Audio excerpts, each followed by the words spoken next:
Hi, welcome back guys. This is your friend, Lettuce Head Fanfics, back with amazing fanfiction. This is the series of What If Deku Becomes Hero Atlas. Now before starting, give this video a like and subscribe to the channel if you want more videos like this. Now let's get into the fanfic. Third POV. As we enter this reality we come upon the Yagi's home. A loving family with a father, a mother, a brother, and a sister. However, what the son doesn't know is that his life will soon take a turn for the worst. His family will soon turn a blind eye to the actions of the daughter and what society does to the child. Their own actions will slowly turn into emotional abuse of their child due to their neglect of their oldest child Izuku Yagi. However, when life gives you hardships it also rewards you in the end. Let us follow the journey of Atlas, the hero of Reliance who will shed the world with his group. Time skip. Izuku Yagi, a 4-year-old child who was playing with his younger sister, by one day, when they were called away to the front office of their school. They said goodbye to their childhood friends Bakugo Katsuki and Bakugo Kasumi who waved them goodbye. The brother and sister went to the front office and were picked up by their mother who was taking them to the doctor's office to receive their results about their quirks. It was at this moment in the doctor's office that Izuku's life would take a turn for the worst, and it wasn't even his fault. It wasn't something he could control nor could be blamed for. It was the fault of someone else, but he wouldn't learn of that fact until years later. After waiting for about an hour in the doctor's office since arriving, the doctor was finally ready to see them since the nurse had taken some of their blood and completed other tests on the Yagis when they first arrived. As they were called back to the main doctor's office, Izuku for some reason felt like his world was about to shatter. Only if he knew how right he was. "Hello, Mrs. Yagi. I have some good news and some bad news. Which one would you like me to provide first?" asked the doctor. Inko was shocked for a second because how could there be bad news about her children's quirks? "I guess bad news first please," she responded nervously. The doctor just looked at her and then backed down to his papers. He then put a page on the exam board that showed a foot x-ray. "As you can see, there isn't an extra toe joint in your son's body. However, his blood work came back and it shows no active signs of a quirk. This means that he will be quirkless." "I'm sorry," the doctor said.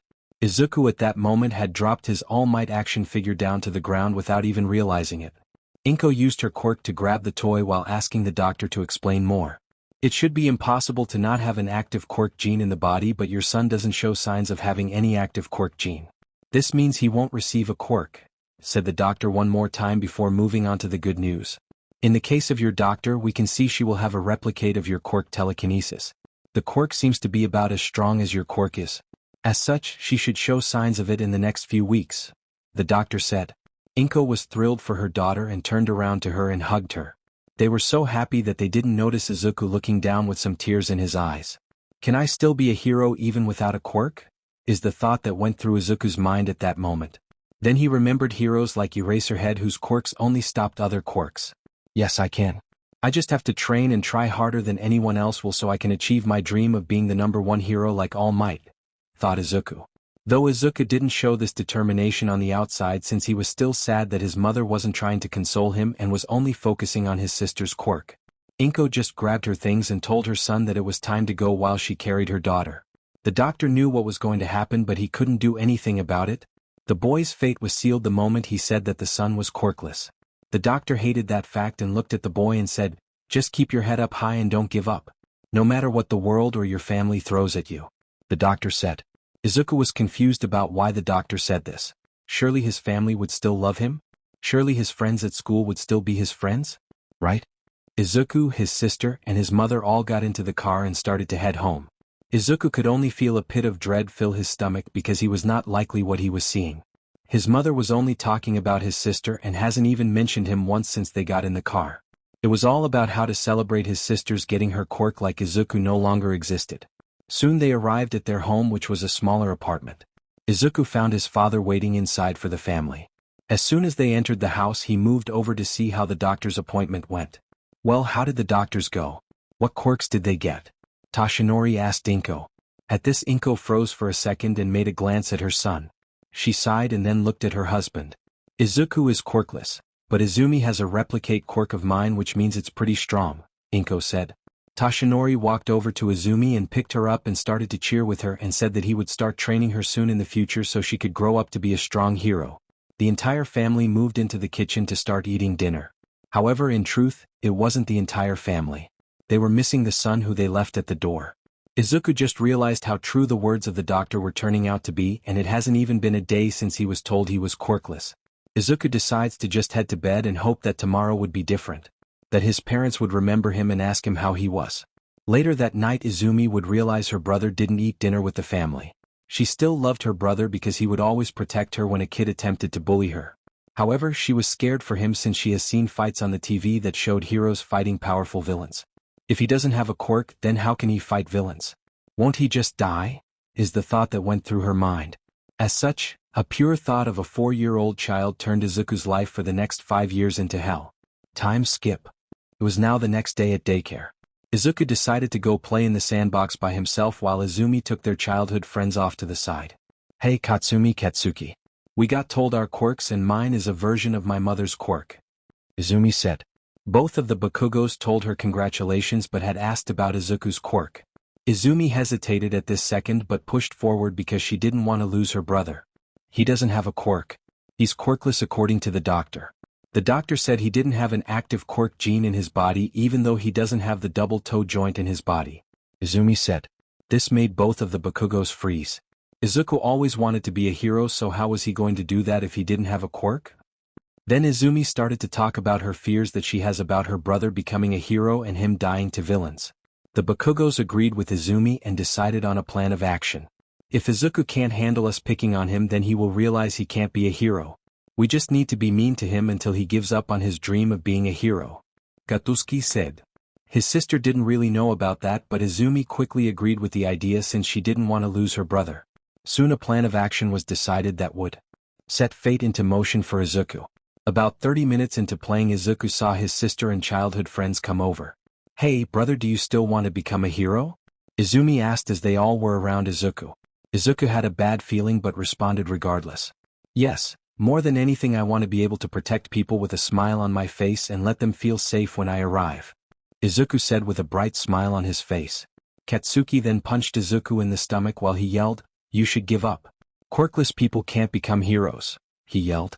Izumi just agreed as she kicked Izuku in the side.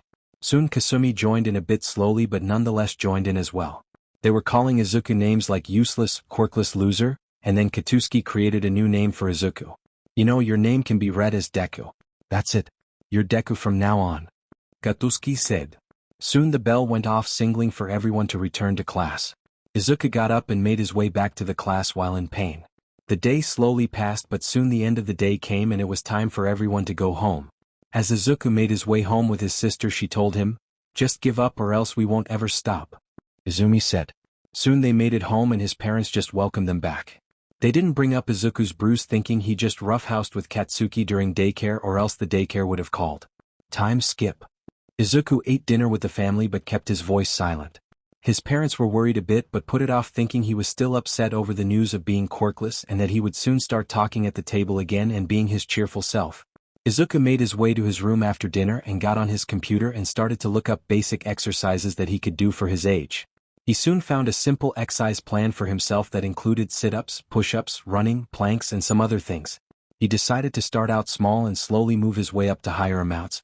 It was at this moment that Izuku made his plan to start working out since he needed all the time he could use to be ready to be the world's first quirkless hero.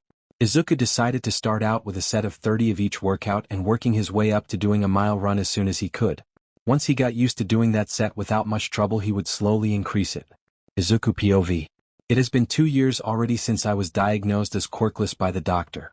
My situation has only gotten worse as time passes. The verbal and physical abuse has only gotten tougher from my sister and former friends. Katsuki likes to use his quirk on my body in places that can be hidden. His sister doesn't use her quirk on me but still takes part in the physical and verbal abuse, though not to the same degree as the others. My sister. My own sister is the worst. She uses her quirk to trip me up and destroys my things by making them fall into puddles on the ground after it rained or tearing my pages up out of my hero notebook. The teachers in the schools don't really do much. They will scold a bit but never really punish them. Sometimes the teachers even slip up and call me Deku instead of my actual name. Other students have started to join in on the verbal abuse and physical abuse as well. My parents are an entirely different story. Flashback. One night I was awake later than normal and could hear my parents talking down in the living room. Tosh, do you think Izuku is going to keep this phase up of his? He needs to learn that he can't just sulk forever about being quirkless. He is going to need to accept it and move on. My mother said. My father responded so after, and he said something that caught my attention. I don't know, honey. Maybe I should talk to him since I was quirkless as well, but that would also result in me having to talk about one for all, and I don't think it's a good idea to bring that up to him. I am planning to give it currently to Izumi, and I don't want Izuku to get upset about him not receiving one for all. I just don't see the same drive that Izumi has to be a hero that Izuku would need to be worth of one for all. Toshinori said. Flashback end. Something inside me broke at that. I don't really know everything about one for all, but it is clear that my own father was quirkless. He himself received a quirk from someone else. He thought I wasn't worthy of whatever one for all was and was planning to give it to my sister. The same person who believed it was okay, that it was right, that it was acceptable to harm another person physically and verbally day in and day out. That was just hilarious to me. They also haven't realized that I haven't really spent much time with them in the past 2 years at all.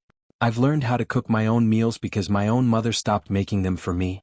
I had to at the age of 6 learn how to cook and clean for myself because my own family has more or less forgotten my existence. The only time they remember me is when they want to complain about me like that night. Otherwise I don't exist. I'm in none of the family photos on the wall, nor am I ever taken out with the family to go meet people.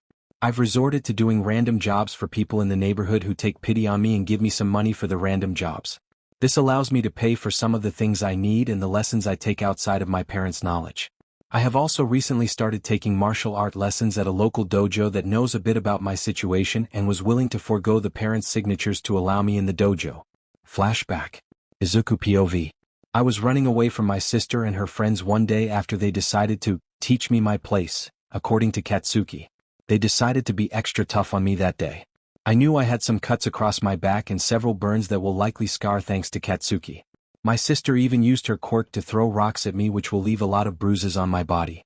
When I decided to take a new route that I saw one day, I had escaped my attackers, but I found myself in front of a dojo that had a sign that said they were looking for students.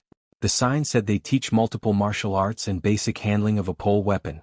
This caught my attention and I decided to walk into the dojo.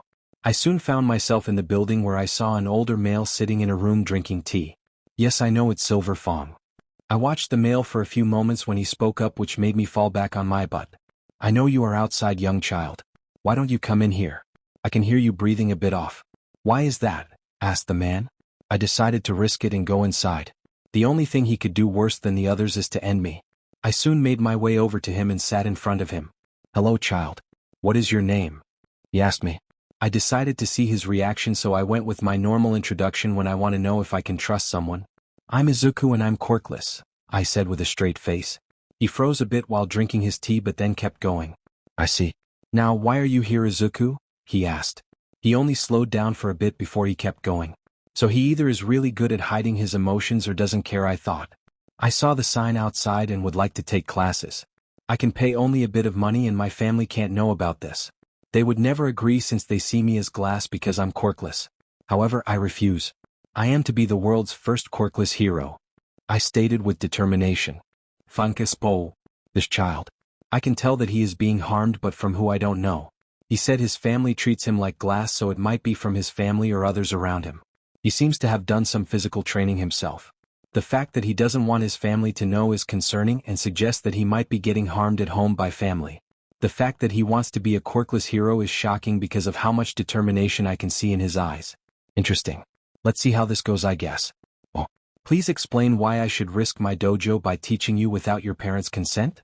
Even if they treat you like glass, they are sure to notice you gone for long hours that you would need to be gone to train. No. I asked. They won't. My family doesn't really acknowledge my existence. I've had to learn how to cook, clean, and take care of everything by myself because my parents have forgotten my existence. They only acknowledge me when they wish to complain about something. My sister and her friends physically and verbally attack me almost every single day, and my parents never notice the wounds and scars that lay across my body. So you wouldn't really be having any risk to your dojo. I already spend most of my time outside of the house doing some training or doing odd jobs to raise money for anything I need to survive, so they won't notice me gone anyway, Izuku said to Fong. Fong was pissed at what he heard. Izuku POV. After I told him a bit of my history, the old man just sat there in silence. Then he started to speak. Izuku, I will accept you here at my dojo. Also, you won't need to pay me anything to train here.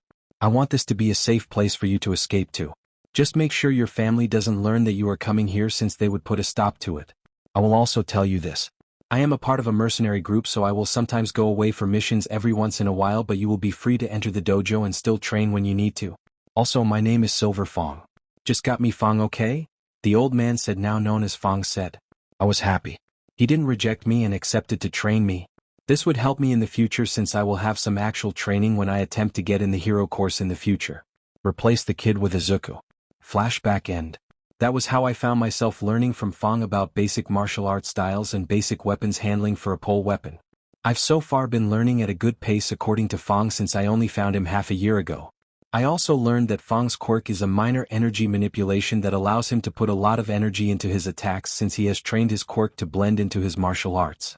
Soon the time passed and it was nearly the end of the year. I've been training at the dojo in martial arts and Fong has had me building muscle a bit by clearing the dirty beach that is filled with trash. The beach is called Takoba Municipal Beach. Fong said it would help me build muscles over time and would be a great way to give back to the community. It has been relatively easy keeping my training hidden from the family since it's not unusual for me to be out of the house almost always. I would show up at the house after school where my parents would ignore me and my wounds while they would welcome my sister home.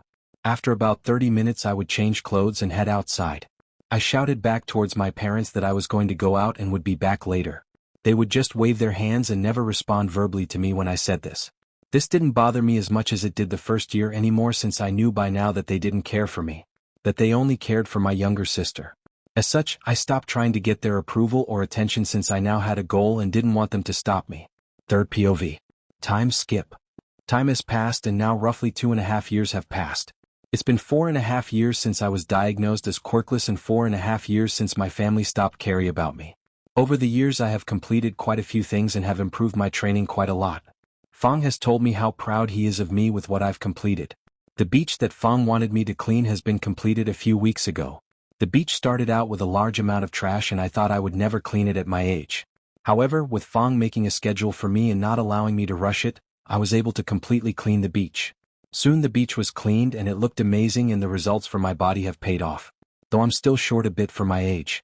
I still have a better body than most older adults. Fong said that we will move away from muscle building and to more training that will make my muscles more dense and firm since I will need to be able to keep speed and agility as my main source of combat ability. This is because if I put too much muscle on I won't be able to move fast enough or agile enough to defeat my opponents and will be a sitting duck for attacks from others if I put too much muscle on since it would slow me down. Fong had let me take a break from training since he needs to go out on a mission and would return in a few months' time. As such, I decided to return home earlier. Though, it seems I was unlucky on this day because I would soon have a run-in with my favorite hero of all time and I would learn several truths that would destroy my heart but would lead me to have a large change in my life as well. Time skip. Third POV. We can see Izuku is on his way home. He decided to take a different path to go home but would soon come to regret this decision. As Izuku walked under an underpass he heard a noise from behind him. He turned around and was face to face with a sludge villain that just started to talk to him. Damn it, I didn't know he was in town. However, kid, today is your unlucky day. You will become my new bodysuit and allow me to escape from him, yelled out the sludge villain as he attacked Izuku. Overall, Izuku was able to dodge the villain and even cause some damage by throwing rocks on the ground into the villain's eyes. This just pissed off the villain even more but the villain ran out of time. The villain heard a sound coming from behind him and knew who it was. Ah, have no fear because I am here, yelled out All Might as he came out of the sewer and did a Texas smash on the villain. All Might POV. Damn it, I've lost the villain in these damn sewers. I just had to go and push myself today, didn't I? I'm just glad I will start Izumi's training soon so she can start getting a grasp on One for All in time before UA in 5 years. My thoughts cut off as I came out of the sewer and said my tagline. I saw my son. He was being attacked by the sludge villain. I yelled out my attack and knocked the villain out. However, my son soon asked me a question that I would later come to regret how I answer him. I would live with this regret for the rest of my life. All Might, can I get a signature please? Asked Izuku. I gave him the signature and was about to leave when he asked the question. All Might, wait. I need to ask you a question. Please don't ask what I think you're going to ask, son. I thought. Yes, young? I asked. He provided his name. What is your question, young Yagi? I asked him knowing what he was likely going to ask. Can I be a hero like you even though I'm quirkless? Izuku asked. I looked him over and saw how baggy his clothing was on his body. In his condition he could never be a hero. especially with the fact that he is quirkless. I could give him one for all, but no. I plan to give it to Izumi, who has shown a drive to be a hero, unlike Izuku, who leaves the house all day and does God knows what. He hasn't talked to the family or shown a drive to be a hero at all. I thought. Then I said it. The words I would regret for the rest of my life. Young Yagi. I can't tell you that you can be a hero. It's unrealistic for someone without power to beat people with power. I suggest you plan to be a cop or something. It's fine to dream, but you should be realistic about it. I said to him as I turned around and jumped away. If I had waited a few more moments, I would have seen the devastation on his face. I also didn't notice the bottle with the sludge villain slipping out of my pocket as I jumped away. Izuku POV. I didn't know what to think. All Might, he is the person that has always said on TV that anyone could be a hero. Yet he doesn't think quirkless people can be heroes, that you need the power to be a hero? Then what about Eraserhead? What about Principal Nizu of UA, who quirks don't have any combat abilities? What about all those heroes who don't have combat quirks? I refuse to lower my head to that notion that quirkless people can't be heroes. I will prove everyone wrong. I will even prove you wrong, All Might. My family doesn't believe in me nor All Might. What's new? Nothing. My eyes just lit up in determination as I heard an explosion a few blocks away. I decided to go see what it was. Soon I arrived at the site of the explosion and saw that the sludge villain that All Might had captured had escaped him. I then heard the crowd talking about how the villain had a kid hostage. I looked through the crowd and saw that it was Katsuki. For some reason, my body was about to run and save one of my main bullies when Green Tornado, the wife of All Might, showed up to save the day. She had pulled Katsuki out of the sludge villain when All Might showed up to smash the villain again. Everyone was congratulating Katsuki and telling him that he would be an amazing hero with his quirk. Yet they don't know he suicide baited last week. How is that hero material? I thought. Soon I started to walk away but noticed something fly over my head which looked like All Might and Green Tornado carrying 3 people. I decided I wanted to take a look and I came upon a street near an alleyway where I heard the voices. It's All Might, Green Tornado, and those 3 voices sound like Izumi, Katsuki, and Kasumi. Why are they here? I thought. Soon I received my answer. Ah, we are her. Spits blood as your parents, Izumi, said All Might. Wait, parents? That means All Might and Green Tornado are my parents as well. That means All Might told his own son. I thought as I heard them talking more. Wait, if dad is All Might then mom is Green Tornado? Why are you telling us? Asked Izumi. The reason we are telling you this is because your father's quirk needs to be passed on. Bakugos, we are trusting you since your family has been friends with us for a long time and you're our kids' friends. Inko says. All Might then goes to explain how One for All works, which made Izumi ask about me. Why not give it to Izuku? He does want to be a hero after all and he is quirkless after all. Izumi asked. My parents just looked at each other and All Might then said, I don't think he has the drive to be a hero. He goes out all night and comes back at random times. He never communicates with the family either. Honestly, I'm worried that he might be doing some illegal things. My father said. That made me mad that they are blaming me for the communication problem. Also, they don't know if I have the drive or not since they never interact with me. The fact that they think I am doing criminal things also pisses me off. It was at that moment that I started to run back to the house. I wasn't going to stay with them anymore. I refused to stay there. I already have to take care of myself and earn money to live. I will just need to find a job to earn more to live, but I am sure I can do it. Time skip. Third POV. The rest of the Yagi family made it back to the house after talking some more. They soon entered the house and Inko started to prepare dinner. However, no one noticed the missing member of the Yagi family. No one checked his room to see if he was there since they have never been in his room in years. As such, they didn't find the note, nor would they find the note for several days when Izumi would notice her brother was missing from class. It would be at that point the truth of what they have done would hit them. It would be at that point that they would realize they had lost their family member and it was their fault. They would question themselves for quite some time if they would ever find their missing family member again, but unknown to them it would be years before they came face to face with him. Izuku POV. Well, I've done it. I've grabbed my things and bolted out of the house. I grabbed most of my important things like my notebooks, clothing, money, and any personal items. I left all of the All Might merchandise in my room and had destroyed most of them since I now hate my father with a burning passion. He himself was quirkless and had a way for me to be a hero, yet he thinks I'm doing illegal things and was turning into a villain. If I did, it would be their fault since they neglected and abused me. I decided to make a stop at the beach that I cleaned before I would go find a broken down house or warehouse to sleep in for the night. I don't want to go to Fong's dojo since I don't want to bother him. He's done enough for me over the years and I don't want to burden him anymore. Especially if my family found out about him. I don't need him getting into legal trouble and facing off against All Might in court. However, once I arrived at the beach I found a fight going on between two men. One was an older male while the other was a guy in an outfit that made him look like a villain. The older male had brown hair and some white mixed on the sides. He had a slash mark across his left arm from the sword in the villain's hand. Hisashi, it's time for you to die. I've been aiming to end you since your group destroyed all of my operations years ago. Now I will have my revenge, yelled the villain. Damn it, the group isn't going to make it here in time. The man named Hisashi grunted out. As the villain raised his sword, I felt my body heat up for some reason as I started to run towards the villain. Wait kid, stop, yelled Hisashi. The villain turned and saw me, but it was too late. Get away from him. I yelled out as I dodged the sword slash as Fong taught me, and then I landed my fist against the villain's jaw, which sent him flying far away down the beach. It sent him far further than I thought possible for my body's strength. What the? Hisashi said. Soon several black military-style trucks pulled up and out came men in military gear. They ran over to me and Hisashi and yelled out for him. Sir, are you okay, and who is this boy? One man said. Hisashi looked over to them and said, I'm fine. The boy saved me right when I was about to be ended. My attacker is down the beach. The kid knocked him out with his quirk. Hisashi said. I don't have a quirk. I said, which made Hisashi and the mercenary look at me confused. Impossible with how far you hit him. The man in black said. I can't have a quirk. The doctor said I was quirkless. That's the reason my family neglected me. That's the reason I had to go through all the damn abuse. Why did the doctor lie to me? I just ran away from home because I couldn't take it anymore, and now I find out I have a quirk. God, life must hate me. I yelled out in anger. The other men had detained the villain and locked him into one of the trucks. They came around me and heard my yelling. Everyone was shocked as I just collapsed onto the ground. Hisashi POV. This kid saved me while thinking he was quirkless. I checked his body and saw he was just out of it for using his new quirk for the first time.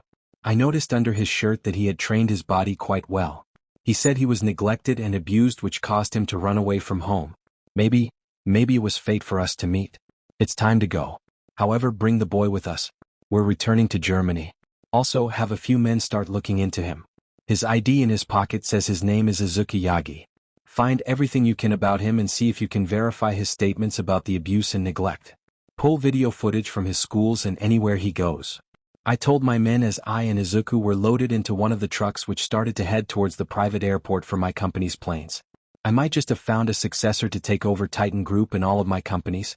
I'm not getting any younger anyway, and Sophia always did want to adopt another kid when she and our son Ray was still alive after all. Third POV. It was a long time before Izuku woke up. This was due to the fact that his body wasn't used to using so much power from his quirk that he activated. It had laid dormant for years since he didn't try activating it. This meant the power had built up and put a lot of strain on his body when he first used it. Izuku soon found himself waking up in an unknown room. This room looked like a medical bay in some building. Ugh. What happened? Izuku groaned out as he attempted to sit up. However, he was pushed back down on the bed by a hand. Izuku opened his eyes and saw that it was the man named Hisashi. Who are you, sir? I know the villain said your name was Hisashi but nothing else. Izuku asked the man. Oh, you don't recognize me? Hisashi asked, a little surprised that someone didn't know who he was. No? Should I? Izuku froze for a few moments as he saw the word Titan written on the wall across from him. Hisashi knew where Izuku was looking and was waiting for Izuku to put the information together. Hisashi. Hisashi Midoriya of the Titan Mercenary Group is responsible for carrying out a lot of undisclosed missions and a lot of disclosed missions for the UN and other governments of the world.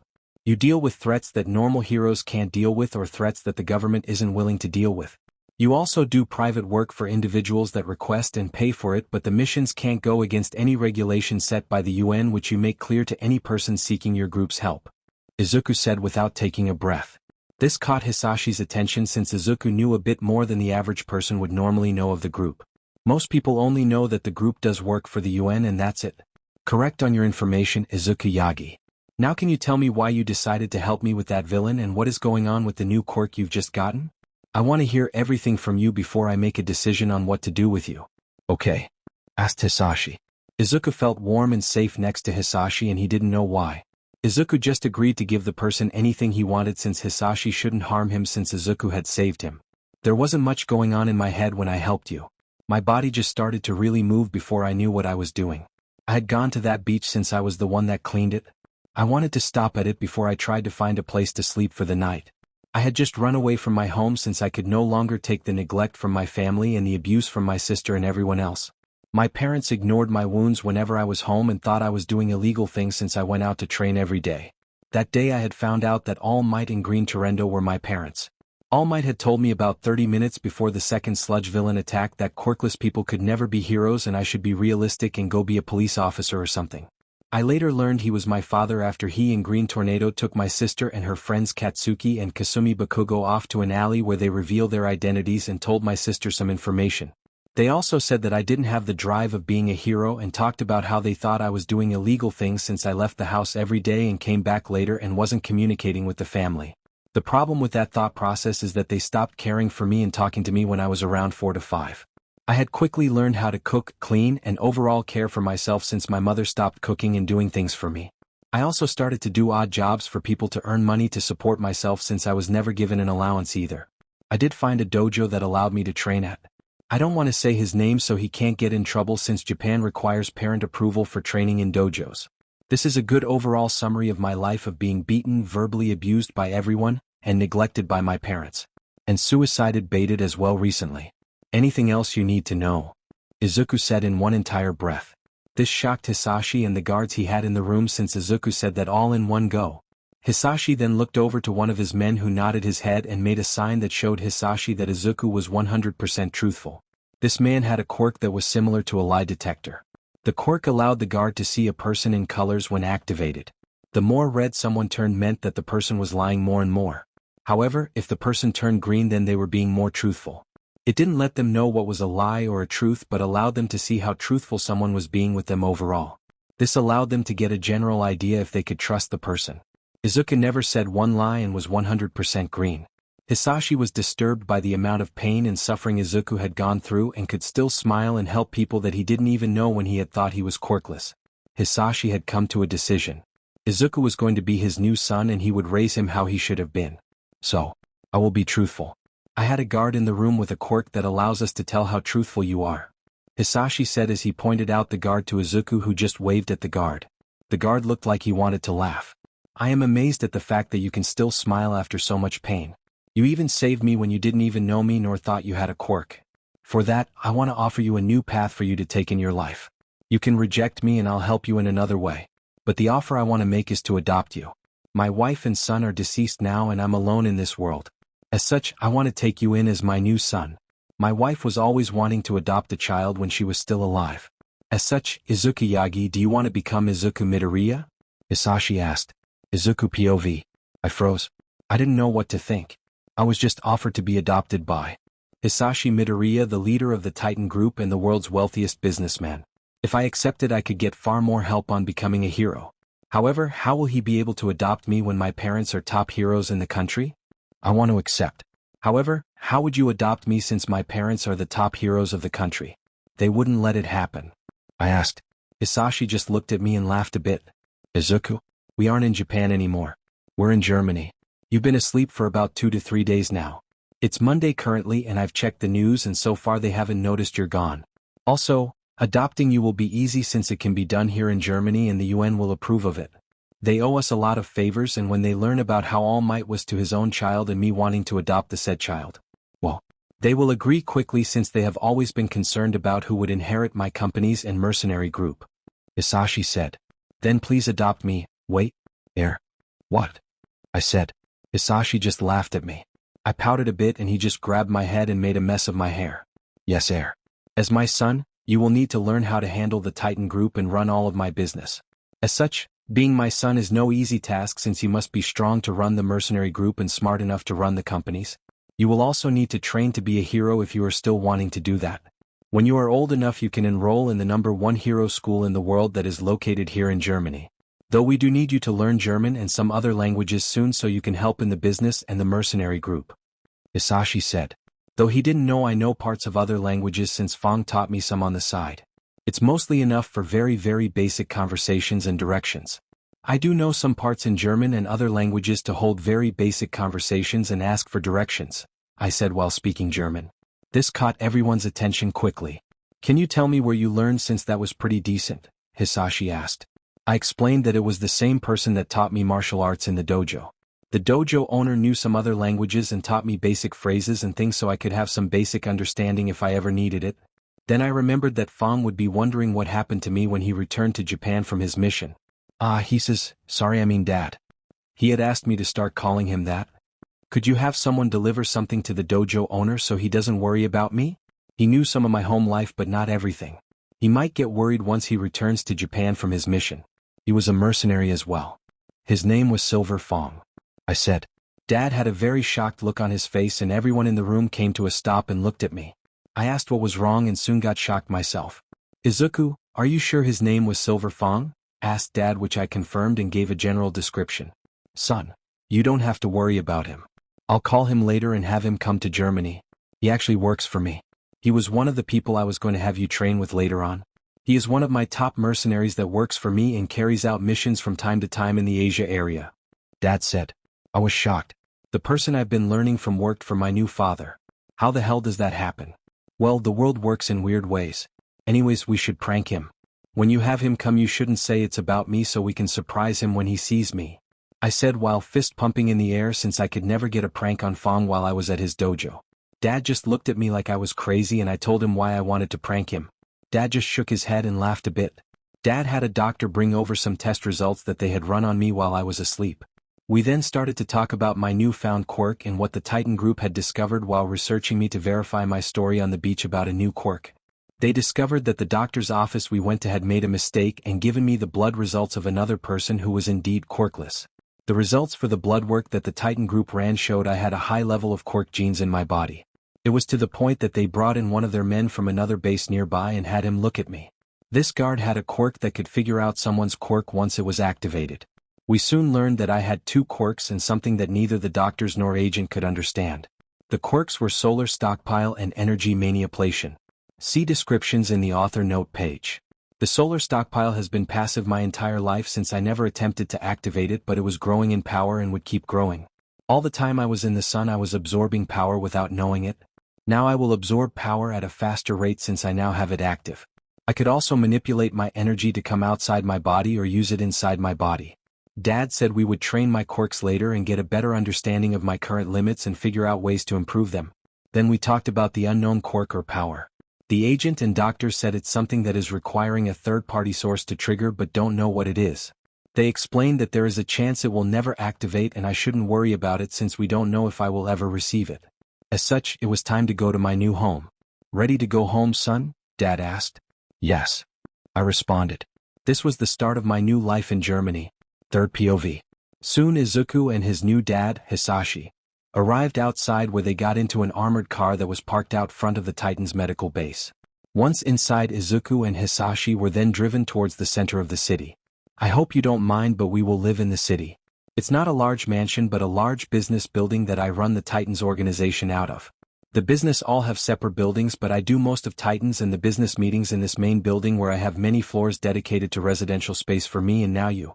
There are many different things that the Titan group has in the building but also private levels just for you and me, Hisashi said. After about a 35-minute drive into the city, they pulled up upon a large skyscraper that towered over all of the other buildings and had a train line connection to the building. Hisashi explained that it's for a large number of supplies to be brought into the building since the building also houses agents a lot of the time on the lower levels underground. Imagine a large grass and tree area that surrounds the bottom of the building. There are other buildings but they are on other blocks. The Titans group building sits in the center of a block of land. I'm going to show you around the house and let you get comfortable for a bit before I take you and introduce you to all the leaders of Titan. You will meet the board of directors for my businesses later, but it's more important that you meet the Titan leaders first. You will be working with them sooner than the business leaders since you will be trained by Titan for your future, Hisashi said. I understand, Dad. Thanks again for all of this, Izuku said. Hisashi just placed his hand on top of Izuku's head, which he just leaned into since he hasn't really ever gotten warm and kind touching from anyone. I like it when you put your hand on my head. It feels nice. Is this what it feels like to be loved? Izuku asked in a low tone, not thinking Hisashi would hear, but he did. Hisashi just wanted to end All Might, but that would cause trouble in Japan and the UN wouldn't be happy. They would look the other way and approve an adoption but not the ending of All Might. They entered the building and took an elevator that only Hisashi and a few people could access and went up to the private living floors that belonged to Hisashi and Izuku only. These floors were the top 6 floors. They arrived and Izuku saw the living room, which looked like. Off to the side is the large kitchen. Now you said you know how to cook, which is good. Sometimes I will be out for work. However, if you don't want to cook one night and I'm not here to do so, then you can call downstairs to the building kitchen staff who can prepare something for you and they will call you down to grab it since no many people have access to these floors. Hisashi said. Now, I have a large wine collection room that doesn't have a key on the door. I'm trusting you to know that you can't drink anytime soon. I don't care if you want to use some wine to cook with though. However, please let me know which wine bottle you use so I can drink the rest later on so it doesn't go bad. Also, try to keep using the same bottle of wine for cooking so you don't open more than we need. Hisashi said. I understand. Izuku replied. Now this is the main floor of the living area. We have different things on different floors, but we have 3 floors with many bedrooms on it which are all above the living area floor. I live on the floor right above this floor. Then we have 2 more floors. I think you would like the room on the very top floor. Let me show you. Hisashi said. Izuku's room. The room had a TV that was on the roof that could slide down by a remote and also had additional rooms connected to it. One room was the master bathroom which could fit multiple people. The next room connected to Izuku's bedroom was a game room. The last of Izuku's room is his dressing room. Now we've seen your room. Let's go look at the rooms I use for myself or where I spend a lot of time so you know where you might find me without searching each room. Hisashi said. Soon they found themselves in Hisashi's room. Main study room. Izuku will use it from time to time as well. Billiard room. Hisashi's main office. Uses it when he doesn't go down to Titan floors. Now let's move down to the other rooms that we have on our private floors that are below the main living floor. We have a large pool/spa room first. Hisashi said.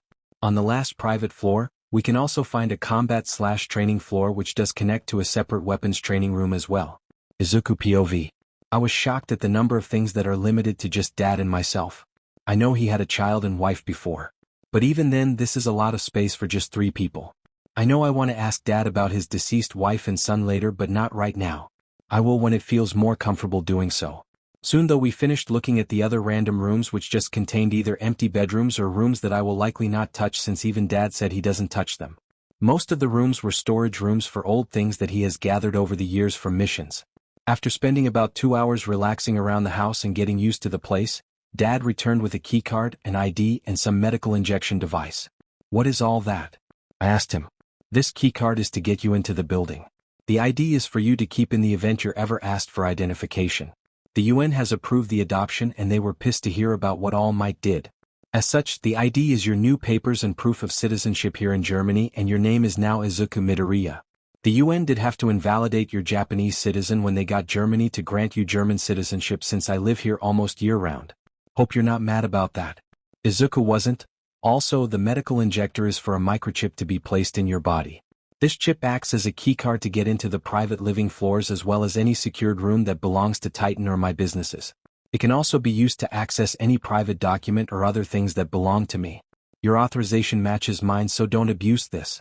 It also acts as a GPS but is deactivated unless we ping it. Hisashi said. He also handed Izuku a phone that could alert the Titan mercenary group that he needed help. To alert the nearest Titan group of your location and that you need assistance, you just press the special button built on this phone.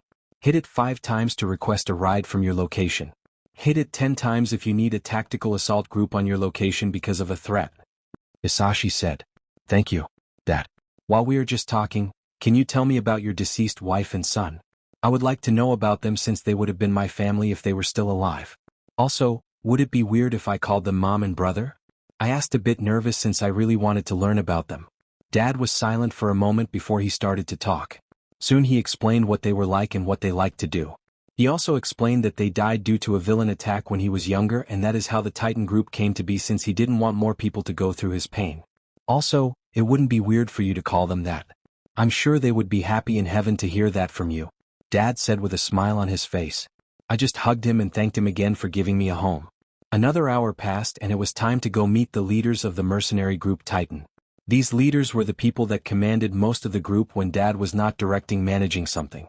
Dad also said that Silver Fong was waiting downstairs as well, but Fong didn't know what he was called for. As such, we headed down to the lower levels below the ground floor and into the Titan floors. We soon arrived at the main command floor of Titan and the elevator opened. Everyone in the room saluted to Dad when they entered the room. However, one did not because he was too shocked. "Izuku, why the hell are you here?" yelled Fong, which made everyone look at him in shock since it's hard to get him to yell. "Yes. I got a big reaction out of you, Fong," I said as I ran up and hugged him. He was still shocked and so was everyone in the room except Dad since he knew this would happen. "I see you know my new adopted son Izuku, Fong," Dad said.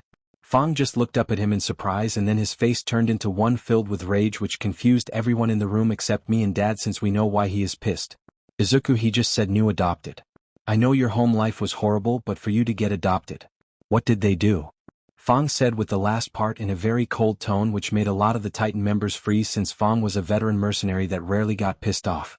Soon Dad explained everything that happened and how so far my old family still hasn't found out about me leaving home yet. Fong was not happy. "Hisashi, I would like to have myself reassigned to Germany so I can keep my training of Izuku going. I'm assuming you're introducing him to everyone with the intention of him taking over Titan and all of your business. If so, I approve of him and will start increasing the training I've been doing with him," Fong said. All of the leaders of Titan were catching up with the information but soon realized who I was and why I was there. The reason that Dad wanted to introduce me to the Titan leaders was that we needed them to approve of me leading them in the future when Dad decides to step down and let me take over. It seems Fong approving of me had a large impact on them though, so it seems it will be easier to get done. "Hello everyone. I'm pleased to meet my dad's men. I hope we can work well together in the future and I can learn a lot from you all," I said as I bowed my head a bit to show respect to them. It seemed to work as none of them were voting rejections of me being there. One leader did ask for confirmation of what Dad had planned for me and Dad told them everything about me taking over the mercenary group in the future, the businesses, and the plans for me to become a hero since that was my goal of doing. He also told them how I was assumed quirkless due to a lab result and how I awakened my quirk to save him. From what we know, his quirk stockpiles power off of light energy or solar. So I plan to have a solar generator room created that Izuku can use to supply himself quicker instead of me relying upon the Sunday, July 24th. It will also act as a backup power source for the building if the main supply and backup fail for some reason. Soon we had reached an agreement on a general plan on how I would be trained. Fong would keep teaching me martial arts. Leader number 1 Kale would teach me weapons training. Leader number 2 Mark would teach languages and general education to ensure I'm up to speed when I start middle school next semester. Leader number 3 Ace would be teaching me tactics and strategy in combat and how to incorporate my martial arts and weapons training into real combat while planning. When they talked about strategy and planning, I had remembered my notebooks and decided to show one that I had kept on me in my hoodie. "Hey Dad, I want to show you this. I don't know how good it is but since I had planned to be a quirkless hero I studied quirks and heroes," I said. He started to look over the book and then called Ace over who looked at it and was impressed. "Izuku, this is really good work. A bit messy but overall good work. We will incorporate this in your planning and strategy training," Ace said, which made me happy that it was considered good for me learning it myself. Soon we talked a bit more before I and Dad headed back upstairs for the night to eat. Third POV. It has been about 6 days since Izuku had run away from home. He ran away on a Friday night after the sludge villain incident. He fell asleep and awoke in Germany on Monday. As such, it's now Wednesday afternoon and Izumi is returning home worried since she hasn't seen her brother at school on Monday, Tuesday or today. She ran into the house and called out for her parents. "Amo, Dad," Izumi yelled. The parents came towards the door worried about their daughter's tone. "Yes Izumi, what is it that has you sounding so worried?" asked Inko. Toshinori just stood by looking worried for his daughter. "Have you seen Izuku? I haven't seen him at school for the past few days and I've just noticed I haven't seen him in a while either. The last day I know I saw him was on Friday last week," Izumi said, which caused her parents to freeze. Inko was worried about her son and Toshinori was worried about his son but also because what he said has come back to hit him in the face. He just realized the true weight of the words he said in his all-might form and was starting to freak out about what Izuku could have done based on his words. Izumi decided to run into Izuku's room and check if he was in there or not since no one has seen him. The sight she found was horrifying for her. "Dad, oh, get in here," Izumi yelled out in fear. The parents came running in and froze at what they saw. "Oh no, what did I do?" thought Toshinori. They found Izuku's room destroyed. All of his all-might toys and collection were destroyed on the ground. "There is a note," Izumi said as she picked it up and started to read. Then she dropped it after she read it. "I'm so sorry Izuku. I'm so sorry," Izumi said as she started to cry out. Her parents made their way over to the note and they were shocked into tears as well. The note read as the following. Dear Toshinori Yagi Inko Yagi. If you're reading this, then that means you found the note. It also means I ran away because I couldn't take the abuse and neglect anymore. You're wondering what I'm talking about, aren't you? What abuse? What neglect? I'm talking about how you all forgot about me since I was diagnosed as quirkless at the age of 4. From that moment forward, you all started to forget about me and ignore my existence. Don't say you didn't, because Inko, when was the last time you cooked me a meal or fed me anything? Oh, that's right. It was about the age of 5. I had to learn how to cook and clean for myself, or I would have starved to death long before now. Now let's move to the abuse. Neglect is a form of abuse, but I'm also talking about physical and emotional abuse. Emotional abuse, you all just never supported me and treated me like glass. You left me to die or survive on my own and never gave me any positive reinforcement in my life. Next, we have the physical abuse. Sure, neither of you got physical, but your golden girl daughter sure did with her friends. Did you know that she started to beat me at the age of 4? She got Katsuki and Kasumi Bakugo together with her, and they would physically and verbally abuse me. They would use their quirks on me or my property. This went on from the age of 4. It was even done in front of the teachers, and they never did anything. Even the other students started to attack me physically and verbally day in and day out. Did you know my dear sister and her friends created a new name for me? It's Deku, meaning worthless. They used it so much that everyone at school and the teachers would use the name to call upon me. As such, I had no choice but to respond to it. Do you know what it feels like to have your humanity ripped from you? No, I'm doubtful even you do, Toshinori. Even though you used to be just like me. I did hear everything in that alley when you told the 3, by the way. Funny, isn't it? I was said to be without drive to be a hero, and the abusers were said to have the drive.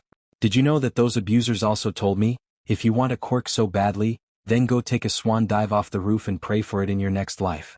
How am I without the drive to be a hero? Did you know from the age of 4 I trained every single day and learned martial arts and some weapons handling so I could become the world's first quirkless hero? Ironic how my fate was sealed that day at the age of 4. It's so ironic that even the quirk doctor knew that day that I would end up with this result. As another statistic. I don't want to be another statistic. Did you know I met All Might the day I saw you all in the alley and learned the truth about you too? Did you know I was told to be realistic by All Might after he saved me from a villain? It's okay to dream, but keep it realistic. All Might said. I wonder if All Might ever looked at the quirkless statistic for employment. Toshinori, do you think he ever looked? Because I don't think he did. I think if he was like me and wanted to be a hero so badly that he refused to look at them. However, I know them. 95% of quirkless people can't find a job anywhere, Toshinori.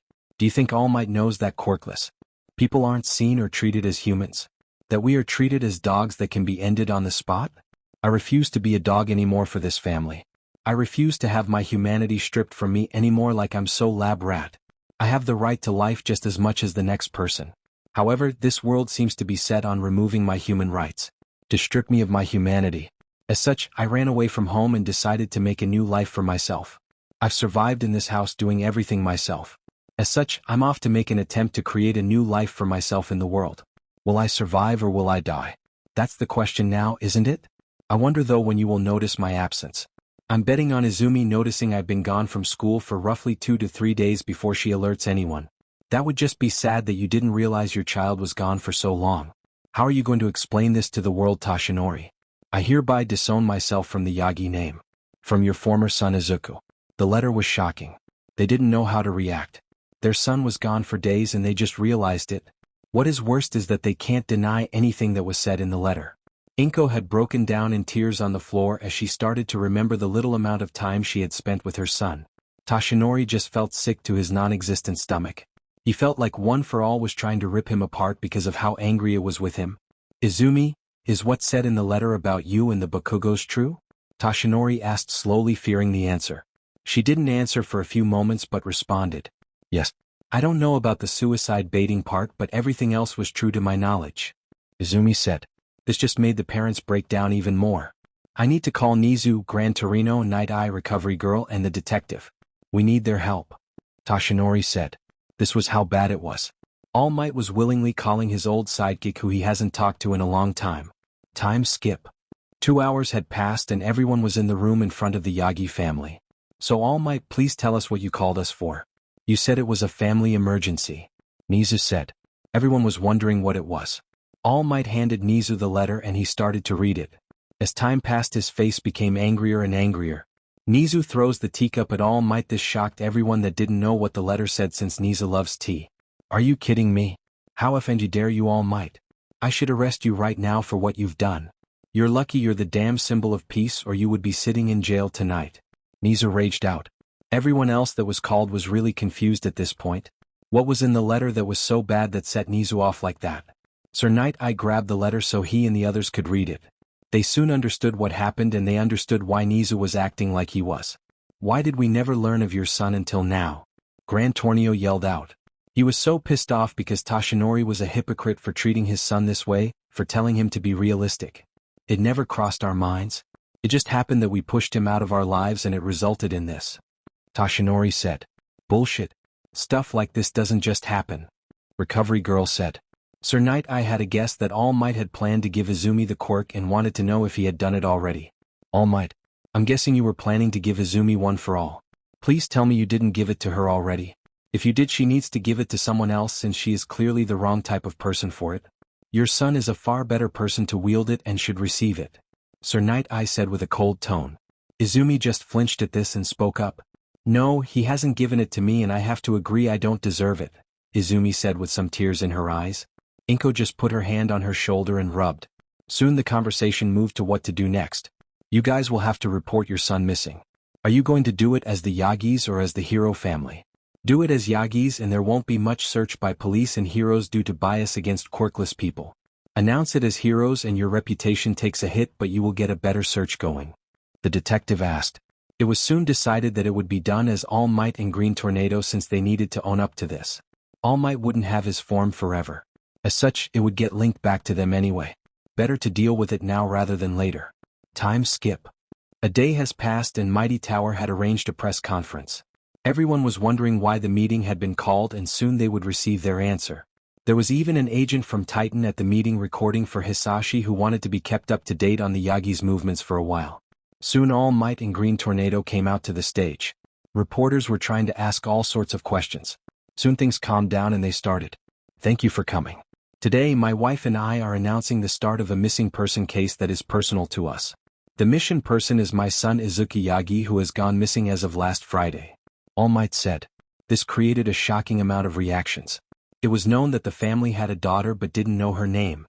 Now the family just confirmed a son that no one knew about who is now missing. People wanted answers. Reporters were asking questions left and right. Our son ran away from home due to neglect from our family and the physical violence that he received from his school that was never reported. All Might said. The Yagis then went on to explain the result of their neglect and how their quirkless son had gone missing and that they had only now noticed. Our treatment of our son wasn't correct, nor should it be accepted in society. All we're asking is for people to help us find our son and allow us the chance to redeem ourselves with our son. Inko said. They provided a picture they obtained from the school yearbook that showed their son. Though it was a vast understatement of how he truly looked since he was far buffer than the clothing showed. Some reporters asked if All Might and Green Tornado would be brought up on criminal charges. At this time we don't know what the police will do with us. We will have to wait and see, stated Inko. Soon the press conference came to an end and the entire of Japan was in an uproar. Quirkless rights groups were protesting against All Might and Green Tornado while others were just wanting people to focus on finding the child. However, what no one knew but a few was that Izuku was no longer in Japan but on an entirely different continent. Time skip. 1 week has passed and the police judgment has come back for everyone involved. The Yagis and Bakugos with the other people that know about OFA were all sitting in a room at Mighty Towers. I just want to be clear. None of you can ever enter UA on recommendations. You entering UA will be a very great blessing and you will be on probation during your entire time at UA. You're still young and have time to grow. You're lucky that the laws prevent you from being arrested for villain acts since protects you for quirk usage until the age of 8 which you are all at. Anything from this point forward involving quirk usage will be a villainous act. Your records will show the bullying though, stated Nizu. Everyone agreed with this. You 3 will be required to attend therapy and anger management moving forward and while you attend UA or any hero school in the future. Failure to comply results in being kicked or banned from a hero school. Nizu said. Once again everyone agreed with it. Now the adults. You 2 have received a suspension from hero duties for 2 months. You will be required to pay a hefty fine and do a lot of volunteer work. The only reason you're not in jail is because of how much this country relies on you to support it and overall you haven't screwed anything else up. As such, you're walking on very thin ice. Any screw-up in the future will result in prison time being added on right away without trial due to the agreement you signed. Do you understand that? Nizu asked, and they said they understood. They would face 10 years in prison if they screwed up even once more in regard to any action against the child. They only got away from prison time due to their clean records and how much the country relies on them, as Nizu said. Now, so far there hasn't been any luck in Izuku's case. No one can find him. The police don't believe they are going to have much luck either. They aren't finding any clues and think the case will go cold soon. If the case goes cold for longer than 6 months, then he will be declared dead, the detective said. You do understand how likely it is for him to actually survive on the streets at his age, right? The detective asked, and no one needed to hear the answer since they all knew it. They had an 85% chance of finding him being dead in an alley. They didn't need it verbally said. I will keep you up to date on the case even after it goes cold, but the longer it's cold the likelier it's for him not to be alive. I'm sorry, said the detective as he got up and left. It was not known at the time, but it would be years before they would meet Izuku again. Even then they refused to make a grave for him and refused to admit that he was dead. They refused to give up at their last chance of making it up to their son or brother. Third POV. Izuku had gotten used to his life with his new father rather quickly. He would wake up and make breakfast for both him and his father and then go down to their private training room and do some light workout before returning upstairs to eat with his father before they went about their day. Each day, Izuku would create some new breakfast, and today was a traditional Japanese breakfast. I'm going to give up on trying to stop you from cooking all the time. I'll just cook the other meals since you seem to enjoy doing breakfast all the time anyway, Hisashi said as he came down to the kitchen and sat down with Izuku to eat. I also do it because I noticed you tend to not eat breakfast if I don't. As such, it's to make sure you don't go hungry during the day either, Izuku said while sticking his tongue out at his dad, who just gripped it with his chopsticks. Cheeky brat, Hisashi said. Soon they finished eating and Izuku went down with Hisashi to start their day. Hisashi would go do work for his business and mercenary group while Izuku would find the Titans group leader for that day and start his lessons. Today's lesson was with Ace, and we would be working on my understanding of strategy in combat. We would also start working on applying my knowledge of quirks in combat as well, since I've gotten good enough to pinpoint the weakness of quirks during combat in real time. Hello Ace. What are we doing today? Izuku asked. We are going to work on you leading a team from a remote location into a battle. You will be given all the information you typically might know, and it will be up to you to lead that team to win or fail. We will use the simulation room for this, which will generate the battlegrounds for you, and you will have a team of agents under your control while someone else will have a team as well, he said. Soon we made it down to one of the deeper floors and Izuku was led into a command center looking room. Izuku could see on the table a hologram of the battlegrounds where the fight would take place in the simulation room. Izuku spent 30 minutes reading over the intel that he was provided, and he made notes to remember important things. Soon he was ready for the fight and radio into his team. Radio check men, Izuku said, and received a radio check back from his 5 men that were under his command. Soon Izuku relayed information he believed that they would need, and the battle started. Izuku had split them into 2 teams with 2 men together and the other 3 together. The 2 men were off to the side a bit from the main team and would react to threats that presented themselves when the main team was spotted. Izuku had split them like this because the 2-man team quirks helped each other fight and allowed them to react far quicker than the other 3.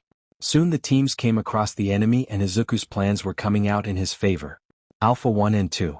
Be watching for a tango that likely split from the main group. I wouldn't be surprised if they try to come around the long way on your sides, Izuku called out to his 2-man squad. As Izuku thought, there was a man with a camo quirk that was trying to sneak around them.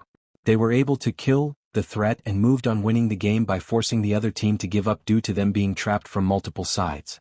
Izuku had his 2-man squad come from the enemy side and forced them to be trapped due to fire that the 2-man squad had set. Well done.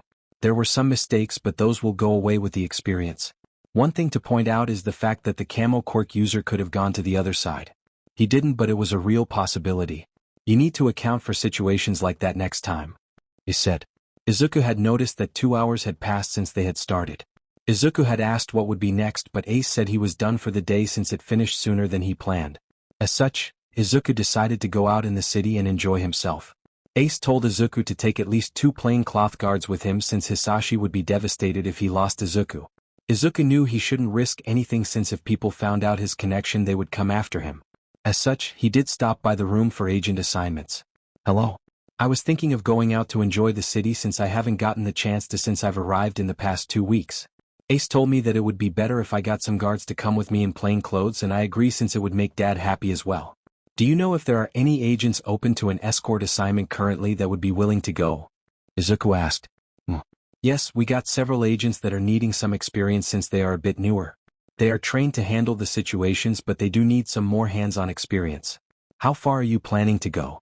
If you are going far or deep into the city-populated areas, then I will assign others. If going in a less populated area, then they should be fine. Asked the assignment's agent. I'm planning to go to the forest nearby. I think it's called the Plenterwald Forest. It has a playground on it. I've never really gotten to enjoy playgrounds without being attacked back in Japan, so I want to try to have some fun for once. Izuku said. By now most of Titan's agents know basic details of Izuku's past. They know he didn't have a good life back in Japan before being adopted by their leader. That will be a fine area for these two newer agents. Please go wait in the lobby and I will have them retrieve you from there. Have you told your father that you would be leaving the building, or would you like us to inform him? The agent asked. I'll do it myself. I'll send him a text message. Izuku said. Soon Izuku arrived in the lobby of the building and waited for the agents. About 5 minutes later, one agent came up to him and introduced himself. Hello sir, I'm Cade. The other agent is outside in the car waiting for us, Cade said. Soon Izuku and the agent named Cade got into the car and drove to the forest. Izuku learned the other agent's name was Dale. After about 10 minutes of driving and they arrived. Thank you guys for coming with me. I know my father would be a bit worried if I didn't take anyone with me, Izuku said. The agents just thanked Izuku for letting them come since they didn't have much experience. Even though Izuku was trained well in martial arts and other things and acted like an adult, sometimes he was still only a 9-year-old kid. As such, he wanted to play around and not fear getting bullied, which he could do here in Germany. Izuku came upon a park area in the forest that had things made out of wood. Izuku saw other kids playing around and started to wander around. He could notice his guards blending in with the crowd. Soon Izuku started to play with other kids around his age and was enjoying himself. Some time passed and he introduced himself to two kids that were playing by themselves. Hello. My name is Izuku. What are your names? Izuku asked. The two kids looked at Izuku and introduced themselves as well. Hi, I'm Luke and this is Kyle. We have another friend named Seth, but he isn't here today. Do you want to play with us? Asked Luke.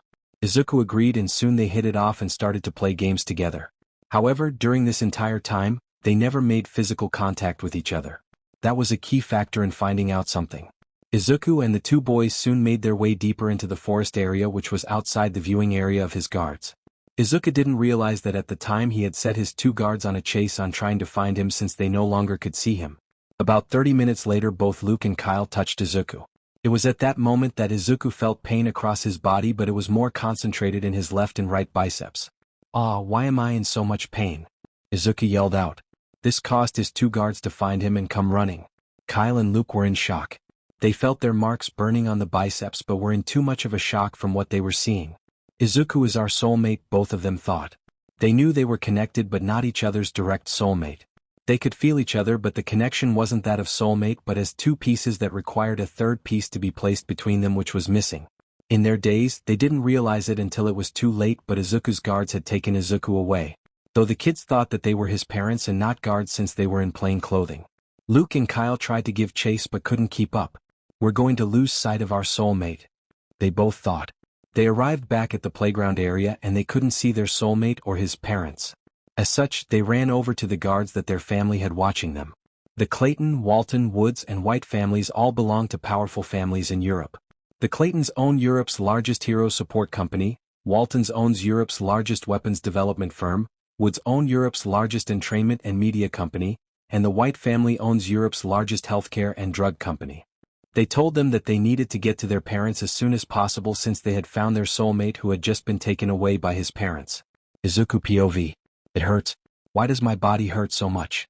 The pain had changed from my right and left biceps to my stomach and lower region area now.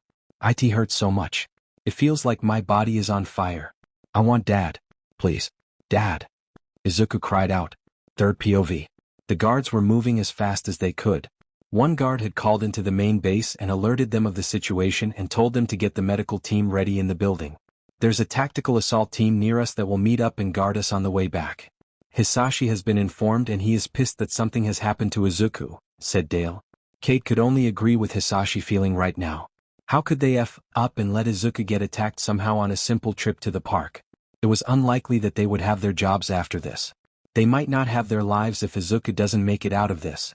Soon Cade noticed the tactical assault team pull ahead and behind them. They were 5 minutes away and it seemed like the pain that Izuku was in was only getting worse. Soon they pulled up to the building and went directly into the garage area. There was a medical team waiting with Hisashi Midoriya. "What the hell happened?" he yelled out.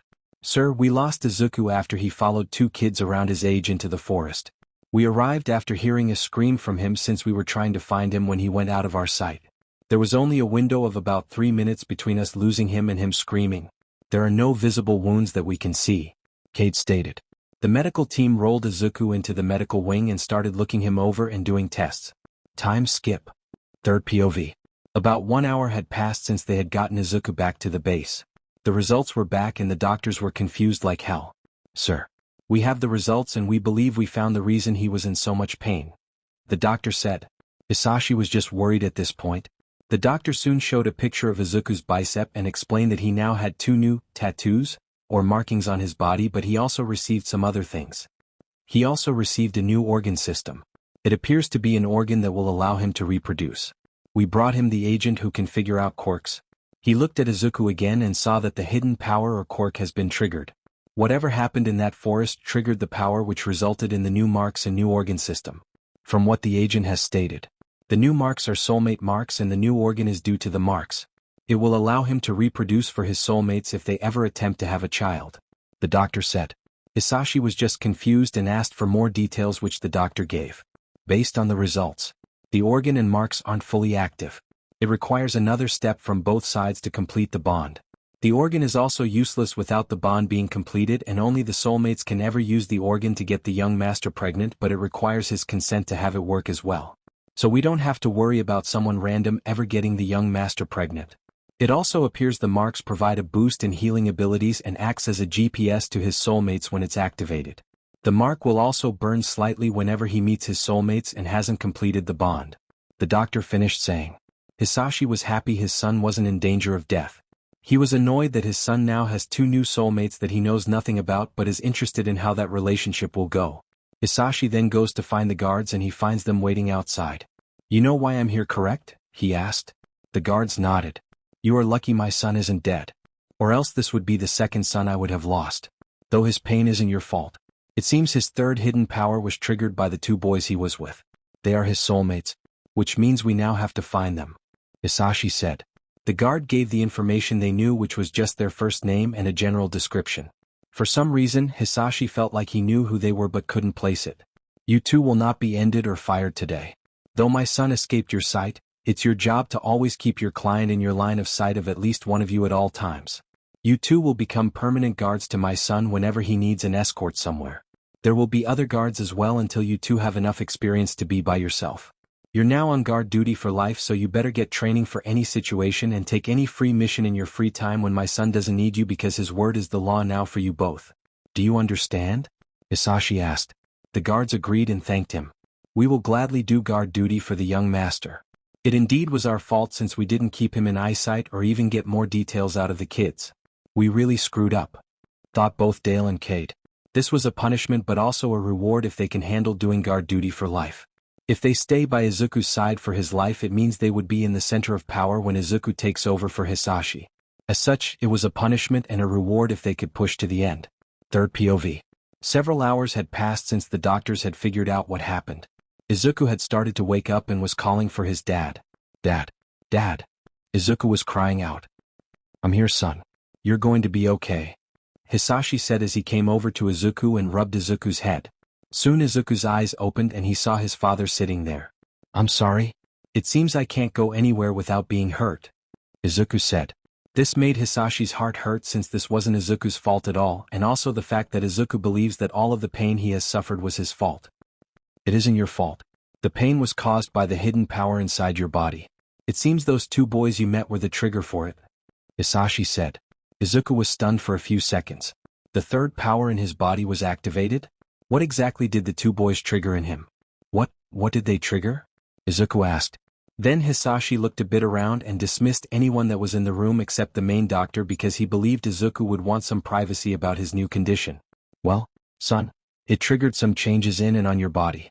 Do you know the agent I had look at your quirks last time? Izuku said yes. Well, he came again and helped the doctors. Hisashi said with a bit of silence and then started again. Son. The power or the third quirk, in this case it's called soulmate bond, Hisashi said. Izuku knew what a soulmate was, but he couldn't believe that he had a soulmate. So I have a soulmate, how does that work and why was my body in so much pain? Izuku asked. Izuku's heart was more or less closed off to being loved by others except for Fong, who didn't judge him for being quirkless and helped him train, and his new dad, who providing him a new home and the chance at a new life. He's learned not to open his heart to others too much and only do so once they prove themselves to him. Well, the soulmate bond is actually two soulmate bonds. Seems you have two soulmates. It's both of those boys. The pain is due to the bond being awaked in your body to prepare you for a relationship with them. First, you have two new marks on your body. One looks like a lighting kitsune and then another is a void kitsune. Hisashi said as he pulled a mirror out so Izuku could see them better on his biceps. Soulmate marks look like this. Imagine one is white with lighting and another is black like below with void energy around it. When they are activated fully, the marks will take a green tint to the lighting and void energy. I like how the marks look. However, that doesn't explain the pain across my body, does it? Izuku asked a bit weary. Indeed, son. You are smart and would notice that. The soulmate marks, when fully activated, when each soulmate kisses each other's respective mark, will grant each side an increased healing ability, and the marks will allow you to sense your soulmate's emotions and act as a GPS for you to find them. Hisashi said while stalling a bit for the last part since he doesn't know how Izuku would act. You're stalling, Dad, Izuku said. Indeed. It granted one more thing. This last thing, like the others, is useless until you activate the bond completely. The mark will tell you if you're ever close to your soulmate again. Now, the part I've been stalling on? Izuku, the soulmate bond adapted your body to bear children, Hisashi said while reading his son's face. Izuku was just shocked. His body was adapted to bear children. What did that truly mean for him is the question. Can you explain a bit more about the change to my body? Izuku asked. It means that you have a brand new organ in your body that only the two other boys can use. Whenever you find them and finish the bond, you three can have you bear a child for you all if you consent to it. Meaning if you had sex with those two boys later in life, then if you had the desire to bear a child at that moment, your body's new organ would activate and allow you to get pregnant. You can't have children with any other males besides those two. The organ is useless without those two, Hisashi said. Izuku was stunned. Izuku always knew he was gay for a while since his female classmates never interested him, but he didn't think he would ever have a child because he was gay. He always thought he would have to adopt a child to fill that need if he wanted one, but now he could have a child if a relationship with those two boys happened in the future. However, make no mistake, Izuku isn't going to just open his heart for two random boys because of a quirk. No. They will have to work for it. I understand and am a bit happy about that change. I'm gay, Dad, Izuku said with a bit of nervousness. Hisashi wasn't that shocked since he had a feeling his son was based on how Izuku would look at the male members of his group more than the females. Izuku was still young, but Hisashi knew that Izuku was more mature due to his childhood. As such, Hisashi expected him to be a bit more knowledgeable in the opposite sex but still inexperienced. I had a feel, son, and it doesn't matter to me. However, what are you wanting to do about your two soulmates? Do you want to find them? Hisashi asked. Yes and no. Even if I find them, it doesn't mean I will start a relationship with them. You know my childhood. As such, if they want to gain my heart, they will need to work for it. I'm not going to just open my heart and give myself to them without them treating me correctly. You're the wealthiest man in the world and have an army behind you. So if they are rich, they can't buy me off with things, Izuku said while taking a breath. Then he went on to say a bit more. They will need to put their hearts into it and work for me to accept them. If they aren't willing to do so, then they don't deserve me. I am gay, found them cute and wouldn't be against exploring a possible relationship with them. However, just because the universe and fate said that they are meant to be my soulmates doesn't mean I will just accept it. If they refuse to work for it, I refuse to be tied down just because of a quirk, Izuku said. Hisashi was happy that Izuku was refusing to be tied down just because of a quirk. He was happy that his son was wanting his own free will outside of the soulmate mark. Hisashi has heard of other soulmate marks before and all of those relationships went amazing, but it still doesn't concern Hisashi as a father on who the two boys are and how they would treat his son. He's protective even more now that his son can get pregnant. Time skip. Soon Izuku had finished talking with Hisashi and felt like he could walk again. Hisashi did explain to him that he now had two permanent guards, which were the two new agents, as punishment for them. Anything you want they will do. If you want them to jump from a bridge into a river, then they shall do it. It's their punishment but also a reward if they are willing to protect you and stay by your side to the end, since you will take over Titan in the future. Hisashi explained, and Izuku accepted this. After eating lunch for the day, Hisashi explained that he had plans to introduce Izuku to the board of directors for the business, but that could be delayed if Izuku didn't feel up to it since the events of today had just happened. Izuku wanted the meeting to keep going. He wouldn't give the board of directors a reason to reject him and cause his father problems. As such, it was decided that they would go meet the board in about 1 hour. When they all arrived downstairs, Hisashi had called a tailor and had a suit made to fit Izuku. Imagine a younger version that is 10-year-old but has this suit on. Looking good, son. Now let's head downstairs and start this meeting, Hisashi said. After about 5 minutes of walking through hallways, they soon arrived at a room. Hisashi just opened the door without knocking, and Izuku came into the room and saw a room filled people, board members sitting at a table. "Welcome, sir," said one of the board members. Everyone got up and bowed their heads a bit at Hisashi, and then they saw Izuku. They heard some rumors about him, but now it was confirmed that he was real. Izuku pulled up a chair and sat down next to his father, who sat at the head of the table. "Please sit, everyone. I want to introduce my son to you all. He will lead the Titan group and all of the business in the future. All of the Titans leaders have already approved of my son the first time they met him and have started to train my son in everything he will need to lead the Titan group in the future," Hisashi said. They could hear some people whisper and some were nodding their heads. "Sir, no disrespect, but how can we know this random child you picked off the street will be a good fit to run the business?" one member asked. Everyone turned to look at him. I expected at least one person on the board to say something. It's not like the Titans group where they all gave in due to Fong approval, thought Hisashi. Hisashi was surprised though when Izuku spoke up. "That is a valid point, sir. However, no one is born a perfect or good fit for anything. Everyone here went through training and education to fill the role that you are now in. All I ask is that you trust my father's judgment and watch my growth. I am willing to meet any challenge this board sets in front of me. It will be a long time before my father starts to step back from leading Titan or his companies. As such, we have time for any challenge you want to throw at me, sir," Izuku said with his back straight and eyes full of determination. Hisashi and the other members of the board were impressed with Izuku's resolve and willingness to take on the opposing board member challenge. Good. You have a strong backbone. I'm willing to back down and watch your improvement and how you will overcome the challenges we place in front of you. Otherwise, you seem like you will grow into your father's position," the opposing board member said. Everyone was a bit surprised since this board member was known as the more hardliner member of the board. Soon the meeting moved forward and they talked about how the overall corporation was doing. Izuku found out that his father's corporation was a conglomerate of many businesses. They had their hand in pretty much everything and anything. Though they were not number one in Europe, they were number one in a lot of other things in the world. Izuku started to take notes and look over budget sheets that were presented to everyone. Now don't let it be said that Izuku claims to be an expert in the business field, but he can say he is very good at running numbers and analyzing things. Izuku noticed something off about the statements. One statement was produced by the accounting department and another was produced by some internal programs that pull the numbers from the individual companies. Izuku noticed there was about a $500,000 difference in sales between a company that produces electrical parts for the other business that his father owns and what the accounting department reported to the board. Companies were reporting higher sales than what the accounting department was showing. It wasn't all in one large amount but more about $40,000 difference each month. That was a bit weird because there wasn't enough expense reported by the business to account for this gap, but the accounting department did report for it. You don't need to stress about understanding the financials. You will learn with time, Hisashi said, which caught Izuku's attention. He saw everyone looking at him. It's not that I don't understand them. For the most part, I do. But one section caught my attention and the numbers don't add up from what Company A is reporting and what accounting that complies everything for this meeting is reporting. There is about a $500,000 gap for the entire fiscal year that the accounting Company A and accounting reported. There are also no expenses that Company A reported that would make up for the gap that the accounting does report, which eats up the excess $500,000 that Company A reported it earned, Izuku said while showing his father where he was looking at and his notes. Hisashi looked at the documents thinking his son was just misreading but soon discovered the same thing. The numbers don't add up. You are correct in reading the numbers, son. It seems someone is embezzling from our company, Hisashi said. This made everyone in the room start looking at where Izuku pointed out.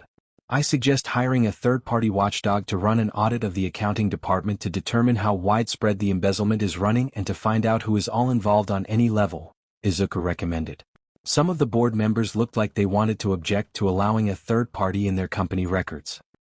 This would show the public that invests in the other companies that we own that we have their interest at heart and are taking the matter with utmost importance and will deal with anyone on any level that is involved with the embezzlement, Izuku said. Though the parent company was a private one, it owns a lot of the others that were public. As such, Izuku's recommendation would show they were dealing with the problem and also keep the investors' trust that no one from the parent company board of directors had their hand in the cookie jar. I have to agree. A lot of our companies that we own are still public and haven't been turned private. The company that is affected that we know of is a public one. As such, it will be important that we show the investors we are going to deal with anyone on any level that had their hand in the cookie jar. Hisashi said, backing up his son since the proposal was a smart one. The board soon agreed since they had no other options that would ease the investors' worries. It seems you are better suited for this work than I thought, Izuku. I look forward to the future, stated the board member that had spoken out against Izuku when he was first introduced. Hisashi was happy with this result since Izuku was working on the hardliner members at a faster rate than he thought possible. Time skip. The meeting came to an end and Izuku returned with his father to their living room. Good job in the meeting, son. You have impressed the Titans leader and the board of directors. Keep it up and there will be no one objecting to you taking over for me in the future, Hisashi said as he was cooking. Thank you, Dad, Izuku said. Soon they were eating and Hisashi decided to bring up his training and education. Son, you will start middle school in the coming months. You've been keeping up with your language skills. As such, I see no problem with you attending school. I know you would rather just be homeschooled, but you need to make friends your age since you need communication skills for when you go to high school for heroics. The middle school that you will attend is called Frankfurt Advanced Education. Once you are done there you will attend the world's top hero school called Frankfurt High Advanced Education, or FHE for short. Both schools are connected and will help complete a smooth transition between them, Hisashi said. Izuku was thrilled to go to a new school. People wouldn't bully him because he was quirkless anymore since he had his quirk now. Also, Europe had better laws protecting quirkless people as well. Also, about 1 month before you attend the middle school we will be attending a party that I was invited to. I will introduce you to other power families that you may end up working with in the future. This will also allow you to meet some of their kids. I know some are spoiled, but other families educated their children to be humble and grow up knowing the value of money so that they don't destroy the family business when they take over, Hisashi said. As such, Izuku would start taking on more education to get him prepared for the formal party so he doesn't embarrass himself. It was also decided that Hisashi would have doctors and trainers prepared to figure out how to best prepare his body for his quirk training so Izuku would be ready since Frankfurt has quirk training classes. Third POV. After the board meeting and the talk with Hisashi, 1 month has passed. The third-party watchdog group went through and finished their audit of the company records. They discovered that there were only a few bad actors in the accounting department that were causing the fraud. The people were dealt with and handed over to the police. The announcement to the media was made about the board of directors discovering the fraud and bringing in a third-party watchdog to do the audit. This announcement made most of the public company stocks increase due to the parent comparing quick dealing of the situation and public acknowledgement of the situation. Outside of that situation, Hisashi had Izuku start learning dancing skills and proper etiquette for a formal party. Izuku first learned how to dance in several different ways, but the primary was the ballroom dance. While doing the dance training, Izuku was also learning the proper etiquette for eating at fancy parties and gatherings so he would be able to keep up with everyone in the future. Time skip. 3 months have passed since Izuku had started the training. Overall, he was doing great and was about to master most of the training for formal gatherings. As such, it was time to shift some of his focuses to his general education to ensure he is meeting the standard of his middle school. The Titans group was already teaching him the most basic things to ensure his education was up to date for his age. However, they reported to Hisashi that Izuku had demonstrated advanced knowledge of subjects by the time they were finished and recommended that he was tested for his current knowledge. As such, that is how Izuku found himself in a government testing room where he was given multiple tests to understand his current knowledge. Izuku was dead tired by the end of the day. Izuku was given tests on many subjects and even given tests on current European political climate issues to see how much he needs to learn about his new home. Hisashi and the government officials were shocked. Izuku had demonstrated high knowledge in several subjects while maintaining a good grasp of most middle school subjects. Izuku did worst on the test about European matters but did better than they thought he would. As such, it was decided that Izuku's education was good enough for him to attend middle school without a problem. Izuku would need to put work in on the European history and current political climate but would be able to catch up. It was also decided that he would be placed in all advanced classes in his middle school, which would be teaching high school level subjects. The middle school was already an advanced school, but their advanced classes were even harder than average school's advanced classes. Son, good job on the test. You will be placed in all advanced classes but will need to catch up on European knowledge, Hisashi said to a drained Izuku who was laying down on the couch in the living room. Izuku just groaned out because he was mentally exhausted from doing tests all day. Now, since we know your education is advanced enough, we can spend more time on Quirk training than I had planned. Titan has finished building the solar energy room, so we will be able to test your absorption skills. Also, we will go to the Quirk training grounds that are outside the city and train your destructive abilities, Hisashi said, which made Yusuke shoot up since he hasn't been allowed to do much Quirk training yet. Yes. Quirk training, Izuku shouted. This just made Hisashi laugh. Time skip 1 week. It's been a week since Hisashi said they would start doing Quirk training. They took a tactical assault team with them and headed out to the Titan's Quirk training grounds for more destructive quirks. They knew Izuku could enhance his body due to how he used it the first time. As such, they wanted to be careful of him using his quirk underground in the Titan building. Sky view of the training ground. Izuku POV. Time to get some Quirk training in. We arrived at the training grounds and I got out. The agents lead me and Dad over to an empty space and said I could do whatever I wanted to test out. Okay, son. I want you to relax and just try to feel for your quirk. I want you to describe how it feels to you, Dad asked. Soon I just relaxed and pushed everything else out of my mind. I waited for a few moments and then I felt it. It feels like a raging blaze. It feels like the energy of the sun itself, I said. Soon I could feel the sun expanding slightly. As I stand here, I can feel the ball of energy or my inner sun start to expand slightly, I said. Understood, son. Now that expanding feeling is due to you passively absorbing energy while being in sunlight, Dad said. I could feel it slowly expand with each second. Soon I figured out how to actively absorb and could feel my inner sun expand at a much faster rate. I figured out how to actively absorb. My inner sun is expanding at a faster rate now. It's about double the size now, I said. Dad had me stop absorbing activity and had me relax for a few moments. Okay, son, now we are going to work on using the energy inside you to enhance your body. I've asked the agents that were sent with us to have some enchantment quirks. As such, let's get their view on how they activate their quirks to enhance their body, Dad said. Soon one of the agents stepped forward and explained his quirk. He stated for him that he spreads the energy across his entire body and has it on constantly when wanting to use it. Soon I started to attempt at using my quirk to enhance my body. I stood still and focused on my inner sun. I attempted to pull some energy out and I felt the sun respond to me. It soon split off a smaller sun that took the shape of my body. I explained this to my father and the agent. They suspected that I would be able to use the energy for many other things, but that the main sun was the energy pool of stockpile power while the mini body was what I was pulling into my body for active use. The agent suggested attempting to throw a punch with the current amount of power it sent off. I got up and threw a punch. It created a dust cloud to rise up and made some cracks on the ground. 60 miles per hour, one agent called out. He had a machine that could measure the speed of air. The air I created went 60 miles per hour. Now, do you feel the power in all of your power or just your arm? Asked the agent. I feel it across my entire body, I stated. Then the agent had me start running around and we found out that I was much faster, stronger, agile, and had better reflexes. It turns out that they had a machine they wanted me to punch. I did it and my punch came back stronger than All Might punch in his youth. We've now found your base strength, which we will call 100%, and anything extra you pull from the sun will be in addition to the base.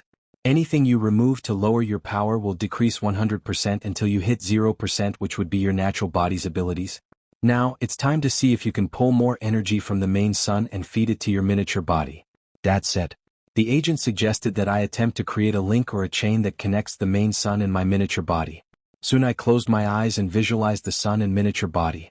I attempted to create a natural path that connected the two. Soon, with a bit of thinking, I was able to create an active wave of energy flare that looked like it was feeding into my body. It started to make my miniature body grow and I actively thought of using the percent method Dad suggested. I then thought of 200%, which caused my miniature-sized body to grow to double the size. However, the connection between the two didn't stop. Instead, a new connection that fed back to the main sun started and the energy stayed at 200%. I opened my eyes and I could feel the difference in my body. I felt the difference in strength. I explained what happened and the agent and Dad were shocked that I figured it out so quickly and that the energy was constantly being supplied and fed back to the main sun if it went over what I wanted. Okay, sir. Please attempt to throw another punch. It should be double of what you did last time for the speed. The agent said. Soon I threw the punch and heard the call on the speed of air. 120 miles per hour, called the agent off to the side. I was able to create a wave of air with my punches that could cause the air to move so fast. Next, Dad had me practice lowering the percent down so I didn't end anyone.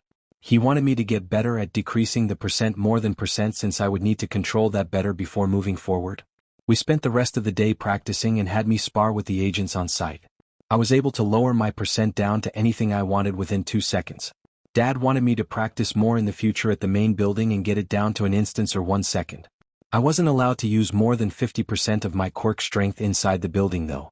They didn't want me to damage the structure of the building.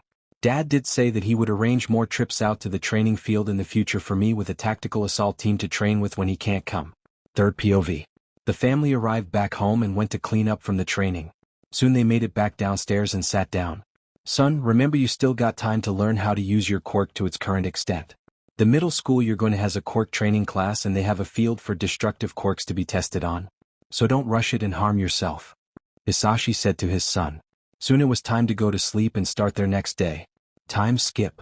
Third POV. 2 months have passed and now it was time for the party that his father was invited to. He had responded and told them he was bringing a guest but didn't say who it was. The Midoriyas were wearing the following clothing. Imagine Izuku as a younger version since he is still only 10. They headed downstairs and were escorted to the event place with 2 tactical teams coming with them. Izuku permanent bodyguards, Dale and Cade, were also there as main guards since everyone was allowed 4 guards to be present in the room with them. Izuku had his 2 and his dad had his 2. The tactical team would wait nearby in the area in the event something happened. The vehicles pulled up to the building and it was a mansion that was owned by one of the more powerful families in Europe, the White family who own Europe's largest healthcare and drug company. It looks pretty grand but I think I like where we live better since it doesn't require leaving to deal with the business of Titan or the businesses, Izuku said. Hisashi just chuckled at this and agreed with Izuku. Most of the powerful families are from old money like the Midoriyas but we don't have a mansion anymore. I used to but I left it when your mother and brother passed away, Hisashi said. They got out of the car and walked into the building. We were escorted to a room full of people and had tables for people to sit or stand at and an open area for dancing. This image does not follow our content guidelines. To continue publishing, please remove it or upload a different image. What the, Izuku thought. For some reason he felt a burning sensation but thought he imagined it as it went away. As such, he ignored it. Soon Hisashi took Izuku and walked him around to meet some people and introduce him. A lot of people were shocked to hear about Hisashi having a new son. They all realized that Izuku was adopted but he still would take over everything of Hisashi's in the future. Time skip. Izuku POVL. I separated from Dad about 30 minutes into the party because I wanted to wander around and see if I could find any kids my age. I soon found one kid that was sitting away from others. I decided to walk up to him and introduce myself. Shizuku, Kesko. What's your name? I asked him. He seemed confused for a second and gave me a glance over. My name is Leon. Why are you here tonight? Leon asked. My dad got invited and he wanted to introduce me to people he knew. I escaped from him about 30 minutes ago and was wandering around looking for people my age when I found you. I didn't go dance since I don't know anyone either and I'm new to dancing. I answered him. You're not trying to suck up to me. Why? Leon asked. I was confused for a second. Why would I suck up to him? Why would I suck up to you? You have nothing I want and I'm just trying to make friends. Since I'm new to Germany. I've only arrived about 5 months ago when Dad brought me from my birth country. I said to him. He seemed shocked and opened up a bit more. I see. Well, most people suck up to me because they want to get close with the next head of the White family when I take over the family in the future. Leon said. I didn't even know you belonged to that family. Dad didn't introduce me to the White family yet. I've only met a few families before I escaped him. This is the first party that I've attended in my life since Dad just adopted me only 5 months ago. I said not hiding the fact I'm adopted since it would be clear for anyone that saw me and Dad together. Leon POV. He's adopted by some wealthy or powerful family since that's the type of family that got invited here. I wonder which family he belongs to. It seems I might actually make a friend that isn't after something from me. Let's see how this goes.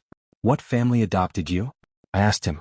I was shocked when I learned who he got adopted by. Midoriya. Hisashi Midoriya is my dad now. Izuku said. What? That means he belongs to a more wealthy and powerful family than mine. No wonder he doesn't want anything from me. Seems like I will make a friend after all. Want to attempt to be friends. I'm only used to fake friends that are after my family support or want to suck up to me for the future. I asked him. Sure. I did come with the aim of making at least one friend tonight. Dad will be happy since I will start middle school soon. Izuku said. I asked him what school he will be going to, and it turns out he will be in the same school and classes as me most likely. Well, the plan is for me to attend the same school and be placed in the advanced classes as well. There is only one schedule of advanced classes since not many get placed into it. So we can even stay in touch better when we go to school. I said, and Izuku lit up like a Christmas tree. Soon a guard came to me and said my parents were calling for me. I had Izuku come with me to introduce him to my parents since he was going to be my first real friend. Soon we came upon my parents talking to someone, and it turned out to be Hisashi Midoriya. My parents called for me and introduced me to him. Son, this is Hisashi Midoriya. We wanted you to know him and get to know his son whenever Hisashi finds him. My dad said while chuckling. No need. I and him became friends already. I said as I grabbed Izuku's hand and pulled him up next to me since he was standing behind my guard. Izuku POV. I hid behind the guard since Dad was there. I didn't want to get pulled back into more introductions. However, Leon grabbed my hand and pulled me out in front. I just waved at my dad while looking sheepish. Hey Dad. Funny seeing you here. I said. He just chuckled and said, well, you escaped me from earlier, but it seems your new friend had returned you to me. Thank you, Leon, Dad said. I just pouted a bit at that. Leon's parents looked a bit confused, and then Leon explained more about how I came up to him and became friends with him. He also talked about how we will likely be in the same classes at the middle school. Dad then did the formal introduction. Whites, please meet my son Izuku Midoriya. Izuku, meet the Whites. It seems, however, you've made friends with the son already, so you two know each other. Dad said. Soon Dad and Leon's parents talked for a bit longer before they let us go. I and Leon went out to the garden area that his family had. We played around a bit but didn't do much since we didn't want to get our clothes dirty. We talked about ourselves and I told him a bit of my history and how I was quirkless. He told me he didn't care I used to be quirkless since his grandmother was and the family didn't care. Then we talked about our quirks and I told him I was still learning. He had a vector control quirk and he said he was really good at math due to learning for his quirk. Time skip. Izuku POV. It was getting closer to the time to end the party. As such, we headed back inside. The party was slowing down and I made my way to my dad while Leon went to his parents. We told each other we would see each other at school. As Izuku and his dad were heading outside, Izuku could feel a slight burning sensation. Dad, the marks are burning slightly, I told Dad. He was shocked.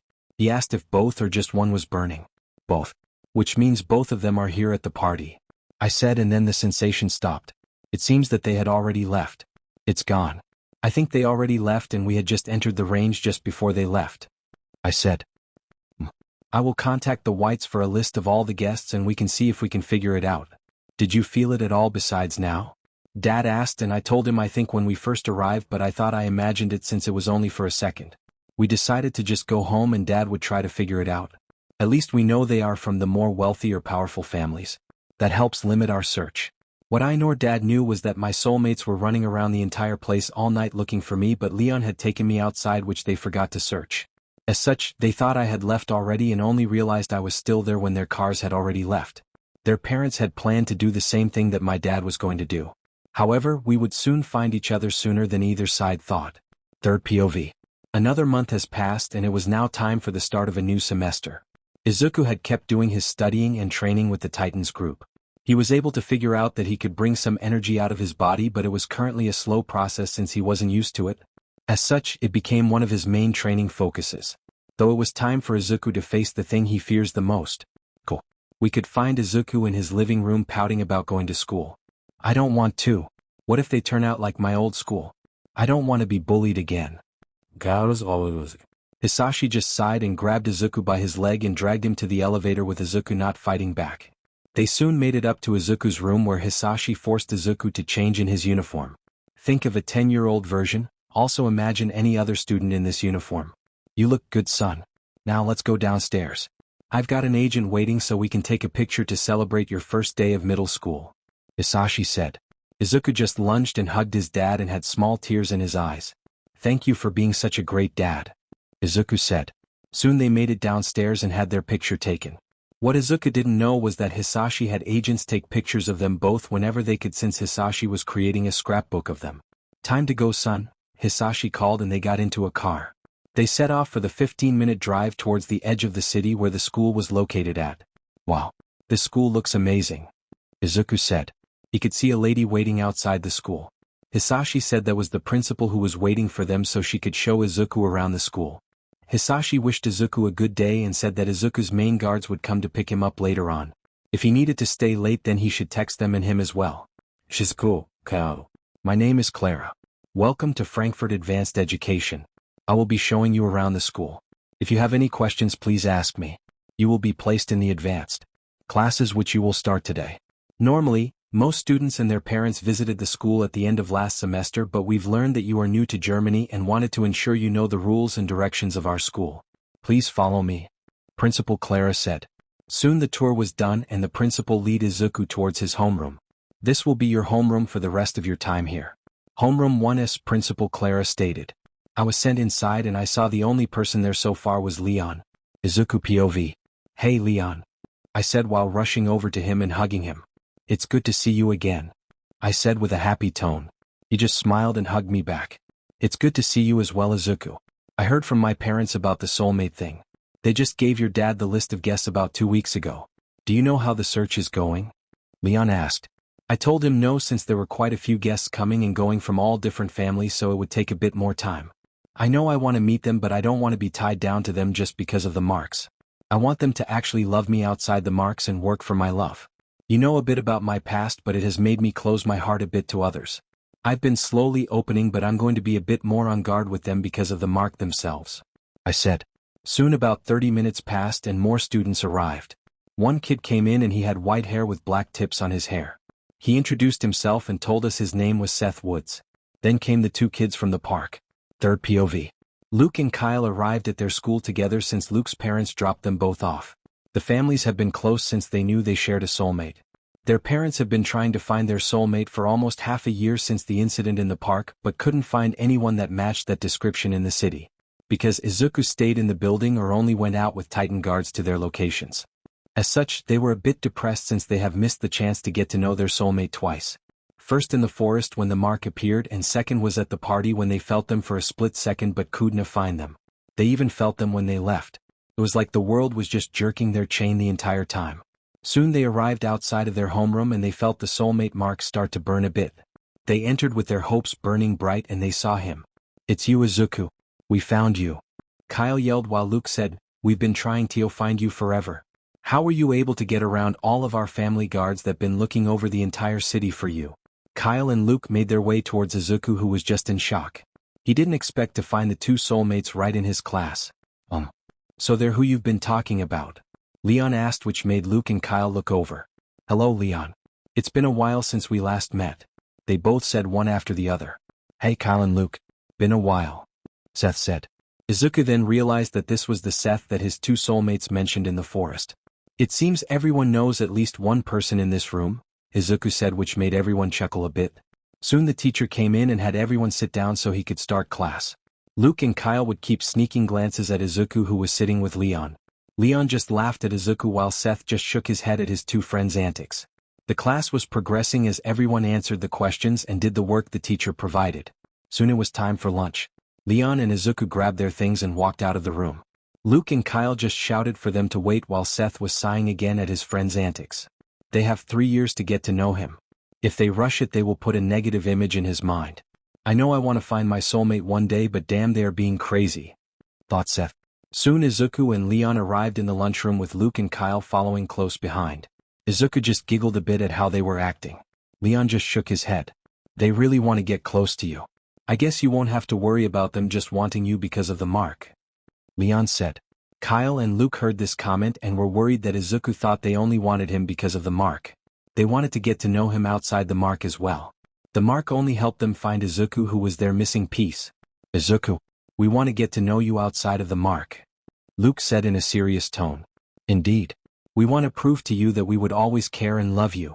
The mark only helped us find who our missing piece was. Everything outside of that is our responsibility of doing. As such, we will prove to you that we want to court you for the rest of your life and will be perfect soulmates for you, Kyle said in a serious tone. Izuku just felt touched a bit but knew they would have to do far more than just say words. He's learned his lesson on people in the past and learned that actions mean more than words. Actions mean a lot more to me than words. My past has been filled with hardship and it has taught me much. I won't submit easily, so good luck. Izuku said while grabbing his food and sitting down with Leon. Looks like you two got a long road ahead of you. At least you know he will be nearby for you to work on. However, I first suggest learning more about him, like his past, before you try for love. Learn what has hurt him in the past will allow you not to repeat those mistakes of others," stated Seth, who just grabbed food and walked towards Izuku and Leon. He then introduced himself as the two idiots' friend and started to talk about how the first day was going. Kyle and Luke just sat at the same table but didn't try to push Izuku in fear of losing him. They agreed with each other to take it slow and steady. "Slow and steady wins the race," whispered them both, but it was heard by the entire table, who just laughed a bit. Time skip. Izuku POV. Lunch came to an end and they returned to class. Soon it was time for the Quirk training hour. The teacher took them and led them to the training ground, which was out behind the building. It was the large open field that you could see from the lunchroom. We all changed into gym clothes and were waiting for instructions from the teacher. Hello. A core feature of this school is that most students are going to go for heroics. As such, we give you an hour every other day for Quirk training and control. It has proven to increase the standard of heroes that graduate from hero schools in Germany," the teacher said. Soon we all spaced out and I noticed Kyle and Luke both had similar quirks. "Are they related?" I asked and didn't realize it was out loud. "No," they both answered while looking at me. "We had an ancestor that married between the families. It was so long ago that it doesn't matter DNA-wise, except we both ended up with similar quirks. Doctors think it's because of the soulmate mark we share with you," Luke said. It made me blush thinking about having two kitsune at my side. Leon just made an offhand joke. "Looks like you would have perfect loyal guards now, won't you?" he teased. I just slapped his back with my hand. "Sure you," I said with a small blush. I feel like he is going to keep making offhanded jokes now, Izuku thought. Everyone worked on their quirk control. Seth had a quirk that was like the white tiger from myths in Japan. Leon had the vector control. Luke and Kyle had kitsune quirks, and I with my solar stockpile quirk and energy manipulation. While they were all doing their thing, I was focused on my energy manipulation. I didn't want to work on increasing the percent without doing it at the Titan training ground. I instead decided to try and make something out of my energy or do something with it. "Izuku, you're floating," Leon said. I opened my eyes and found I was indeed floating. It seems I had wrapped myself with some of the energy without realizing it, and it has allowed me to float a bit. "Well, I'll be," I said. "It seems I've found one way to use my solar energy outside of my body. Now to train this further and get better at it," I said. Everyone just congratulated me and the teacher said it was time to wrap it up and leave for the day. It seems we all let time go by quickly. Third POV. It's been 7 months for the Yagis and there still hasn't been any word about their son. The police search had gone cold and the police have declared Izuku Yagi dead and announced the end of the investigation due to lack of evidence.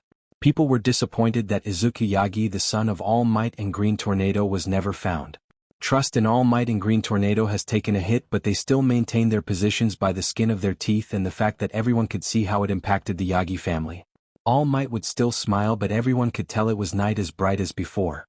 Green Tornado announced that she was going to start rolling back her active duties and start some charities to help other people that found themselves in situations like their son. Izumi Yagi was less cheerful and was losing hope. She regretted everything she did to her brother and wished she could make it up to him. She would cry herself to sleep sometimes at night when she thought back to her brother and her mistakes. The Bakugo's twins were only slightly better. Katsuki recognized how screwed up he became due to the teachers at his school and took his therapy seriously. He still had an attitude and complex, but it wasn't to the degree it was before. Katsumi had taken the hit a little harder than most knew because she had a crush on Izuku but recognized the fact that he would never go for her after everything she and the others did to her.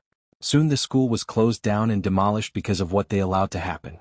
A lot of the teachers were arrested that knew of the bullying, and those that didn't know about it had their licenses removed and they had to return for retraining. UA announced that the school would be accepting quirkless people into all programs since they had a rule against quirkless people in any program. Nizu came out and said that if a quirkless person can pass the exams to get into any of the courses, then they deserve to be there as much as a quirked person. The public didn't have much pushback since the quirkless person would still have to pass the same exam which everyone else did. No special measures were taken, as such no one had room to object to the change. "Hello All Might, what can I help you with?" Nizu asked as All Might sat down in the office. "I was wondering if there was any way I and Inko could work here when Izumi attempts to attend." I want to try and make my time limit last as long as I can, so if I find Izuku I can give him my quirk. I want to at least offer it to him. If I start running real short on time I will have no choice but to give it to someone else. All Might asked. Nizu sat there thinking for some time. I'm sure we can swing it. You will have to make sure your public image stays intact and can't take any more hits before you start teaching. Otherwise, we wouldn't be able to announce it and survive it, since you would be working with kids which you effed up once already. Remember the deal you have with the courts. Screw up with kids again and you go straight to jail without trial. Nizu said. All Might thanked him and went home to tell Inko about the update. Inko wanted to educate the next generation on being better than them, and she wanted to watch over Izumi before she became a hero. Scene changed to Germany. Third POV. It's been a month since Izuku had started school. He has started to warm up to Luke and Kyle, and they have noticed it, which has only encouraged them to keep working at it. Izuku did tell the entire group, Leon, Kyle, Luke and Seth, about his entire past and who his biological family was, and who had adopted him. Kyle and Luke understood why Izuku was worried about them only wanting to be with him due to the soulmate mark. They promised him that they would show him that they don't need the mark to love him and will one day prove it and court him into a relationship with them. However, for now they said they would start out as friends until Izuku felt comfortable enough with them to move forward. Izuku thanked them for that and did give them each a peck on the cheek, which caused them to blush and grin at Izuku, who just walked away. Izuku had told his dad about finding his soulmates after the first day of class and discovered that they belonged to two of Europe's most powerful families. This made Izuku a bit happy, since he knew they wouldn't be pressured by their families to be after him for the family wealth or anything, since they had their own. Hisashi told Izuku that he would meet with their parents since he knew them personally and catch up with them, so everyone was on the same page regarding the boys. Quirk training at the school proved useful for Izuku, since he focused on more combat abilities with Titians and focused more on defensive or practical usage of his quirk during school training. Izuku had learned how to create a shield using his energy. He spreads it out from his body and was able to make it take a shape of a transparent golden shield. It took him a lot of energy and time to set up the shield, so it wasn't practical in combat currently, but the teacher of their quirk class said with training he should be able to do it quickly enough for battle. As such, Izuku has learned how to create a shield and use his energy to fly, but they all take too much energy or too long to do, so they need to be trained to be battle ready. The others were training their speed, in which they could either shift their forms, charge up an attack, or how fast they could do their attacks while increasing their stamina. Overall they were all increasing slowly but surely. Izuku decided that he wanted to spar with some of the Titan members, and Hisashi had told him where to go in the building to find the sparring floor. As such, that is how Izuku found himself in the Titan sparring pit, where he would go up against some of their new members and have to work his way up the ranks of experienced fighters. It didn't end well for Izuku. A 9-year-old versus a 20-year-old agent was a rough fight, and Izuku should have known better. Hisashi was just standing up on the side of the ring area smiling, since he knew how the fight would end. Though Izuku has been training under Fong, he still has a lot of work to do in his training and lacks real-world experience, which he would get through these spars.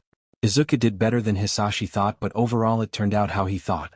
Izuku landed several good punches on the newer agent, but the newer agent used Izuku's lack of experience and easily defeated Izuku and threw him down on the ground and pinned him. It was over in 5 minutes. Good try, Izuku. You did put some good punches in, but you lack experience and you're still too new to your training under Fong. The things you learned from him in Japan were the basic stuff, and only in the past 6 months did you start learning more offense fighting skills. Hisashi said. Hey Dad. Can I invite Kyle, Luke, Leon, and Seth to our home and Titan training places sometime? Izuku asked his father. Hisashi thought for a second on this. He realized that Izuku would become closer and closer to Kyle and Luke as time passed if those two kept their work up. They've been doing good so far and haven't acted bad towards Izuku, nor has Hayashi found any bad things about them from the research that Titan's done on them. All of Izuku's new friends have been raised by the top powerful families and raised to understand the value of money and be respectful. As such, Hisashi couldn't really find a reason not to reject the request. Sure, son. However, whenever they are off the home floors they will need to have a Titan guard with them for some time. I'm also going to require them to have a chip placed in their body as you have. It will act as a GPS and give them basic access to the main living room floor and your floor. Mine will be blocked since my private office is there. Aishi said. Time skip. 1 week has passed and Izuku has decided to bring everyone to his home. They had let their parents know they would be at the Midoriya residence, and their parents said it was fine since they would be in a well-guarded building and protected from outside threats. As such, they didn't need to bring their guards since Izuku's would be with them until they arrived at the building. Thank you guys for coming with me. Izuku said. Everyone said it was no problem. They decided to go to the training room on the private levels after Hisashi gave them the chips that their parents agreed to since it acted as a second level of defense due to the GPS since they can find the kids if they ever get kidnapped. They all did some basic workout before they started to do some quirkless sparring. Titan sent up 2 agents for Izuku so they could get advice on their quirkless sparring. First, it was Izuku versus Leon. The fight lasted about 5 minutes since everyone's families trained them in quirkless combat. Izuku had pinned Leon to the ground when he made a small mistake and Izuku capitalized on it. Next was Luke versus Kyle. They both fought with similar styles, as such the match took a bit longer than the first one. The fight ended in a tie with them both exhausted on the ground. Seth decided to go in and asked Leon to fight him. However, this would take a turn that no one expected. The match started with Leon just using his shorter size to dodge all the attacks and not letting Seth connect anything, but soon Seth was able to grab a hold of Leon. It was at that moment Leon started to scream in pain and clutched his right bicep. Everyone froze but Izuku. He remembers how he felt and what he did when the Soulmate mark appeared, and Leon was acting just like he did. As such, Izuku jumped into the ring and moved Leon's hand, and saw a white tiger mark start to appear. Agents call the medical bay and warn them we have incoming. Leon has just received a Soulmate mark just as I have. Izuku yelled as he got ready to pull Leon in his arms, but the moment Izuku said something about a Soulmate mark appearing, it had snapped Seth out of his shock. Seth dropped down next to Izuku and Leon and said, "I'll carry him.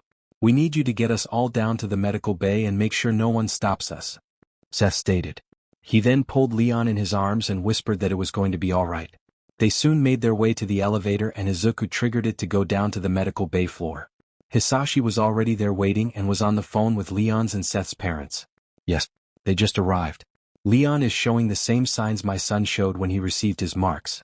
It appears less painful since he only received 1 mark, unlike Izuku who received 2. Let the guards in the lobby know when you arrive and they will guide you down to the medical bay." "Yes, I'll update you if anything changes," Hisashi said while on the phone. Leon was taken by the doctors and placed on the bed.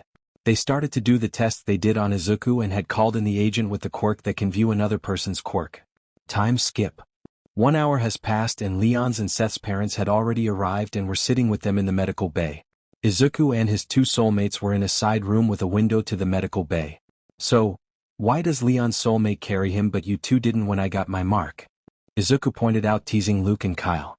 "Hui," was shouted out by them. "We would have, but we didn't know that was what it was." "Sorry," Luke and Kyle said. "I'm just teasing you, so don't worry. The only reason I acted was that I had a good guess what it was and Seth reacted due to me knocking him out of his shock. So don't take me seriously, okay?" Izuku asked them with a smile on his face. They just nodded their head and moved to each of Izuku's side and gave him a hug. Izuku felt warm inside with his 2 soulmates hugging him. "I guess I get to tease Leon now about his soulmate," said Izuku with a grin on his face. Luke and Kyle just sighed at his grin and did a silent pray for Leon. Soon Leon woke up and everyone moved to the room. "Leon, good to see you're up. Now I get to tease you since you teased me so much about my soulmates," Izuku said with a grin on his face. Leon just cursed under his breath and got a smack by his mom to his head while she said not to curse. Izuku just laughed while the others were just sighing at the 2 boys. Third POV. Soon the doctor came in and started to explain the situation to Leon. "You're in the same situation as Izuku. You received a soulmate mark from Seth, as seen by the white tiger mark on both of you. It has the same condition as Izuku's and we've listed them out here on this sheet so you can read it and ask any questions if you have them," the doctor stated. Leon asked Izuku some questions on if he felt any different after getting the new organ in the long term and if it impacted him in any way. "No. It was a bit weird for like the first week for me because I knew there was a new organ. I knew it was different, so it just felt weird without really feeling weird. Overall, I saw no impact on my training or in my daily life. It's just a bit annoying to feel the burning situation whenever the 2 kitsune of mine enter the room," Izuku said. "Oh, so they are your kitsune now? Interesting," Leon said with a small grin on his face. Izuku realized what he said and just grabbed a pillow from the next bed and started to smack Leon with it as he had a blush on his face. Kyle, Luke, and Seth just sighed at their soulmates' antics. "It's ironic with how small our group is that you and I ended up being their soulmates," Leon pointed out. Izuku could only agree. "It just means we are meant to be," Luke said. Izuku just threw the pillow that he had in his hand at Luke. Kyle just laughed but got a pillow to the face from Izuku as well since he grabbed another one. Now, stop playing with the medical ward stuff," Hisashi said as he de-iced to have everyone move up to the private living floors since Leon was okay enough to walk. Everyone please just take a seat and just start to relax since today has been stressful for everyone, Hisashi said as he called down to the building kitchen and had them prepare food. I've called the kitchen and they are going to prepare dinner for everyone since it has gotten so late in the afternoon. Kyle, Luke, your parents are about to arrive. I've told them of the situation since it would be a good idea all parents meet together since you are all friends and there are now 2 soulmate groups in your friend group. It will be helpful for the parents to get to know each other more personally since I'm sure you all will be spending a lot of time together in the future. Hisashi said as he received a call about the other parents being downstairs. As such, he went to the elevator and approved for it to come up. Soon all of the parents arrived and were drinking some wine from Hisashi's collection. Izuku decided to take everyone up to the new game room that Hisashi had put in one of the rooms on the upper floors. Dad just had this put in for me since he knew I would start inviting you all over more. I have a small game room for my personal use but it only has a computer and consoles while this has bigger games for all of us. Izuku said. They soon broke off and started to play some games. It was about 40 minutes later when Hisashi came up and had them all come downstairs for dinner. Sit down kids and let's eat, Hisashi said as the kids arrived at the dinner table. This room was one that was hardly ever used since it was only Hisashi before and then only Hisashi and Izuku. As such, this was the first time that the dining room was actually used since the Midoriyas would just eat at the eat-in counter in the kitchen or on the living room couches. Everyone said their thanks and started to eat. So Leon and Izuku, how are you two taking the whole soulmate thing? I know Seth, Kyle, and Luke have always been waiting to find their soulmate since they actually knew about the soulmate bond but you two didn't until it happened, asked Seth's parent. Leon and Izuku looked at each other and they started to talk. For me, it's nice to know that I have someone that is meant for me but I won't just accept the relationship just based on the bond. Seth will have to prove that he actually loves me outside of the bond. I know very well he's been perving on me lately though since he keeps taking glances at me in the locker room, stated Leon which made Seth start choking. Everyone just laughed at that. Then it was Izuku's turn. I was afraid of it to be honest, Izuku said which made Hisashi sigh since he knew why. The boys did also but the other parents didn't know the reason. Izuku though answers the question for them. You all know I'm adopted by my dad. Before that my biological family wasn't, they weren't so great which is a nice way to put it. If you want better answers you can get dad to tell you. I'm kind of tired of repeating it so much. He can give you the entire story. Oh dad, that reminds me I did hold one thing back about what happened. Izuku's write down on a napkin about OFA and its story and gives it to his dad so no one can see it. However, after spending more time with Luck and Kyle I'm opening my heart to them a bit more and learning that they won't be the same as everyone else in my life has been, Izuku said. Everyone was happy that Izuku was opening his heart up to the boys. The parents were still a bit confused and looked at Hisashi who said he would explain later when the kids go play again. Hisashi then looked at the napkin and just choked on his wine. Son, just to confirm, you did hear this correctly? No way you heard wrong, right? Hisashi asked as he was even more pissed since the truth about OFA made what All Might and his family did worst since he would have known about the hardships a bit and shouldn't have treated his own so that way. Yeah. Makes the entire story far worse doesn't it? Izuku asked with a sad smile on his face. Also no there isn't anything else that I've held back that I know of, Izuku said knowing his dad would ask. Yeah. Good thing you held it back. If you told me the first time I might have gone and ended your biological family and the UN would not have been pleased with the symbol of peace being ended off by my group. Hayashi said which shocked the parents that Izuku was the son of the symbol of peace. Wait, you're the kid from the news a while back. One of the adults said. Oh yeah. Izuku they finally did realize you were gone and your assumption was correct on when they would notice. They did a press conference and admitted to some of the stuff. It's watered down a bit in my opinion but oh well. Like they would ever find you anyway. Hisashi said with a smug grin on his face because the UN had approved of the adoption regardless of the fact that Izuku's biological father is the symbol of peace since Titans are far more important to social peace than the symbol since he can only be in one country while Titan is all around. Soon the dinner came to an end and the kids went back to the game room to play. Hisashi then explained the entire truth while leaving OFA out. The parents were pissed to hear about everything and glad Izuku was brought to Germany. Especially Luke's and Kyle's parents since they found their soulmate because Izuku came to Germany. Time skip. Months have passed and it was now time for Izuku's birthday. It would be the first birthday that Izuku would celebrate since he was 4 years old since his biological family ignored his birthdays. Izuku would now be 11 years old. He was found by Hisashi right when he was 9 and was turning 10. As such, they didn't really have time to celebrate his 10th birthday properly due to everything that happened. This year Hisashi had taken the day off and had plans ready for Izuku's birthday and told Izuku to be ready to have his birthday party when he returns home with his friends. Soon school came to an end and everyone went to the Midoriyas. The other families have been visiting more often since all of the boys have been hanging out more often. It became a usual occurrence for all of the families to meet up and eat twice a week at the Midoriya home. The parents were granted access to the main level of the private floor while the kids had access to the main floor, Izuku's floor, and the other private floors below the main floor. No one had access to Hisashi's floor beside him and Izuku due to his office being on that floor. Izuku walked in and was welcomed with the entire main floor living room being decorated in birthday supplies. Izuku had some tears going down his face which worried Hisashi for a moment. "Thank you, Dad. It's nice having my birthday celebrated for once. It's been a long time since my 4th birthday before they all turned on me," Izuku said with a smile. Hisashi just hugged his son and told him it would be alright. Everyone just sat around talking while the boys laid on the ground watching some TV. Over the year that passed, all of the soulmates got more close to each other after they entered the last semester of their first year of middle school. Leon and Seth had gotten to the stage of holding each other's hands and pressing up against each other's shirts while they sat down. Izuku, Luke, and Kyle were closing in on that stage as well. Izuku was comfortable with holding their hands anytime they wanted and was opening up to being pressed up against their shoulder as well but was still working on it.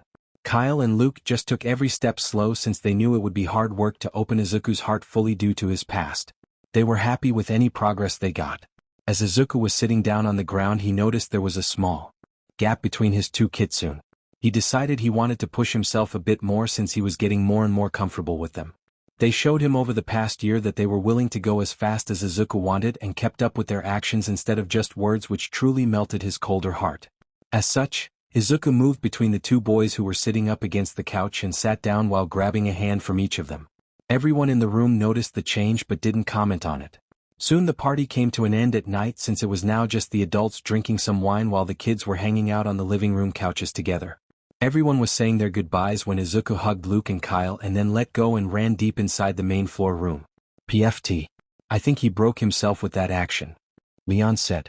Then he noticed Luke and Kyle had a blush on their faces. "Well, looks like he broke you two more though," Leon said, which resulted in Seth just nudging him in the side, reminding him that Izuku would tease him later for all of this. Yagi POV. It's been over a year and a half now since Izuku has disappeared off the face of the earth.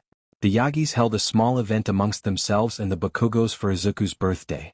They lit a candle on a cupcake and blew it out. "Happy birthday, son. I hope wherever you are safe and happy," Inko said. Everyone just chatted and enjoyed their night as best as they could since they knew they were missing someone that they shouldn't be missing. 3rd POV. Izuku and the others were at the Titans training field so they could be a bit more destructive since they couldn't do it at school. They all have been training their individual things in the school quirk training classes. Though Izuku was the one who was working the hardest due to needing to catch up to everyone. Izuku has been using the quirk classes to increase his speed on using energy outside of his body.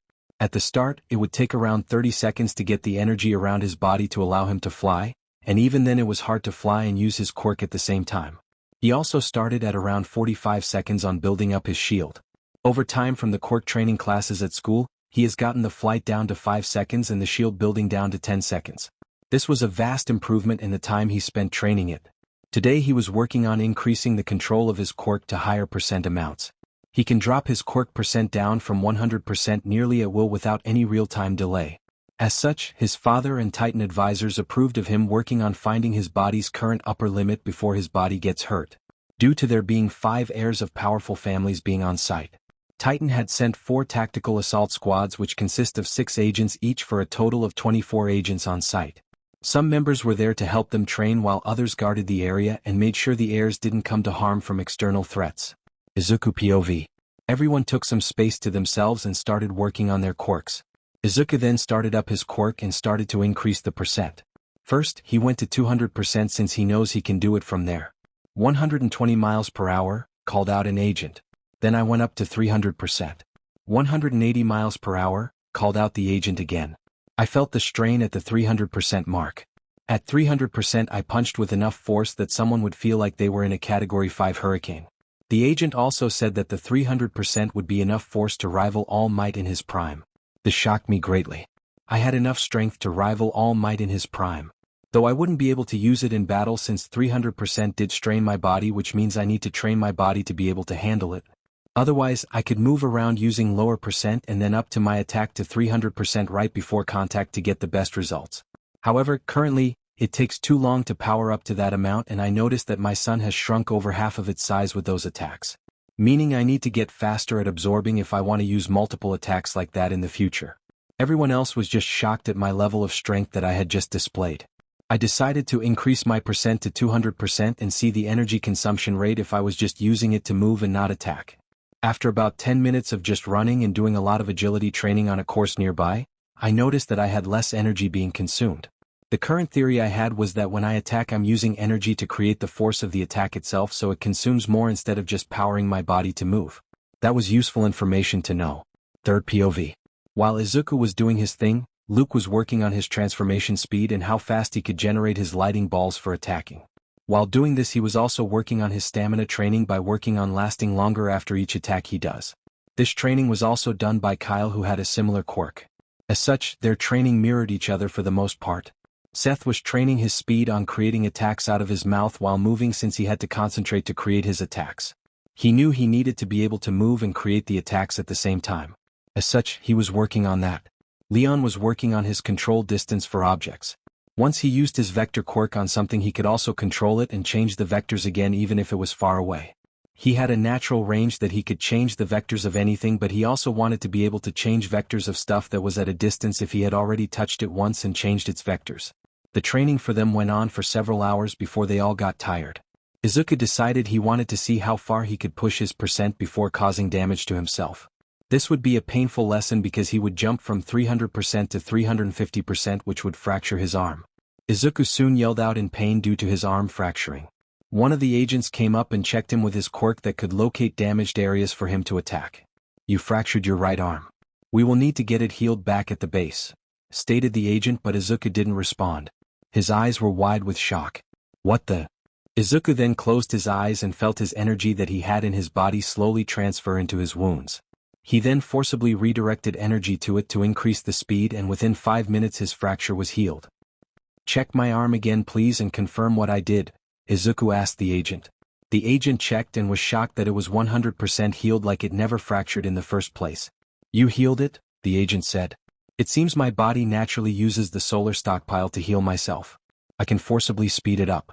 It seems I will need to train that ability, which will be hard to do since I need to be injured to do so," Izuku said. Then the agent made a remark. "Maybe you can heal others, which will give you training. We should have you go to the medical bay to check it out and see if you can heal other people," the agent said. This was a good idea that would need to be explored later on. Time skip. Third POV. 2 weeks have passed since the last training session at the Titan's grounds. Izuku did visit the medical bay and found out he can heal others, however it consumes far more energy than healing himself. It was to a point that it wasn't really worth the energy consumption. It was good for training and emergencies, but overall it wasn't really practical for Izuku to do it. Izuku has been also using the solar energy chamber that his dad had built. He's been pushing his body's limit on how much he can store. He's found out that he can store a lot of energy to a near limitless amount. So far they haven't found a limit for his stockpile limit. Izuku estimates that he could do around 100 punches at 300% before he ran out of energy and had to stockpile again, which was a lot of energy. This meant that he would never really run out if he was only running at his natural output of 100% when he activates his quirk, which was as strong as All Might in his youth. Izuku POV. The boys were all at school and were in their homeroom. Time passed and lunch had arrived. However, the lunch was soon disturbed by a spoiled kid that decided to bully a kid from another class. The spoiled kid was bullying the other kid for his mutation quirk. This just pissed me off since there was a teacher in the lunchroom and he was doing nothing. I've heard rumors from some other students while I passed about the quirkless teacher. They also said that the school could never get proof of his actions. As such, I went over to the teacher and had asked him to step in. He just said that it was boys being boys and it would solve itself out. That just pissed me off so much that I just walked over to the bully and put myself between him and the other kid. I could notice the teacher was pissed I got involved. "You are going to leave this kid alone, you quirkless piece of shit," I said. "You don't know who I am, do you? I have power in this school because of how much money my family donates. See, the teacher over there won't do shit. My family is powerful enough to have this much control. So how about you walk away and I'll forget this incident of yours," said the kid. "How about no? Also, I don't care what family you are from. I still won't let you do this while I can stop you," I said. Soon the teacher came over and yelled at me for starting a fight. I just looked at him and glared. Don't try to shift blame now. I will bring you up with the principal and have you dealt with soon. You decided to ignore this solid brat because his parents donate money to this school. I refuse to stand aside when I want to be a hero, I said. The teacher said something about dealing with me in the principal's office and I would never get into a hero school with marks on my record. Soon, the teacher, the bully, the victim, and I were walking to the principal's office. I had pulled my phone and texted my father about what happened and he said he would be at the school with a lawyer in a few moments and just demand them to wait until he arrived. We entered the principal's office and she was confused to see me. What is going on? She asked the teacher. She didn't seem happy to see him there. The teacher stated some bullshit lie about me starting a fight with the spoiled kid and how he and the victim were only talking when I came onto the bully. Izuku, can you please explain what happened from your side? She asked me. I'm sorry. My father has instructed me to wait until he arrives with his lawyer, I said with a smile directed towards the teacher. The principal froze at my comment. The teacher said that I don't need a parent and was asking why a lawyer. Soon there was a knock on the door and entered my father and the lawyer. The teacher froze when he saw my father. It seemed he recognized him. Hey Dad. Glad you could make it. This made both the bully and teacher pale. It seemed they both just realized how screwed they were. I then explained the situation and what went on. The principal had a grin on her face. You're fired. I've been looking for proof of your quirkless bullshit for a while. Pack your things and get out. I'll be reporting this incident to the teacher's credentials agency so they have it on file, said Principal Clara. She was so happy that she got rid of him. She then turned to the bully and suspended him for 2 weeks and sent him to wait outside for his parents who she would call. Well, we might lose their funding. Though I at least got rid of the quirkless teacher, stated Principal Clara. My father asked how much they donated and she told him $600,000 a year. Consider it done. I've never had a need since I didn't have a child going here. So I'll donate $1 million per year, which doesn't affect my finances at all. My business can actually write nearly all of it off for taxes anyway, Dad said with a grin. The principal just relaxed since she wouldn't have to explain to the school board about losing $600,000 a year, but instead, she gained $400,000 in addition instead of a loss. The other students' parents had arrived since the kid texted them when he was sent outside. They demanded to know what happened and treated to pull their money. They didn't even realize that I and my father were in the office. The principal explained what happened and said their son was suspended for several weeks. They said they would pull the funding if he was suspended. Go right ahead. If you didn't notice, Mr. Midoriya is here in the office.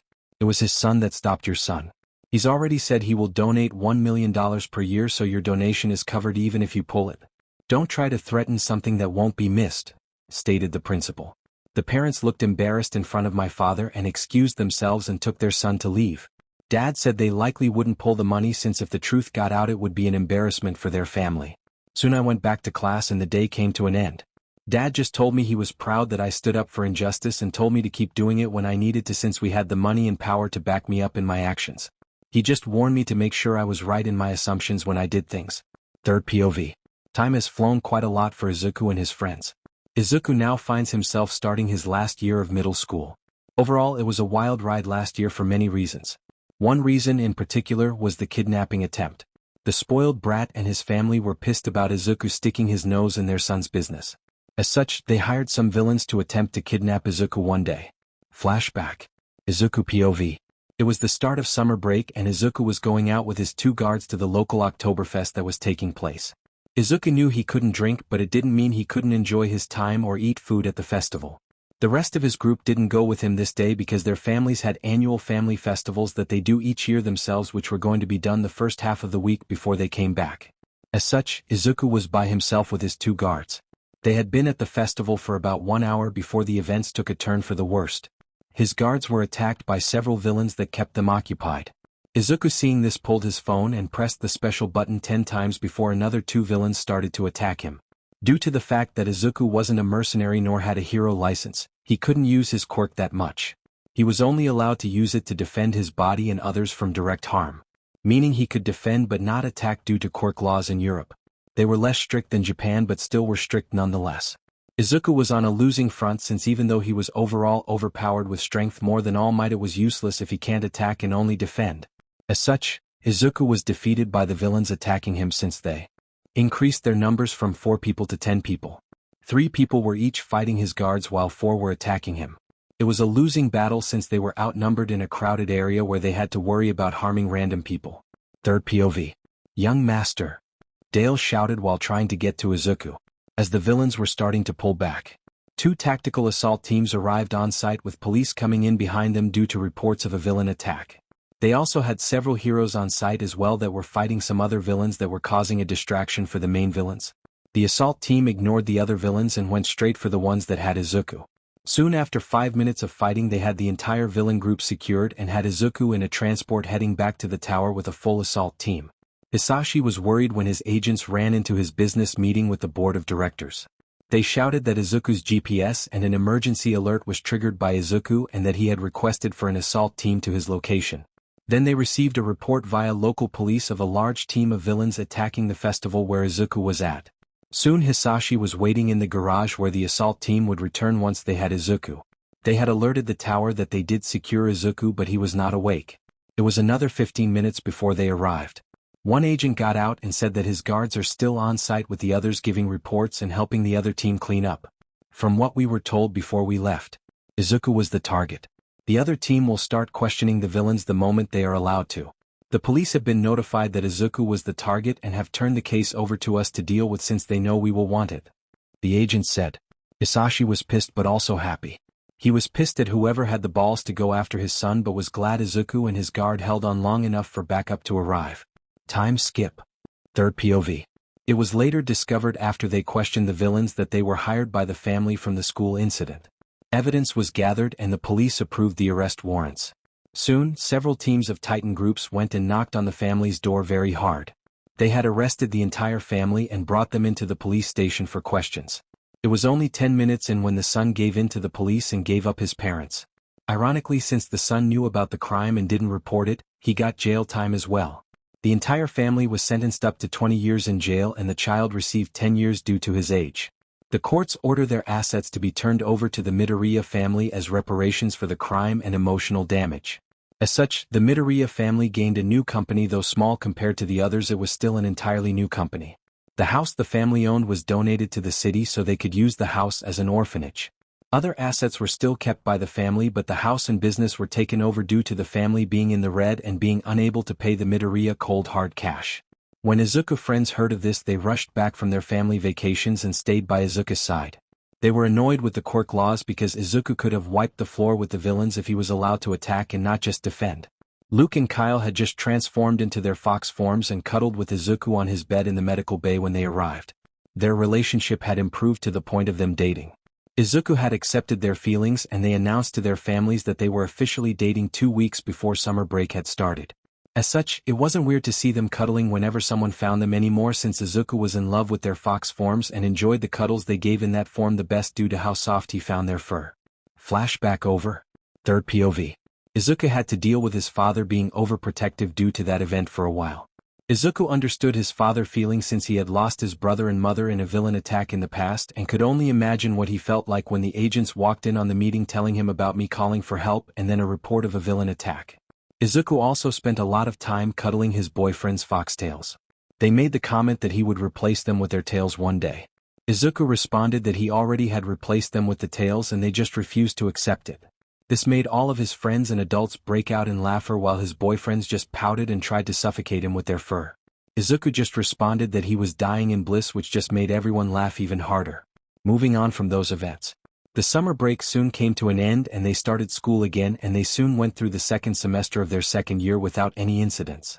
They trained and studied hard and passed their exams at the top of their year. After their finals were finished, they came upon their winter break.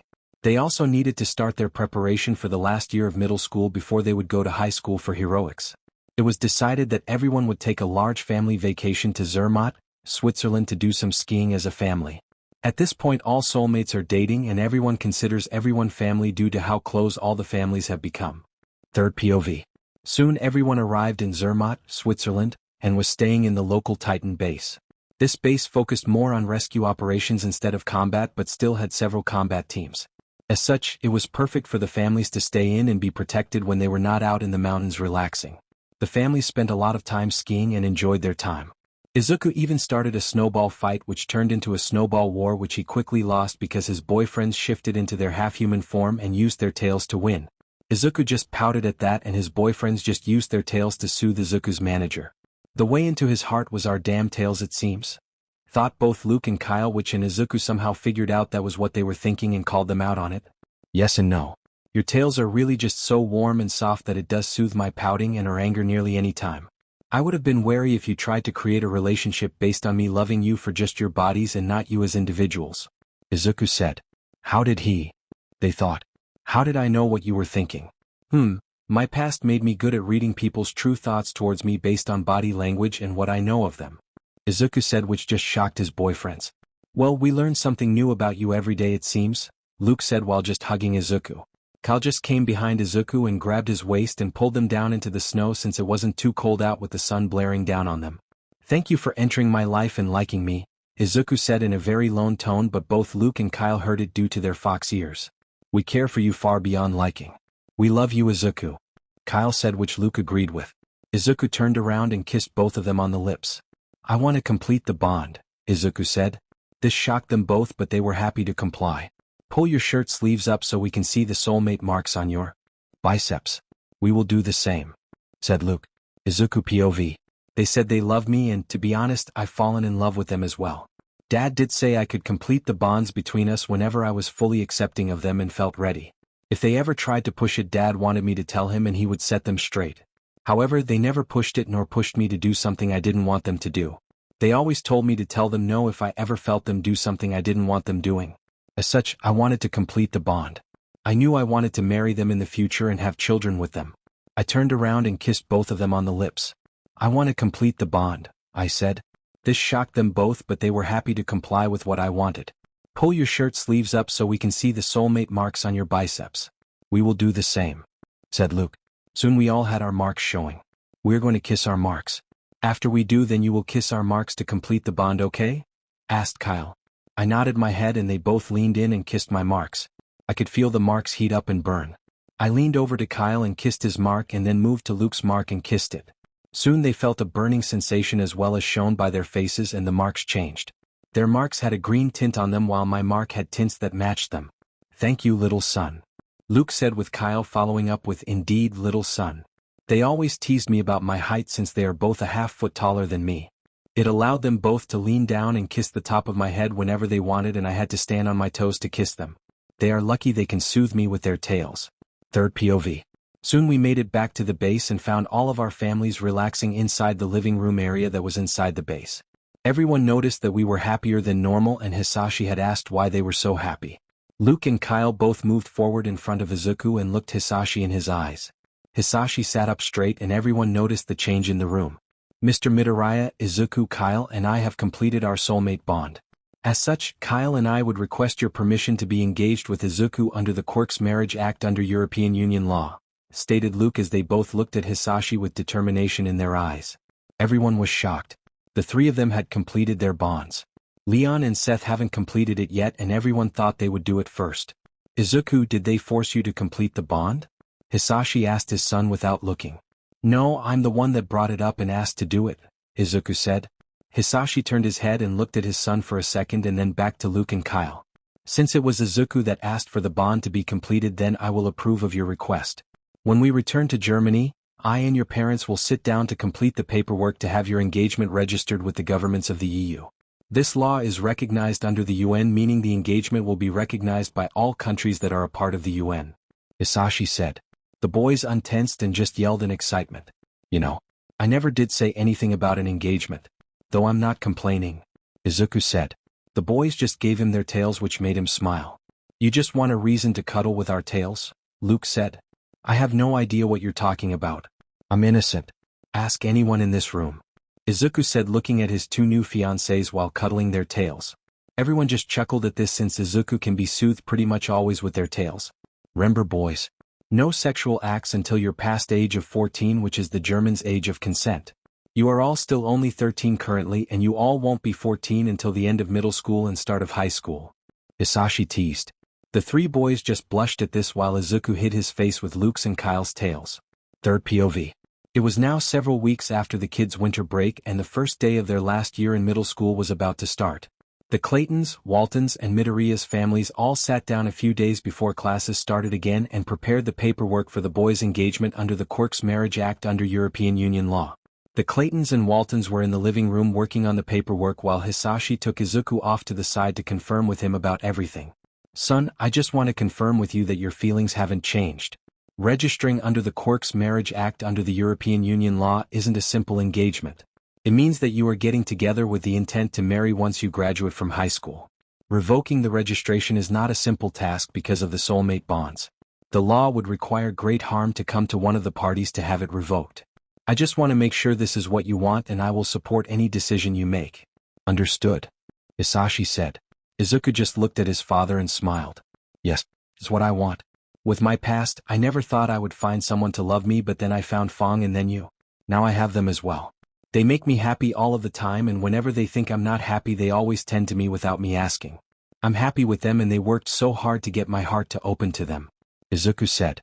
Hisashi just hugged his son and kissed his forehead. They moved back to the living room where Hisashi started the paperwork for their side. After about 1 hour they had finished the paperwork. Kyle Luke. Remember, break my son's heart and you will find Titan hunting you down, Hisashi said. Luke and Kyle just stared at Hisashi with determination in their eyes and grabbed each of Izuku's hand and shouted, "Never!" A smile just appeared on Izuku's face at their determination.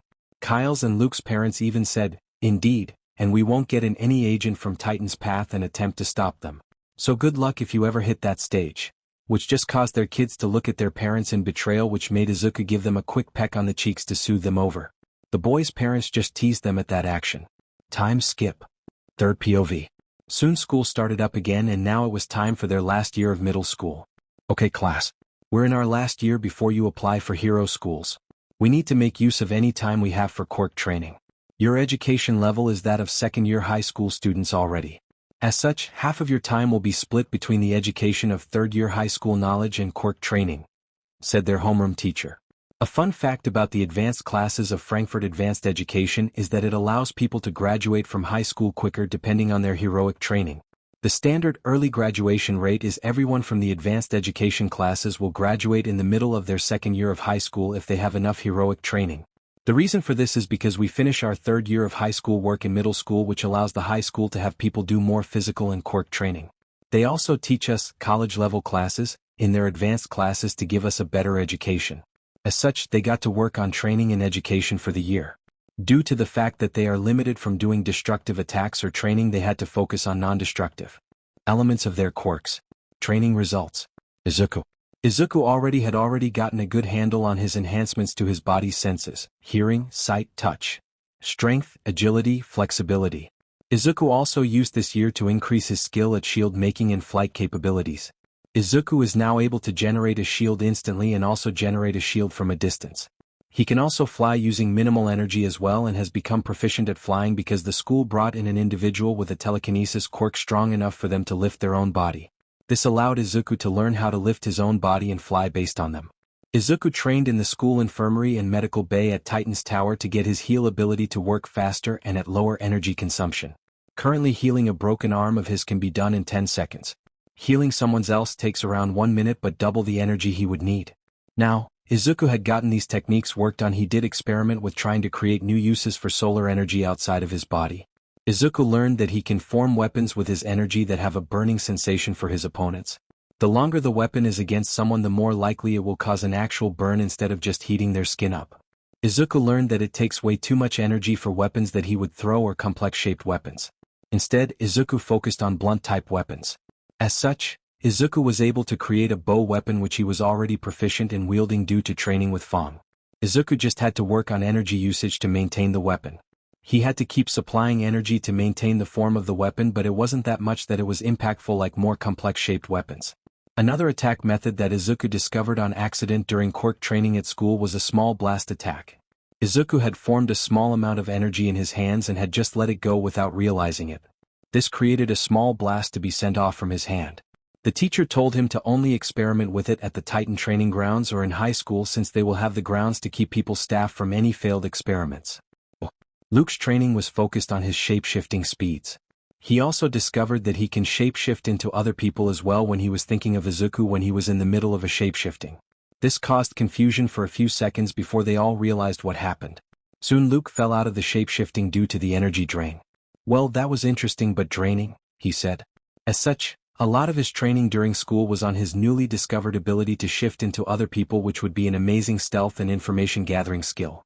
He couldn't use other people's quirks, but it still would allow information to be gathered by spying.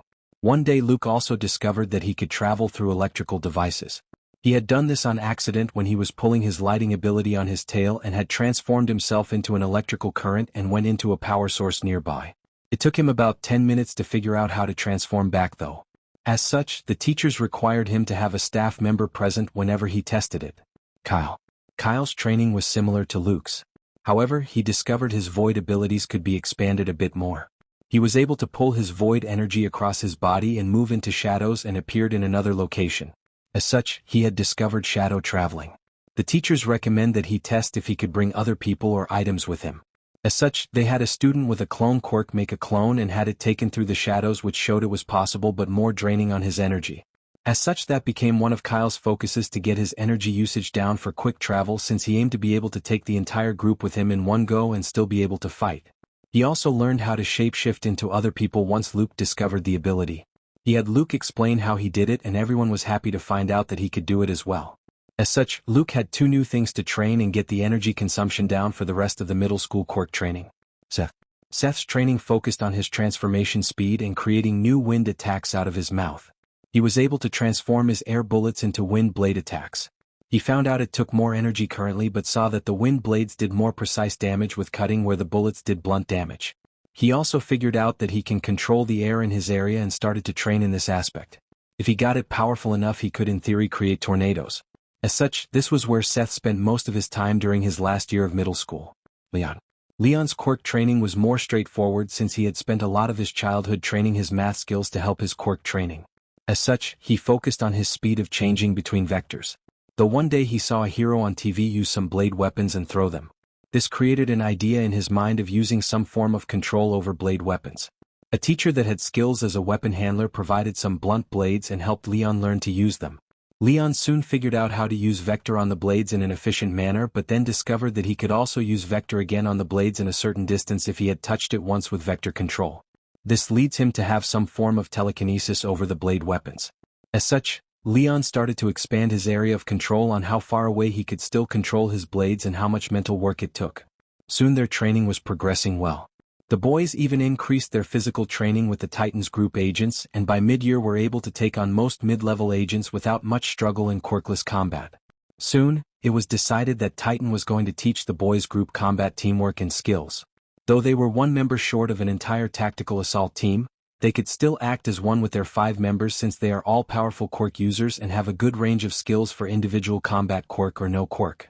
As such, a Titan assault team took them through the Titans teamwork assignments and got the team up to the basic standard of a newer assault team that would be formed. Overall, for basic hero work in high school, the teamwork would put them on a higher scale since Titan standards are far higher than anyone else for combat skills. Hey guys, should we have a name for our group? I know we spend almost all of our time together and I was thinking we could create an agency together in the future. Izuku said to his group as they were resting on the training platform in the Titan Tower. All of the boys just looked at Izuku and just realized that he had a good point. Indeed, but what would we call ourselves? Leon asked. Everyone just sat down and threw ideas out. How about Featherless? Said Seth. We have 3 people with more mystical related quirks and we all have soulmate bonds inside our group which could be linked to fate and myths of finding soulmates, but none of our wings or anything so featherless. We are featherless myths, Seth said. This earned some nods and soon everyone agreed. So from now on we are featherless, Izuku said. Everyone agreed and then nodded. Also, you're the leader. Okay, Leon said with a grin. Izuku just froze at that. What? Why me? Izuku asked. Everyone just chuckled at that. Well, you are really the leader of the group already. Though Luke, Seth, and I are more dominant and you and Leon are submissive in the relationships. We all tend to follow you and your actions. Also, you tend to be the one that directs the group in training and anything else we do. We all have also been spending more and more nights at your place as well since your dad gave us each a room to sleep overnight in. You just fit for it, Kyle said with a grin on his face. Fine, and I'm not submissive. Izuku pouted until Luke and Kyle soothed him with their tales they brought out. Yup. Submissive, teased Leon. Izuku just stuck his tongue out at Leon. Traitor, Izuku said to him. Soon they all finished up the last of their workouts and training and moved to go get cleaned up. Time skip. Hello boys, Hisashi said as all the boys arrived in the main living room and sat down on the couches. Hello Hisashi, said all of the boys while Izuku just walked up and hugged his dad. How's work today, Dad? I know there's been some increase in work since the work that I've been given has increased as well, Izuku asked. As the years passed, Izuku has taken more work from his father's position and done a lot more administrative work for the company so he would get skilled enough to take over the company when the time came. Overall good. It's that time of the year when work just increases like normal. Are you all ready for the end of the year? You have about 2 months left before you graduate and start your last break before high school. I know you all have your costumes ready since Titan has designed them and made them. You've all taken some Asian theme into your costume to a point, Hisashi said. Everyone just agreed and stated they were ready for high school. They wanted to get in and graduate as soon as possible because they were in the advanced classes which would let them graduate after a year and a half as long as they pass all of the tests and exams. Everyone decided to just sleep over for the night and went to their respective rooms. Hisashi refused to allow the boys to share a room until they were in high school and had all aged over 14, which was the German age of consent. Hisashi would always give Kyle and Luca glare when they would go upstairs and Izuku would just glare back at Hisashi. Izuku wanted the damn tails to snuggle with at night. Third POV. As we enter this reality we come upon the Yagi's home. A loving Third POV. It was the same day around the world. The entrance exams for high schools and/or hero schools. Today people across the entire world woke up in the morning and set out on their day with the goal of getting into the school of their dream. Izuku and his friends were no exception to this, nor were Izumi Yagi and the Bakugo twins. Izumi POV. I woke up and realized it was today. It's been years since my brother has gone missing. Birthdays were a bit less cheerful knowing that my brother was gone. We still celebrated my and his birthday. We did my party and then we had a small get-together for his birthday later in the day where we would light a candle on a cupcake and wish for him to be in good health. Brother. I don't know if you're still alive but I hope you are healthy wherever you are at. Izumi thought. Soon I went about my early morning routine and ate breakfast with my parents. Good luck, sweetie. Remember, just do your best and no matter what result you get you will know you did everything you could currently do. Mom said. Dad just rubbed my head and wished me luck. Soon I walked out of the house and went to the Bakugos where they were just exiting their house. You guys ready? I asked them and they said they were. Soon we arrived at the entrance exam for UA. It was amazing to see the school building. After we talked for a few moments we went in and registered for the exam. The written exam only took 1 hour and all 3 of us think we did well. Overall, both Bakugos think they will do fine with their explosion quirks and I think I will do great with my telekinesis quirk. Soon we arrived inside a room for the announcements about the physical portion of the test. The staff member in charge of announcing the rules was present. Mike. Listen up everyone as I explain the rules. Each defeated villain bot is worth a certain amount of points, which are assigned to the bots according to their difficulty level. 1 point easy villains 2 points, medium villains 3 points, hard villains 0 points, arena traps. Arena traps are massive villain bots scattered through the city replicas in order to trap and weed out people from getting high scores. They're not meant to be fought, which is why they're worth no points. Candidates are not allowed to fight other candidates. Doing so results in disqualification. Students hailing from the same middle school are placed in different testing areas to avoid potential cooperation. Now let us start the exam. Present Mike yelled out. Third POV. Soon the 3 friends split up to their exam sites and wait for the exam to start. Soon Mike yelled out a go which confused everyone. Then he said that there was no countdown in hero work. This got everyone to start running. Soon we could see many people destroying robots but Izumi was just tearing her way through since she could rip the robot wires out and snap the neck of the robots which would break them. As people were fighting it out we could see the staff talking about the children taking the exam. Principal Nizu said that the best students use a combination of skill, speed, power, and focus to score the most points in the end. Some teachers pointed out the Bakugo twins and Izumi Yagi since they were doing so great. This made Nizu look at All Might who was in the room and then looked at the staff. Indeed they are doing good. They will no doubt make it in. However, for full disclosure, they are being placed on probation for the rest of their time here at UA. It may be removed depending on their behavior after the first year but for now, they are on thin ice. You all know the story about Izuku Yagi, the son of All Might and Green Tornado. These 3 students had a hand in that as well due to physical and verbal bullying. As such, they are thin ice and are required to be in anger management and therapy during their entire time here at UA. Nizu said. This caused everyone some shock and some wondered why they were even being allowed to attend the school. They were still kids and the school approved of their actions. They needed to learn their lesson and so far they haven't had any trouble since Izuku Yagi disappeared. That is why they are on thin ice and will be let in. Nizu said to calm everyone down. I want all 3 of them in my class. Since I expel people already, I won't hesitate to get rid of them if they show they change back to their old ways. Eraserhead said. This made All Might tense since he knew his teaching style was rough. All of the teachers agreed with this and let it go due to his teaching style. As time runs down towards its end, UA faculty members press the Yakuri switch to release the gigantic villain bots worth 0 points. The purpose of this robot is so that the judges panel can observe how students react to the desperate situation created by the giant robot. It presents an opportunity for some students to truly shine. No one decided to take on the robot and no one got trapped by the robot this year, so no one was forced to step in to save someone. As such, the robots just got deactivated and the exam came to an end. Time skip. Third POV. Soon all 3 of the kids made it to the Yagi house. The Yagis asked the kids how they thought the exam went and they all responded they thought it went well. Soon they just sat down and started to relax and cool down. Hey Izumi. Do you think Izuku is attempting for some hero school since he wanted to be a hero so bad? Kasumi asked. Izumi didn't know how to answer. I don't know. If he did, then the hero school would notice that he is missing. So I think he might avoid it, but who knows? Izumi said.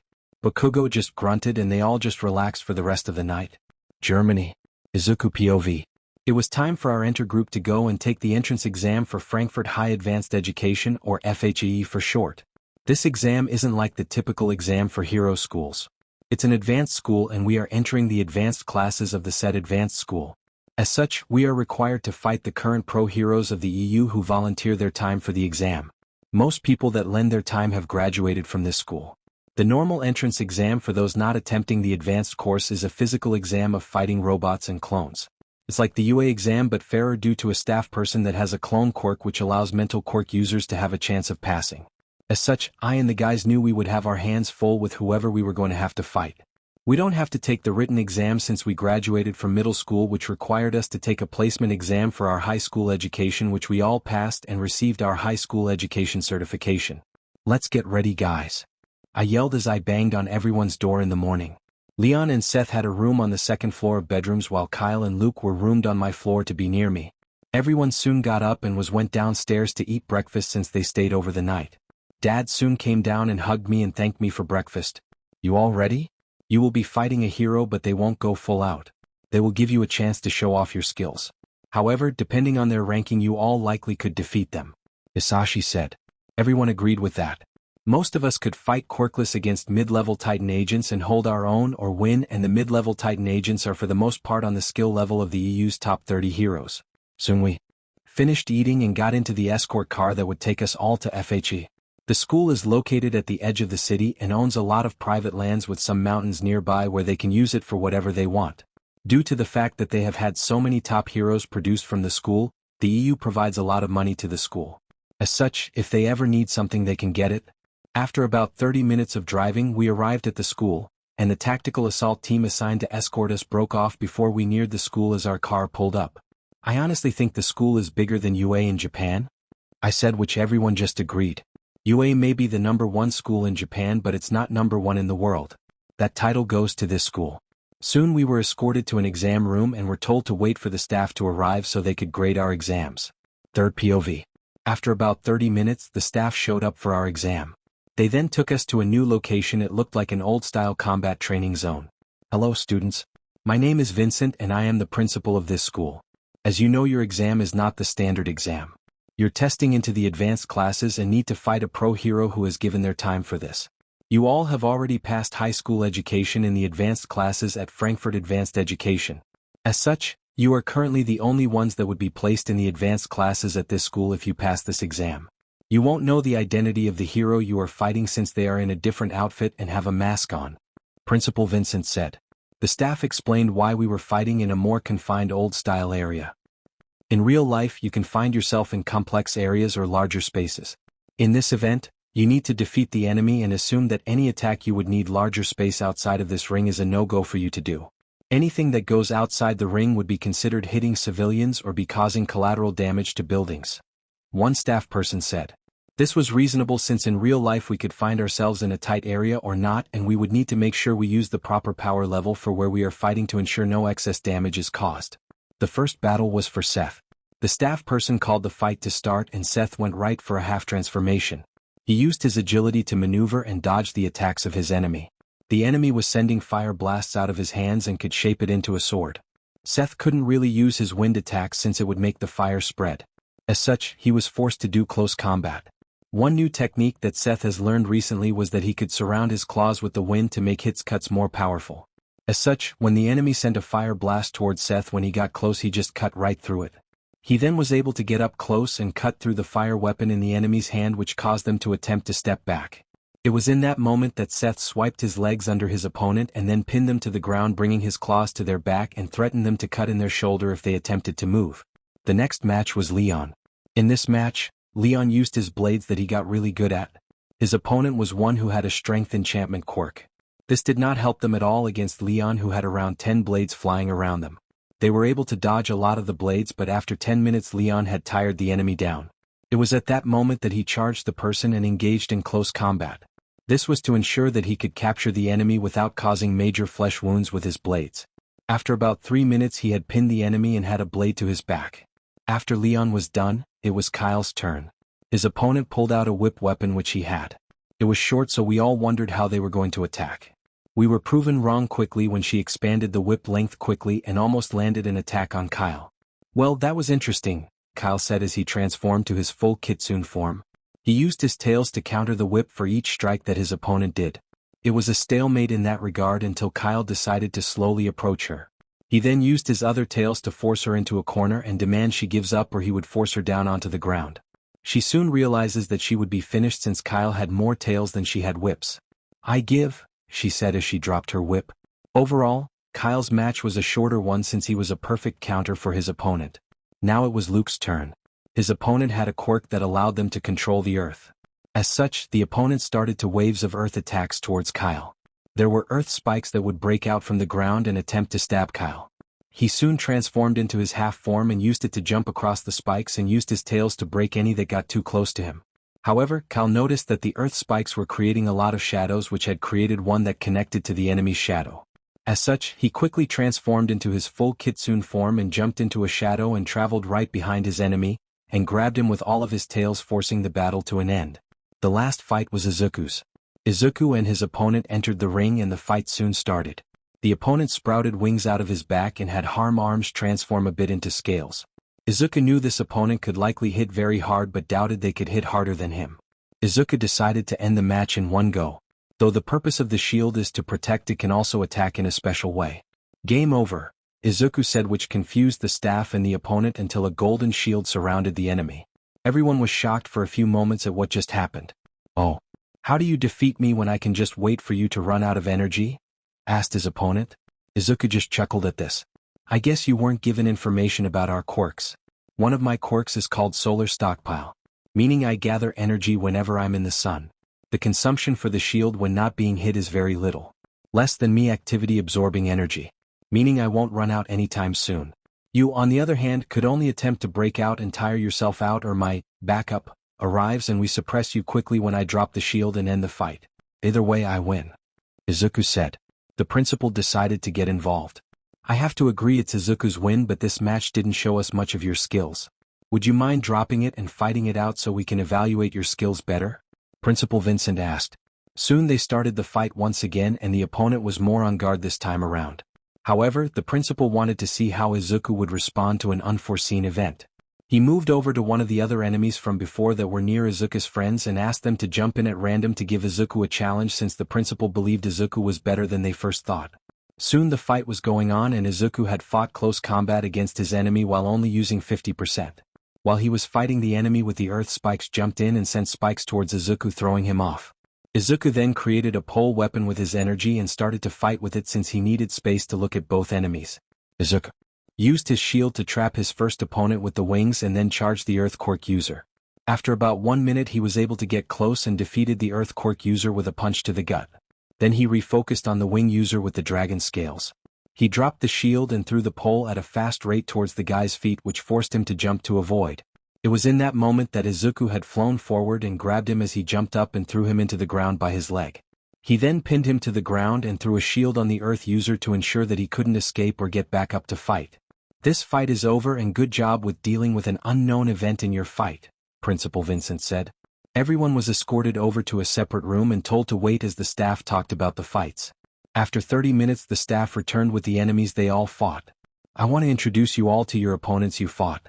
The Fire Blast user was the hashtag 45th hero, the Strength Enhancement user was the hashtag 39th hero, the Whip user was the hashtag 29th user, and the Earth user was the hashtag 30th hero, with the last fighter with dragon wings and scales was the hashtag 25th hero, stated Principal Vincent. The boys were shocked because they had all fought someone in the top 50 heroes of the EU. Each country has its own top heroes, but then there are the top heroes of the entire EU, and these heroes were all from the top 50 EU ranking. To get on the EU ranking you must be strong and reliable due to all the heroes in the entire EU. It's similar to how the world hero ranking is done. The entire world has its own heroes and ranks, but the UN has its own ranking system of the top 50 heroes in the entire world based on many different factors outside of just the strength of their quirks. All Might used to be the #1 hero of the world in his prime but lost it a few years after the incident of Izuku running away. Other countries treat the quirkless population better since they have a bit higher rates than Japan.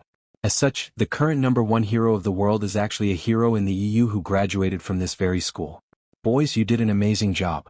Your grades from middle school are all top grades, and you have shown that you used your time in those quirk training classes to get ready for this school and have shown you will be able to complete your heroic training in the 1.5 year time frame that the advanced class requires of you. As such, welcome to Frankfurt High Advanced Education. We will see you in 1 month's time. Please make sure to send in your hero outfit requests with the other paperwork that will be sent home with you today. I'll be waiting for you in 1 month, stated the principal as he left. The heroes talked to the boys before they left. They all congratulated the boys for their hard work and stated that they would be interested in doing internships and work studies in the future if they wanted to contact them. Soon the boys went home and told their family what happened at the school, and everyone decided to celebrate their success. Hayashi POV. Son, I called. Izuku looked over me and walked over. I just grabbed him in a hug and told him how proud I was of him. Izuku soon broke into a crying mess and just started to thank me for picking him up that day. Son, you did this all under your own hard work. I just provided the tools that you needed. I love you no matter what, and I am glad that we met that day. The Yagis don't realize how much they lost out on you. I told him and kissed his forehead. Soon Kyle and Luke came over since they could sense Izuku's emotions and knew he was crying but didn't know why since he felt happy. They just saw us hugging and then walked away to let us have our private time. I'm so glad those boys entered his life and showed him that he can love people outside of myself and Fong. Important not moving forward, they look just like their older versions in the story facts and OC page. Third POV. Izuku and the other boys got up and dressed in their uniforms, which were just the same as the middle school uniforms. Uniform is the image below in case you forgot it. They all went downstairs and ate breakfast. All of the parents arrived before they woke up since the kids had more or less started to sleep all the time in the Titan's Tower with the Midoriyas. You all ready for your first day? Asked Kyle's parents. Everyone responded that they were ready and were excited to start their hero careers. Soon everyone finished eating and set off to the elevator to go downstairs. Hisashi had called an agent upstairs and had them take pictures of all the kids with their parents and then a large family photo of everyone. I never thought I would have this large of a family when I met Izuku that day, Hisashi said. Everyone just laughed.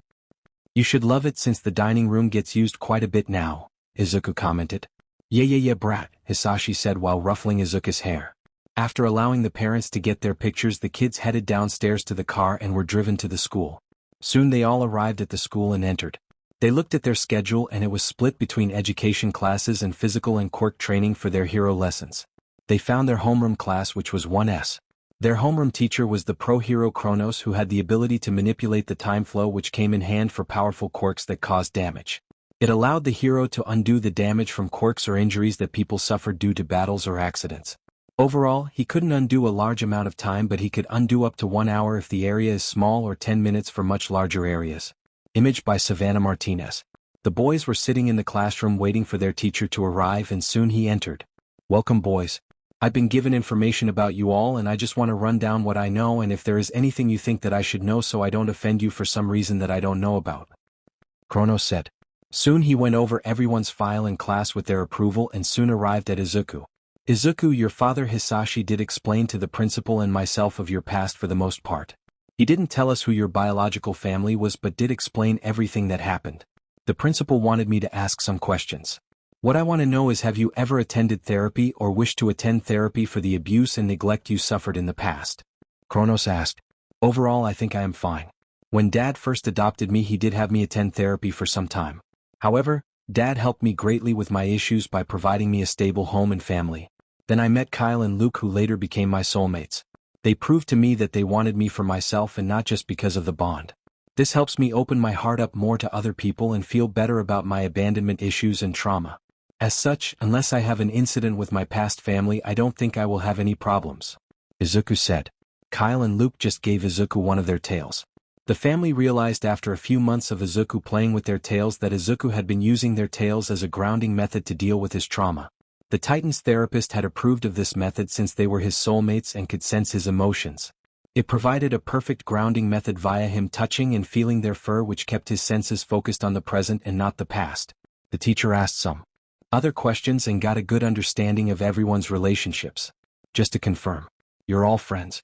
Leon and Seth are soulmates while Luke, Kyle, and Izuku are soulmates, with Izuku being the main. You are all planning to open an agency together and have been trained in team combat. Your group is named Featherless and Izuku is the leader, with you all already having picked hero names as well. Correct? Kronos asked. We confirmed his statement and we gave him our hero names. Izuku was Atlas, Luke was Storm, Kyle was Void, Seth was Tiger, and Leon was Vector. Those are good hero names. I'll inform the staff and have them approved on file, so in events you will be called by that instead of your names. We've also received your outfits from your family, since one of your families does support gear. They made them and we've approved them. You will use them later. Kronos said. It seemed we had things further planned than he thought we would. As such, we were several lessons ahead because we had names and outfits already picked and designed for us and tested them for fitting. Let's move out to a field for some testing. I want to get an understanding of your basic levels. We will do the standard test of fitness that all schools do. Kronos said. We all changed into our PE uniforms in the locker room and moved out to the field. We set off and did a number of tests such as 50-meter dash, grip strength, standing long jump, repeated side steps, ball throw and distance run, seated toe touch and sit-ups. Giving an overview of some of the tests. Izuku broke the grip testers and they had to get a machine that could count his score. They found out that Izuku at his current limit of 400% could break their biggest test machine they have made to even withstand All Might at his prime. The teacher was shocked due to the machine snapping like a twig. Kyle just traveled by shadow to the end of the 50-meter dash in the other test. Others used their transformations or quirk to blow through the other tests as well. The teacher was stunned since everything came out as top scores for pretty much everything. No point in grading this anymore, muttered Kronos. Everyone just laughed a bit before the teacher had them do stamina training for the rest of the day. Let's just do stamina training since I need to rework some lessons to fit your higher skill levels, so no point in doing something you clearly have the skills to do, and teamwork isn't going to be an issue for you either. Kronos said as he had them just run around the track until they got tired. UA. Third POV. Izumi and the Bakugo twins woke up for their first day of UA. They all walked to the school together and arrived in Class 1A. They saw a few other students in the class. Kasumi replaces Mineta. After about 10 minutes everyone was in the classroom talking for a bit when a yellow sleeping bag pulled in. Sit down. You've wasted 10 seconds. That's illogical since time is precious in hero work, stated the yellow bag. Everyone was just shocked but sat down. Take these PE uniforms and go get changed and meet me out on the track field, Eraserhead said after he introduced himself as Aizawa Senesi. Soon everyone had changed and found themselves outside. We are doing a quirk assessment test. I want to see where everyone sits currently, stated Aizawa. Uraraka asked why they weren't in the assembly and Aizawa said he could run his class how he wanted. He called Katsuki up and did the first test, which made Ishido say how fun it would be. Fun? Fun. Heroics isn't about fun. However, if you want fun then fine. The last person on the test will be judged to have no potential and I will expel them from my class, Aizawa stated. This just caused everyone to freak out and Uraraka to say that that wasn't fair because they all worked hard to get in UA. Fair? Natural disasters aren't fair, villains aren't fair. How people treat quirkless people isn't fair. Was it fair for Izuku Yagi, the son of All Might, to be neglected by his family and abused by the staff and fellow class members in his childhood, which drove him to run away from home because he was just quirkless? He's never been heard from again and was declared dead by the police without a body ever being found, and that was when he was only a little child. So please, do tell me how this test isn't fair. Aizawa said. He's always been pissed about how much this society placed importance on quirks and was pissed off when All Might started to teach this year. Everyone became silent after that statement from Aizawa. Izumi, Katsuki, and Kasumi just looked down in shame, which Aizawa noticed. Good, looks like they actually show regret, thought Aizawa. Soon they went through the tests and they had the final results back. Yaoyorozu in first, Todoroki second, Bakugo, Katsuki, third, Yagi in fourth, Bakugo, Kasumi, in fifth, and last was Hagakure in 21st place. Yeah, I got to cut one person. I still don't get how she did better than Izuku in canon due to all of his training. Hagakure, you are removed from 1A. You will be transferred to general studies since you have a bit of potential, so you can attempt to get back in during the sports festival, Aizawa said. Everyone was shocked because they thought he was just joking about getting rid of someone. Once she had left, he then looked at Izumi Yagi, Katsuki and Kasumi Bakugo. You three. All of the staff know of your history and know the hand you played in Izuku Yagi's life. You already know that you three are on thin ice, so be warned right now, I will expel you if you screw up on something big, Aizawa said with a glare before he dismissed the class to get their papers from the classroom and allowed them to go home for the day. The rest of the class wondered how they had a hand in the Yagi case since it was so big.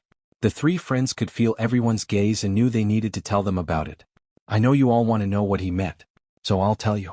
These are Kasumi and Katsuki Bakugo and I'm Izumi Yagi. I'm the younger sister of Izuku Yagi. We were idiots and treated my brother horribly when we were younger. We bullied him verbally and physically with the rest of our classmates at the school we used to go to when we were younger. This played into the reason he ran away from home. Due to our age at the time and the fact that the teachers never corrected our behavior in school, we were placed on probation here at UA, and any major screw-up will result in our expulsion. We also are required to attend anger management and therapy since we were younger and have to stay in it during our time at UA. Any questions? Izumi asked. No one really knew what to say about it. They were all shocked. If you ever have questions in the future, you can ask.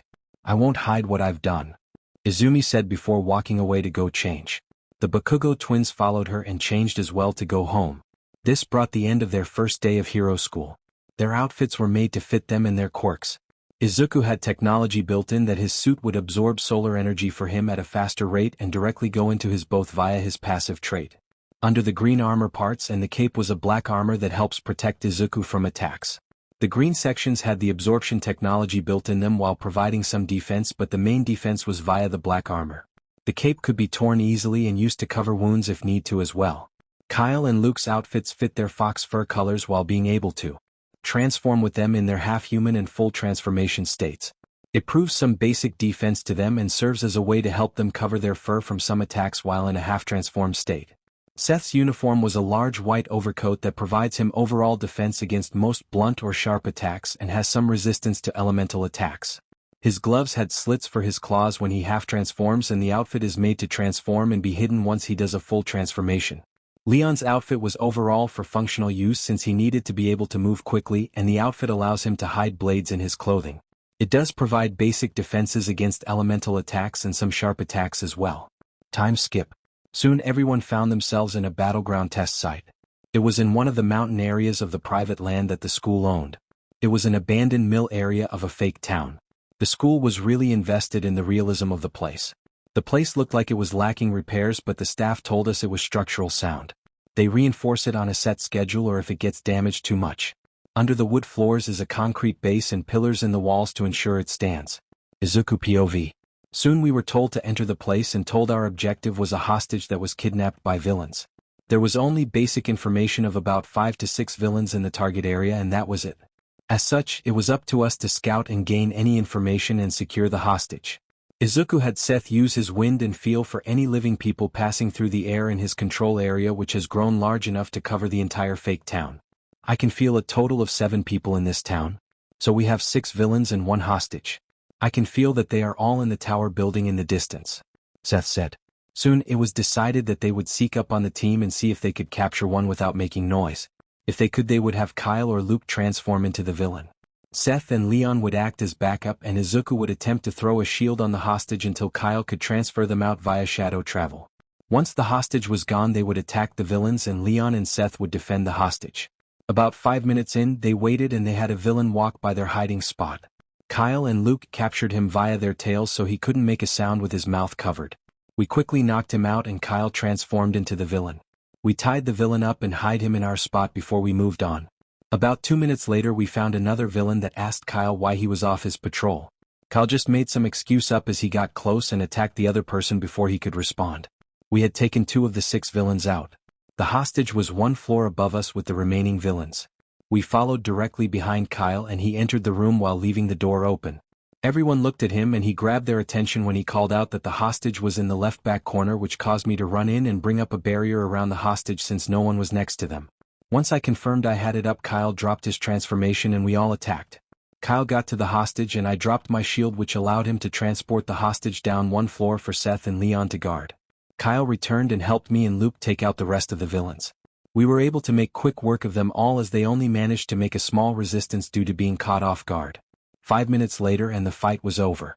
The staff called the match and it was over. Everyone was escorted back to the control room where the principal was waiting with a few other staff members. This surprised Izuku and his team that there was so much staff present for their match. Good job everyone. Featherless, that was an amazing match. Also 3rd years. You know what mistakes you made? You had set up code words but didn't utilize them, which allowed the 1st years to do far better than they should have. If the second person had used the code word, he could have likely alerted the rest of the team, which would have caused problems for the Featherless group. Understand? Principal Vincent asked them, which they agreed with. Soon the 3rd years left. The teachers talked over some points of improvement and the fact that our plan worked a bit too well and that it wouldn't have always worked. Overall, they were happy that we were able to stand our own against the current 3rd years who have their provisional licenses. This meant we would be more prepared when it came time to get our provisional licenses at the end of the 1st semester to start work studies the last semester of our 1st year. We were dismissed for the day and were told we could go home. 3rd POV. Everyone decided that they wanted to do some more training and headed out to one of the fields that were open to anyone to train at. They alerted their homeroom teacher and he said he would come down and watch us and give any pointers he could. It was about 1 hour into their extra training when Izuku figured out that he could create an energy whip. It was similar to how he created his pole weapon, but he allowed the energy to be more relaxed instead of a firm feeling, which allowed him to make a form of a whip. He fed it more energy and made it longer. Hey guys, I made another attack. I made a whip which I can control the length of. It would burn people the longer I have it on them, but it still could be very useful in grabbing things or detaining people and making them give up due to the burning. Izuku said to his group. Everyone congratulated him and soon they all finished their training since they spent an extra 2 hours after school training. They decided to return to the Titan's Tower for the day since they will have a lot of time to train in the future. 3rd POV. Izumi and her class did not have a good week. They did a battle trial and everything went well. However, the following week became Hell Week. The campus had a break-in by reporters, as they attempted to ask questions about All Might teaching at UA. Everyone panicked when the alarms went off. However, soon there was another dreadful event that would go down in UA's history. Villains were responsible for the break-in and had stolen a schedule for the USJ. They led an army to attack the USJ to attempt to end All Might and the students to break Hero Society. The villains had brought a beast that was said to rival All Might in his prime. This creature was accompanied by a man with hands all around his body and a portal villain. "Why isn't All Might here?" yelled the hands villain. Soon the warp villain separated everyone since All Might was not there. The students were able to clear their way through the villains for the most part, but arrived to find Izawa defeated on the ground by the large creature called Nomu. The Bakugo twins attacked the mist villain and were able to detain him just as All Might arrived. "Have no fear, for I am here," yelled All Might. Izumi used her quirk on her teacher the moment the creature let go of him when All Might arrived. Soon the monster and All Might started to fight it out and was going blow for blow. However, soon All Might knocked it out of the building but was exhausted. He wasn't at his limit but would have trouble fighting a prolonged battle for a while. As the villains were getting ready to rush All Might, the rest of the staff arrived and saved them. The villains retreated and All Might got up and took the 2 teachers to the hospital where he would be able to release his form. It would become a media storm on how the UA building was invaded and attacked by villains that risked the students' lives. Overall, the students would push through the week and return to school to find their teacher there like a mummy. FG Germany. 3rd POV. It was time for the sports festival for FHE. Unlike UA's festival, it isn't a public event. The event is recorded and open for pro heroes to access on the EU's Hero Commission website. Heroes are allowed to attend the event in person or families can attend the event, but otherwise, it's a private event. This is to limit how much knowledge gets to villains. The tournament ground is a bit older arena that is in Roman-style construction. The festival is broken up into a few parts. The main section though is a tournament-style battle between opponents. They also have a team battle of 5-member teams which works out great for Izuku and his group. Through these two events they arrive with the top 10 winners of all school years. Unlike UA in Japan, this tournament is a school-wide event to allow first years to showcase their skills against third years. Soon everyone was called down to the field and were told to split up into separate teams of 5 members. Soon they had 200 different teams for 1,000 students altogether. This was all of the courses combined across all of the years. Other schools would have several thousands of students sometimes, but FHE is a more strict school to get into with its high standards. As such, they have a total of 1,000 students across all years. Soon the battle was started and the fighting broke out. Kyle and Luke had transformed fully and were using their tails as attacking whips to knock students out of the ring. Leon, Seth, and Izuku just stood by and aimed at any students that got through the tails. Izuku would use his whip while Seth would use air bullets, and Leon would send blunt weapons or rocks at people. It took about 30 minutes for the numbers to drop down to a point where the next round would start. They had 50 people left, which means there would be 25 rounds for the first level of eliminations. As such, it took roughly 1 hour to make it through all of the rounds. A handful of first years and second years made it through with the featherless, but most students left after the first round of eliminations was third-year students. This left a total of 25 people left for the second round of eliminations. One person would go straight to the third round while everyone else would go through their matches. Izuku faced a third-year student who attempted to use a poison quirk on Izuku.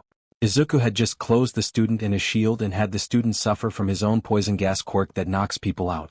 The student was only resistant to his own quirk to a certain point. As such, Izuku just had to hold the barrier long enough that he was knocked out. The reason he knew this was because the student had pulled up their own shirt to cover their mouth and nose. Leon had a student that had an earth quirk. He could move the earth that was connected to the ground however he wanted. However, Leon just changed the vectors and broke the earth apart and sent it flying at the student. The student could only control what was a part of the ground, which meant Leon had broken the connection to anything he snapped off the ground and sent flying. The parts of the rock nailed the student in the head and knocked him out. Kyle and Luke ended up facing some random second years that just acted tough but were pretty weak. Their quirks ended up being so weak that Luke and Kyle were able to just shot one of their ball attacks at the enemy and threw them out of the ring. Luke and Kyle just pouted at the enemies that they had. Izuku gave them both a kiss on their cheeks to soothe them over, which worked. Seth faced an enemy that had a nature-controlling quirk. As such, he summoned vines out of the ground and attacked Seth. Seth just coated his claws in wind and cut through everything. Soon he was on top of his enemy and grabbed him and threw him out of the ring by the guy's leg. The other students faced off against each other and there were some powerful quirks in these rounds. Soon the next round came to an end after 30 minutes and the third round of elimination started. 13 people would go in and one would go straight to the next round. Izuku faced a student that had a quirk that allowed him to control the air. This student used it to suck the air out from around Izuku, which surprised him. Izuku decided to up his percent and just punched a blast of force which sent the student flying into the wall behind him. Everyone was shocked at the level of strength Izuku had shown. Some people were comparing the strength to the prime of All Might, which was true since Izuku was stronger than All Might in his prime. Kyle faced a person who could control light and sent light blades at Kyle. Kyle had just used the shadows that the light created to get close to the student and grabbed him with a tail and hit him with a void ball, which knocked him out since he couldn't dodge the attack due to being trapped in a tail. Luke went up against a person that had a shadow manipulation quirk.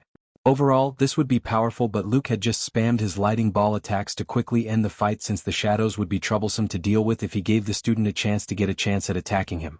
Leon fought a person who could manipulate sound in a certain area. They could change the sound to a point where it would start to mess with the person's senses and allowed the student to get close to his opponents without them hearing him.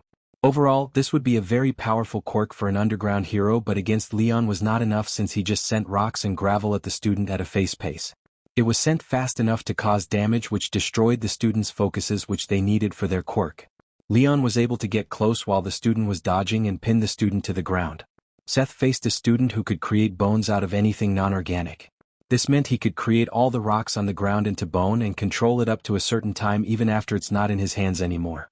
Overall, a very powerful quirk if he had support gear on him and could get enough ammo from his area. However, Seth didn't give him much chance to get ammo. Seth transformed into his tiger form and sent wind bullets that forced the students out of the ring because he could only dodge backward due to Seth's quick attacks. Now the tournament only had 7 people left. 5 of them were Izuku and his group, which means only 2 were not. The last match was a battle royal which sucked for the 2 random students since they got attacked by the group and knocked out. The stadium was clapping like crazy. The announcer announced that the last 5 people were all from the featherless group who were a part of the 1S class, which meant they were a part of the advanced class group who would become heroes on a speed-up schedule. The crowd went wild at knowing how powerful the new heroes would be in a year and a half. The announcer announced the hero names that they picked. "Ladies and gents, please give it up for the Hero of Reliance, Atlas and his group, Tiger, Storm, Void and Vector," yelled the announcer. Soon the 5 of them just stared at each other waiting for someone to move. Soon it was Izuku that made the first move. He threw out his energy whip and grabbed Leon and attempted to toss him out. Though Leon changed his own vectors and sent himself back in before he left the ring, everyone started to go crazy as the 5 of them broke out into a fight. Seth changed into his half form and attacked Izuku, who just blocked each blow with a shield and then countered-attacked. Kyle and Luke went at each other with their tails while Leon just surprised attacked Seth and attempted to throw him out of the ring but failed. Seth just grabbed him and tossed him at Luke and Kyle, which caused them to break up their fight. Izuku had gone into the sky without any of them noticing and signaled the announcer to be quiet, which he agreed to. Soon the 4 boys fought it out while tying themselves out without throwing any of the other boys out of the ring. They then noticed they were missing someone. They all looked up and saw Izuku grin at them. Shit, they all thought. Izuku just dropped down and landed a kick on the ground between them, which sent them all backward. "Tiger is out," yelled the announcer, which made Tiger look down and noticed he had taken one step too far and landed outside the ring. Leon attempted to attack Izuku with Luke and Kyle, but Izuku just grabbed him with his energy whip and tossed him into the air. Izuku then created a blast of air to throw Leon up higher for a few moments. Then he jumped up to escape both Luke and Kyle and flew to Leon, who just corrected himself in the air and attempted to escape Izuku but was knocked out of the ring mid-air by another large blast of air from Izuku. He then dropped down and landed another 200% kick to the ground, and it caused the ground to break even further, which made the landscape hard for Luke and Kyle. As such, they had to stay in their half form or full forms the entire time since their human forms wouldn't have the bounce to stay on the edge of the rocks. Luke and Kyle just doubled team on Izuku, who just used his shield to block their attacks. "Nice try, my lovely kitsune," Izuku said. "Nice shield, little Sunday," they both said. Izuku then waited for them to make a move, but they weren't going to. As such, Izuku dropped the shield and charged at Luke. Kyle came charging behind him, but right when Izuku got close to Luke, he did a backflip over Kyle and did a 100% punch to create a wind force that sent Kyle into Luke, which knocked them both out of the ring since they were close to the edge. "Winner Atlas," yelled out the announcer. The audience just broke out into cheers. Time skip. Third POV. Soon the medals were given out to the top 10 placers from across the entire school, with the top 5 spots going to the featherless group. This would make a splash in the media because an entire group never has made it to take the entire 5 top spots for the entire school-wide festival. Soon the school would have the videos up on the Hero Commission website for the EU, which would allow heroes from across the entire EU to submit internship requests or work studies for anyone with a license. Izuku and the group returned home and got cleaned up in their individual bathrooms. The parents were all at the house and were celebrating their children's success. The part went on for a few hours before they all went home and left the kids there since they mostly live at the Midoriyas now. "Dad, I plan to have Kyle and Luke sleep in my room. We won't have sex, but I would like to cuddle together and start sleeping in the same bed. I feel ready for that stage of our relationship if you're not against it," Izuku asked while having a massive blush on his face.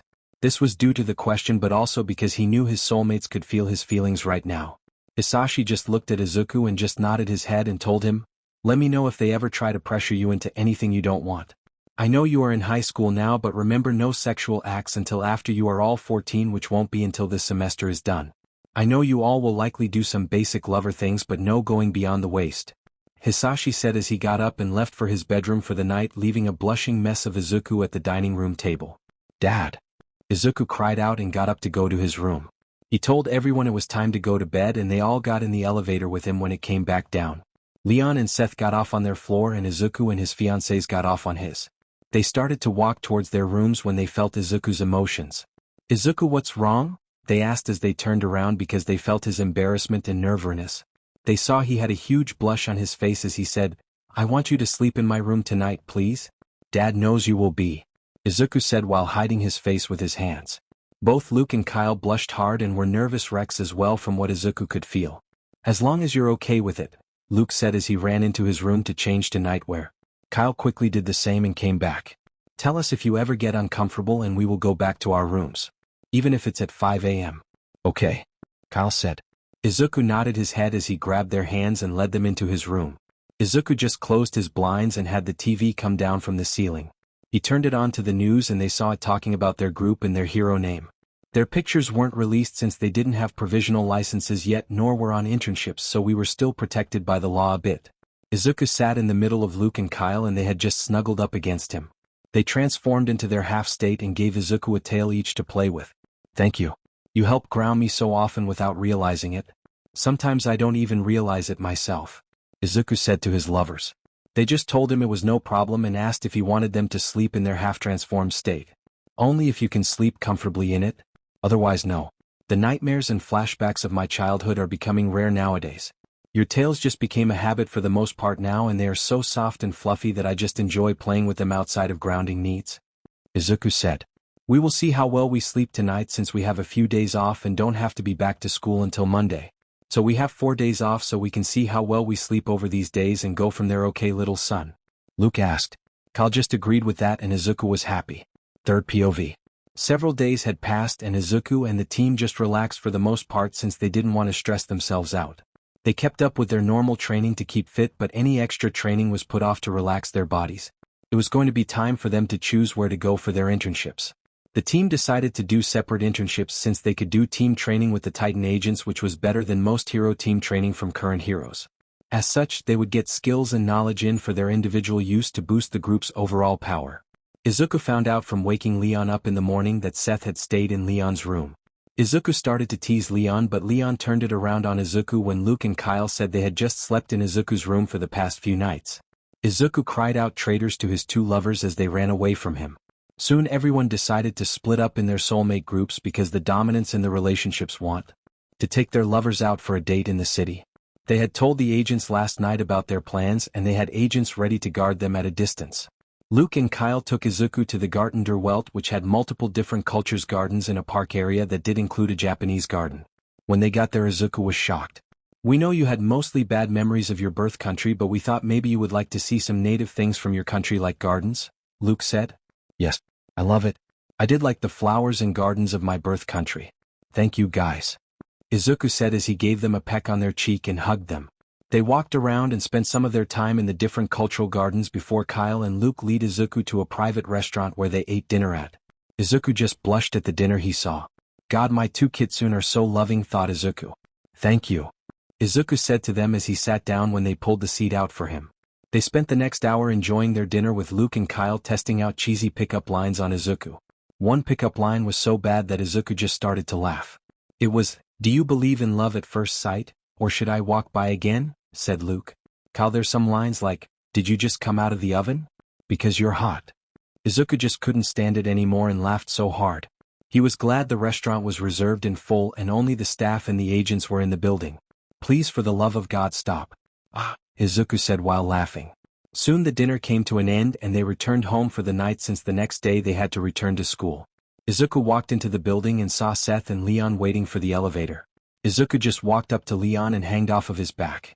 "Zo? How was your night?" Izuku asked. Leon just blushed hard and said it was sweet and adorable.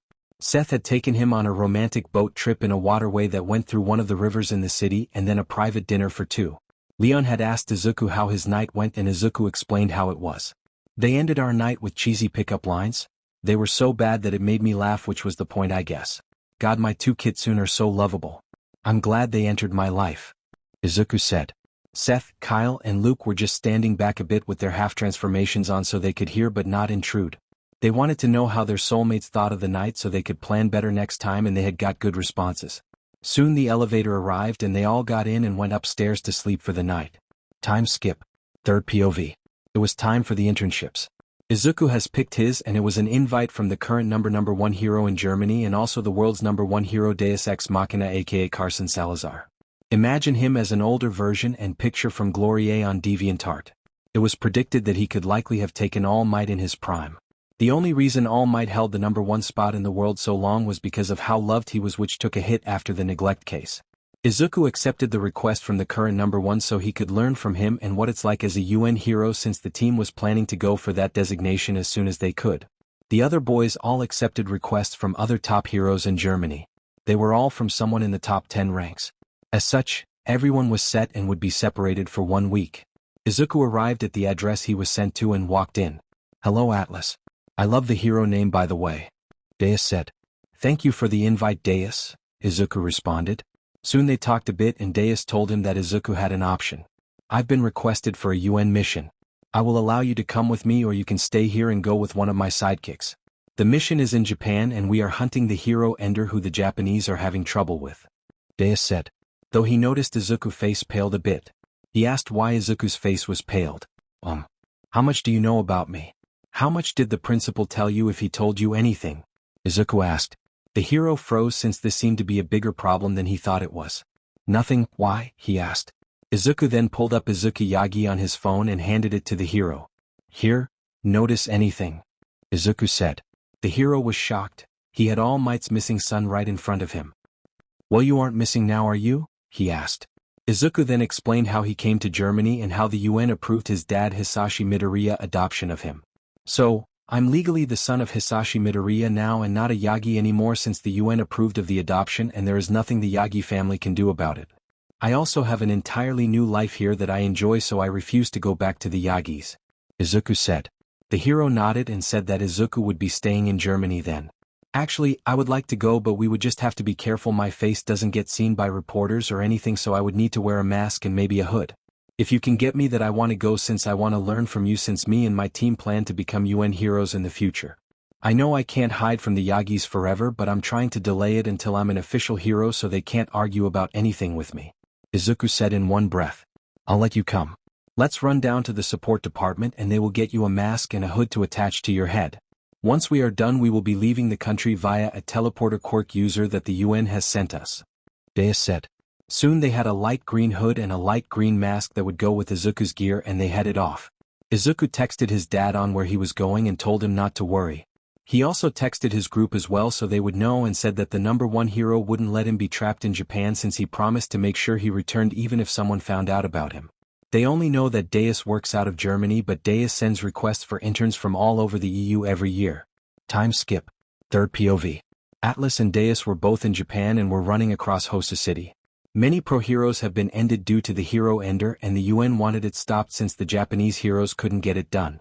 As such, they sent Deus and his intern who was a hot pick for a quick rank riser on the world stage. The UN has kept an eye on Izuku and by extension his team ever since he was adopted. They reviewed all of his fighting and training at his middle and high school and saw that he and his team would be powerhouses on the world stage. The UN also knew of their desire to be world heroes as well which the UN was pleased with since not many heroes dare aim for the designation and have the power and character to back it up. As such, when Deus said he was taking Atlas with him to Japan for the case they put far more attention on the case and had UN representatives on standby in Japan ready to shield Atlas from the Yagi family without Izuku even knowing about it. The UN Hero Commission didn't want Izuku to return to the Yagi family since he was thriving where he was and looked happy. As such, they wanted to invest more in his future if he did well in this case.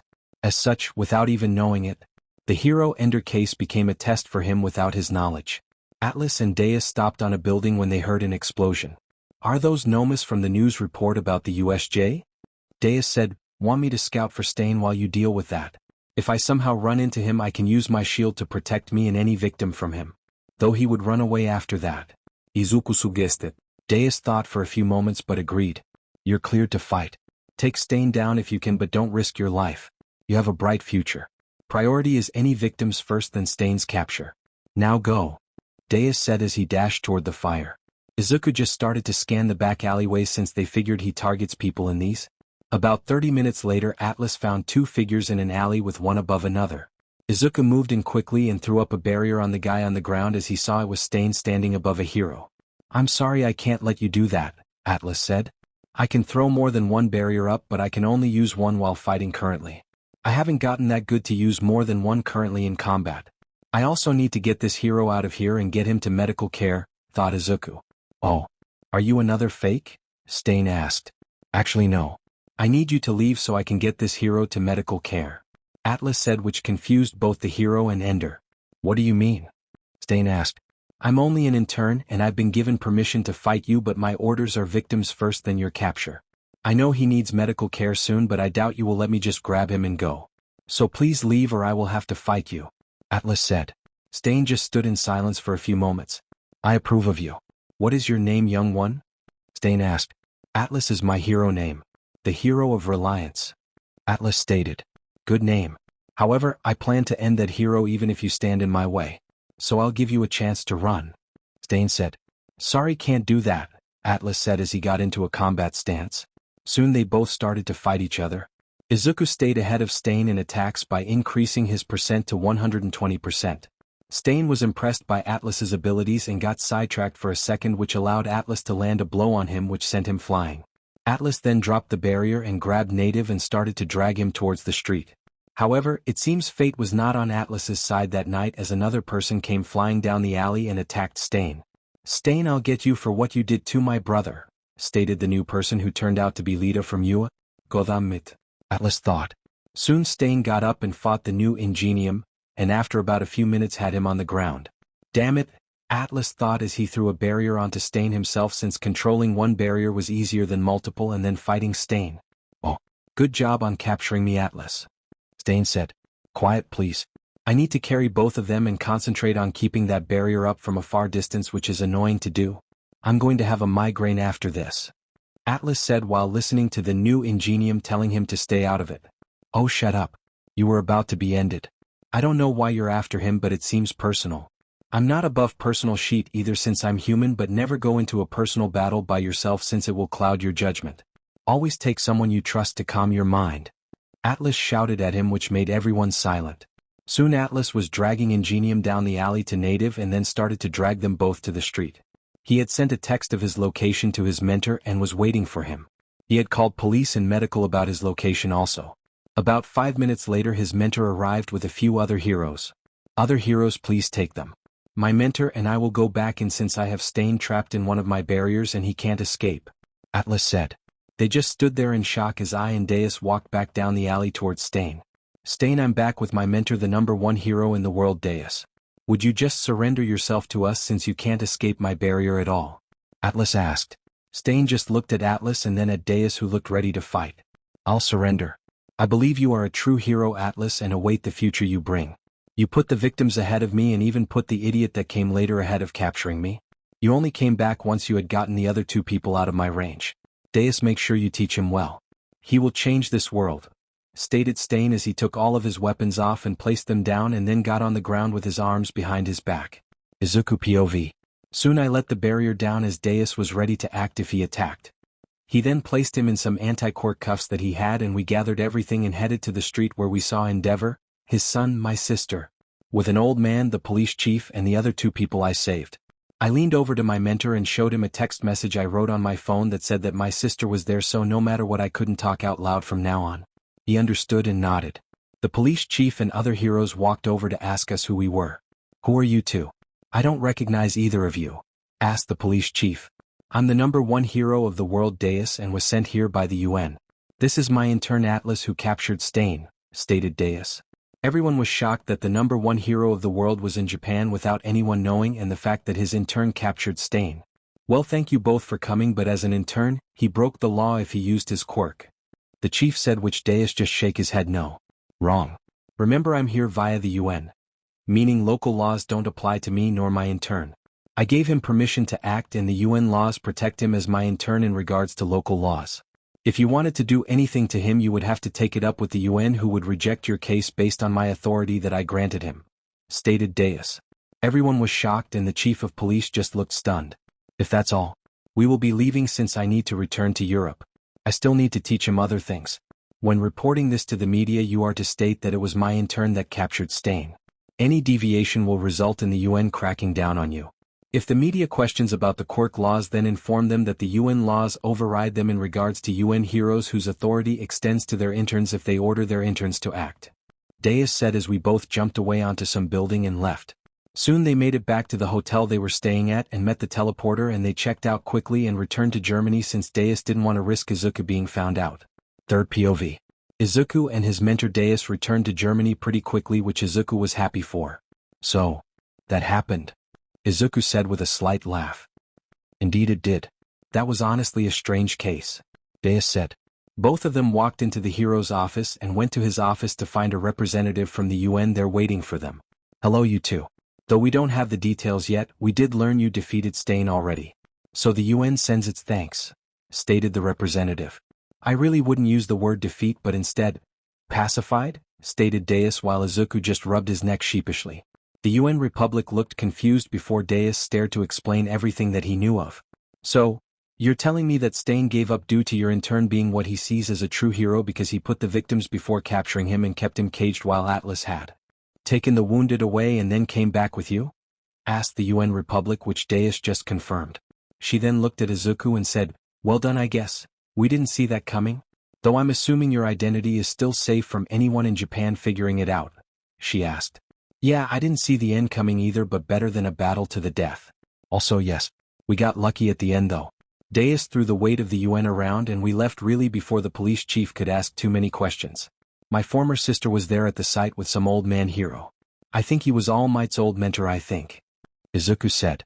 Deus then explained how they had Izuku wear a mask and hood, and when we left to the street Izuku no longer spoke and he threw the weight of the UN around because the police chief wanted to arrest Izuku for violating Quirk laws when he was there as a UN agent due to being his intern, which overrides the law and can only be punished via the UN in the case. Good job on using the UN weight. You're right that he was protected and we won't let them find his identity out as long as we can. You will have to show it one day though, the UN Republic said. Izuku just confirmed that he knew and wanted it to be after he was a full-time hero and ideally once his team attempted for the UN World Hero designation so they could travel around the world on cases. The UN Republic was happy that Izuku just confirmed their belief of his team wanting to be a UN team. They have kept an eye on the entire team and the results from the internships have been great so far and are showing them to be capable and high-character individuals that they like to see in their heroes that represent them. We know you have been planning to get the world destination. We've been keeping an eye on your team as you have been showing good results in character and strength during your middle school life and high school life so far. We will be watching and can't wait for you to attempt the designation. I do recommend you try for it right after you get your full license. With your current actions, we would approve your application for your attempt. The UN Republic stated as she left. Soon Izuku and Deus got to work on other things. Deus taught Izuku some stuff he needed to know about the paperwork and other miscellaneous things before they did some patrols. Time skip. Everyone's internships came to an end and they all meet up on the final day at the school homeroom. Welcome back everyone, stated their teacher Kronos. I've received great things about you all. Also, Izuku, great job in Japan. The media has been in a frenzy. They're trying to figure out who you are and how you stopped the hero ender since neither you nor your mentor stayed to answer questions. Kronos said. This made his fiancés and friends freeze. They knew he was going to Japan on a case but not after the hero ender who they even heard about. Izuku. What the hell? Kyle and Luke said. Leon and Seth just stared at him. Kronos, I didn't tell them about that yet. I only told them about going to Japan. God. Izuku said. Kronos just sighed and apologized since he thought he told them. Also, it went fine. Stain just surrendered to me after I trapped him in the barrier. Izuku said and then explained everything. Also, I ran into Izumi Yagi. Though she doesn't know it was me since I had a mask and hood on the entire time and only introduced myself to the victims and Stain as Atlas. Izuku said as his fiancés gave him a tail each since they could feel his mood sour. Thanks, he said as he hugged the tails. Soon they all talked about their internships and how they were allowed to patrol and capture villains. None of them ran into a Stain but did capture quite a few villains and got on the field experience. They talked a bit more and soon the conversation shifted into about preparation for the provisional exams in a month and a half near the semester end since they were already halfway through the semester. I want you to all know that the Hero Commission does offer a team-based exam for team designation which can be taken after the individual ones. I suggest you all do it since you all plan for UN designations. It will do you much good to have the team-based destination already when you go for full licenses and world destination, stated Kronos. With that, the teacher ended the class and allowed them to go home for the day. They would return Monday and start training for the exam. Time skip. Third POV. The group was able to arrange several matches against a few different hero teams that the school contacted so that they would get practice working as a team in different environments and against non-Titan agents. The saying is to fight the same battle and you become complacent. As such, they wanted to introduce elements outside of Titan teamwork training to ensure they didn't become complacent. They also worked on their individual skills.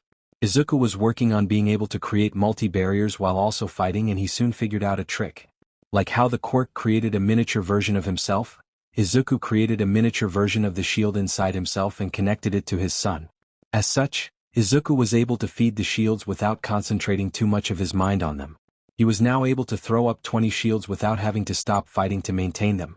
He could push himself past that, but it would start to mentally tire himself out, since even if it's not in the front of his mind is still using his mental capacity to maintain those shields without realizing it. However, a fatal flaw was discovered when he used shields like this. If he creates one shield directly without linking it to his inner power source, it's strong since he is focusing his mind and power onto that one shield.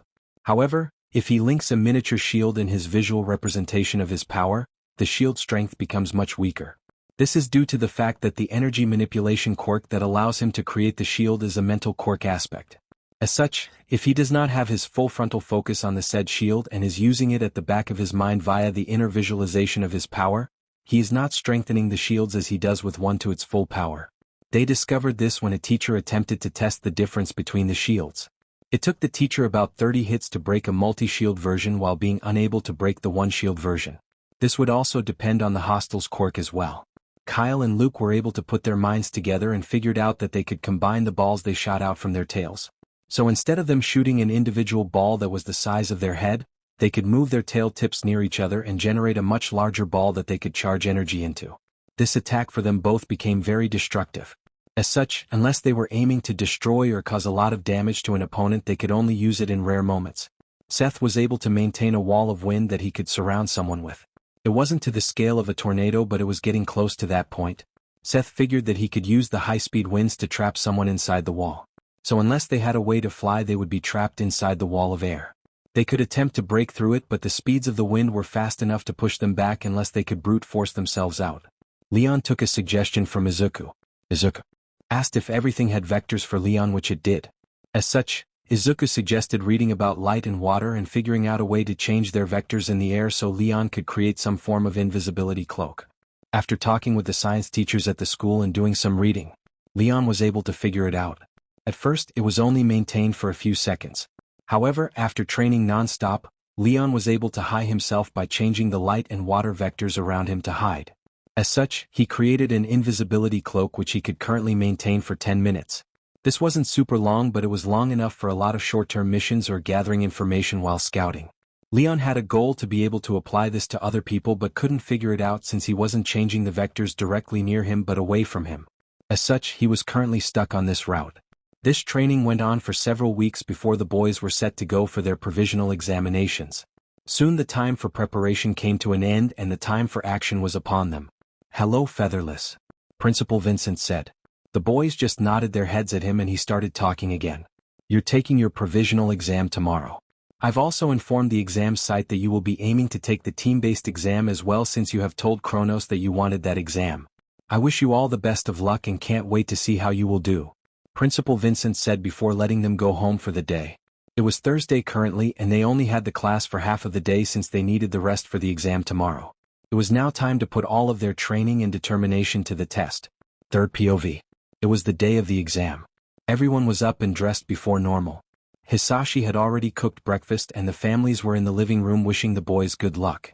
If they passed this, then they would be on schedule for work studies to start for them during the second semester. They then would only have the last semester of their first year and the first semester of the second year left before they would attempt the full license exam.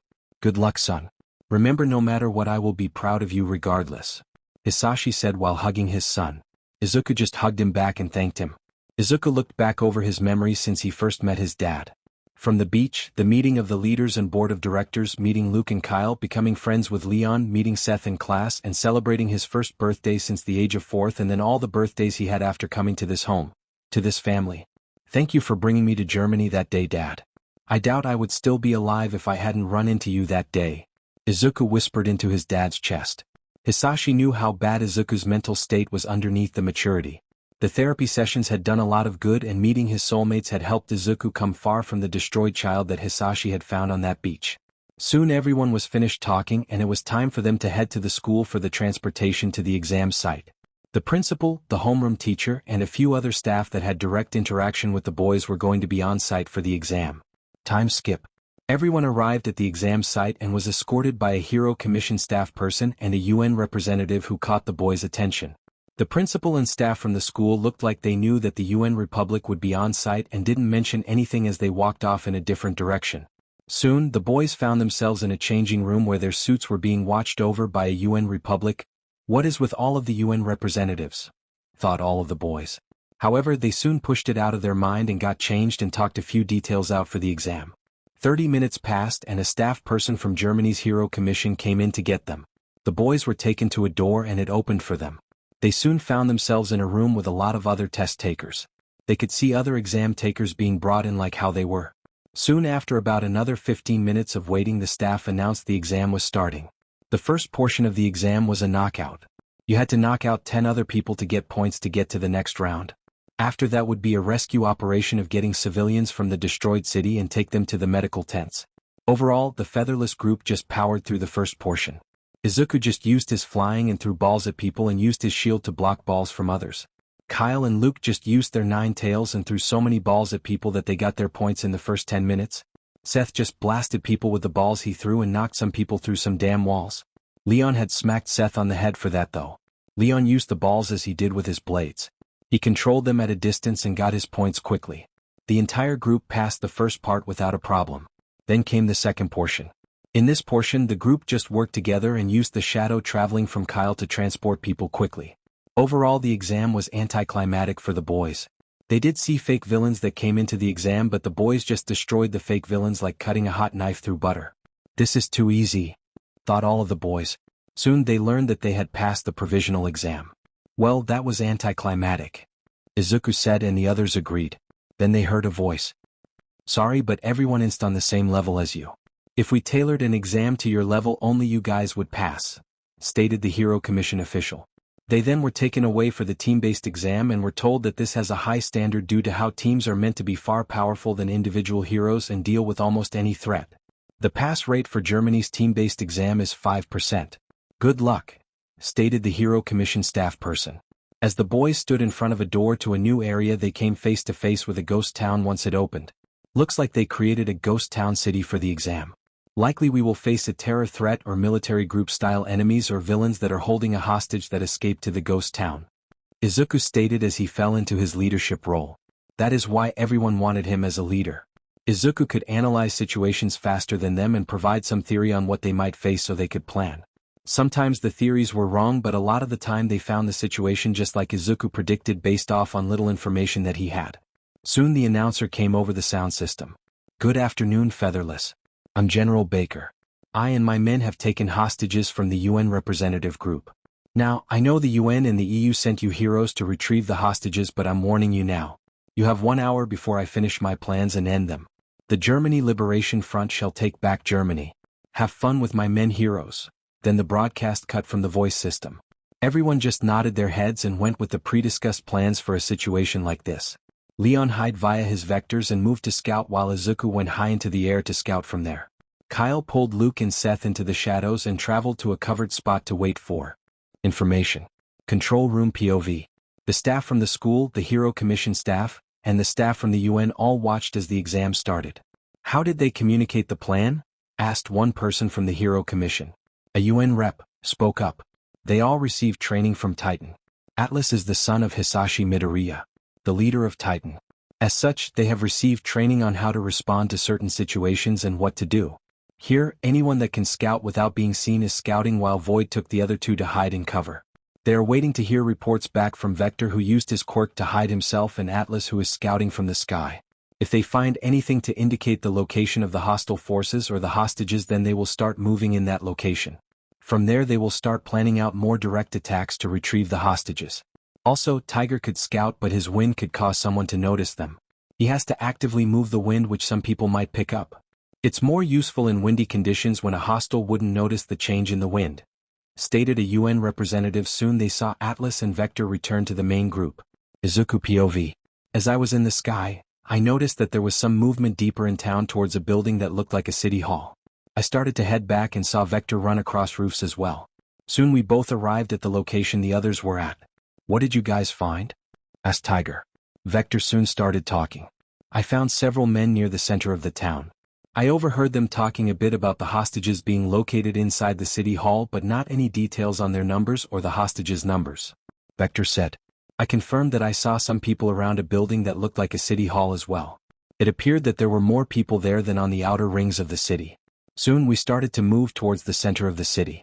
Void and Storm were with me while Vector and Tiger were together. They were off to our side a bit in the event we were ambushed. Soon after 10 minutes of walking, we arrived near the center. On our way here we avoided any of the hostiles since they were communicating regularly with check-ins. If we took one out then we set them all off and they could end the hostages. Vector hid again and went into the building to scout for any useful information. Tiger would use his wind to search for people whenever the wind had picked up so no one noticed it. After 5 minutes Vector returned. There are quite a few guards on the ground floor. It seems the hostages are located inside the mayor's office with the general, but split into 4 groups on each side of the room. Vector said, "We could protect the hostages with my shield if they are all together," but Vector also found out that the hostages are split into 4 groups on each side of the room of the mayor's office. Is to stop us from just blasting in since we would risk them being in any line of fire when the general moves around. It was decided that we would move in between the guard rotation and get up to the building. From there, we would scale the side of the building and go in from the top of the roof so we could be near the hostages. If we use multiple shields they are weaker, so we have to be careful and attempt to get everyone into one group when possible so I can switch to just one soul barrier. Control room.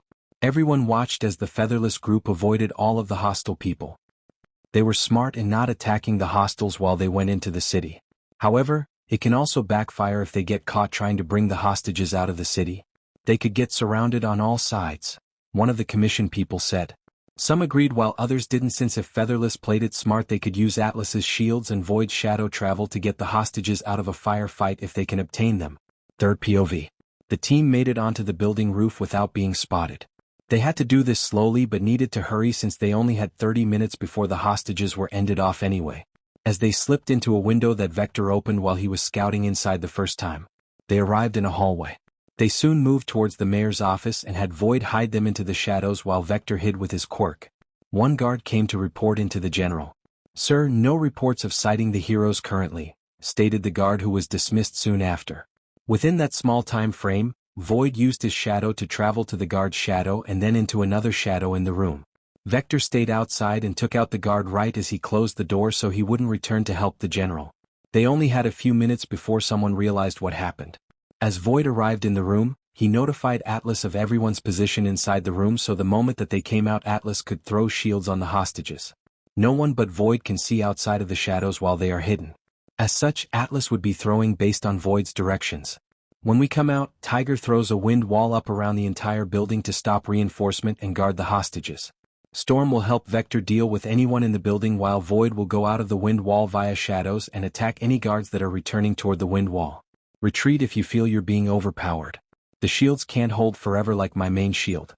As such, I will fight the general and force him outside the building but still in the wind wall," Atlas stated. Everyone was ready and soon they jumped out. Atlas threw up his walls and he secured all of the hostages.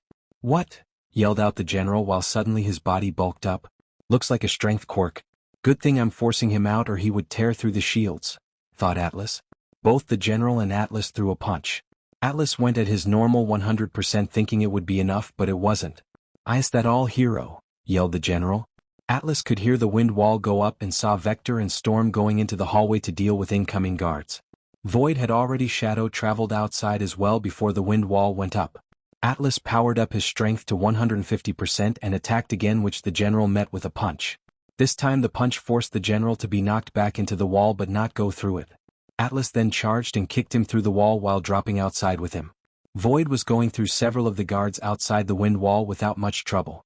Some had annoying quirks but he left them alone and focused on other people. They would have been a problem for him while shadow traveling quickly and attacking, but they shouldn't get through the wind wall. As such, they got left alone. Vector and Storm were cleaning up the inside of the building. Any time that they would get pinned down to gunfire, they hid and Vector just changed the bullets to reflect back onto the hostiles. This would take out quite a few people each time as Vector and Storm held their position on the leading staircase to their floor. However, a few hostiles decided to scale the building as well. Thought both of them, but Tiger had them covered as he sent wind bullets down the hallway at the people that came in. Tiger was standing between the doorway and had eyes in the room and the hallway while shifting every few seconds since some hostiles would try to come in the hole Atlas created. Atlas was having a slugging match with the general. Atlas had to be careful with how much strength he used due to the wind wall or else he would break it apart due to his force being stronger than it. As such, Atlas was limited to around 150% to 170%. Any higher and he risked the wall which would flood the city hall with hostiles and overwhelm his team since he is stuck dealing with the general. Control room. Everyone was watching carefully as the fighting had broken out. Their plan was smart. They are covering their backs in multiple areas. Void is dealing with outside threats in the event the wind wall goes down, which will give them some relief for a few moments. Storm and Vector are doing overall fine but had forgotten about the windows where some came in. They are lucky that Tiger covered them and his spot as well, which he is capable of doing since he has a hole in the wall or the hallway for enemies to come from only, stated one school staff person. This was agreed with everyone. Atlas has to be careful on his power or he knocks the wind wall down. That's going to make his fight go on long unless he comes up with a way to speed his fight up, stated the principal. Izuku POV. I need to end this fight. I figured out that the general's quirk isn't a damn strength quirk but a kinect absorption quirk that allows him to stockpile energy for later. The more we slug it out, the more powerful he grows. I then pulled out my whip made of energy and started to attack from a distance.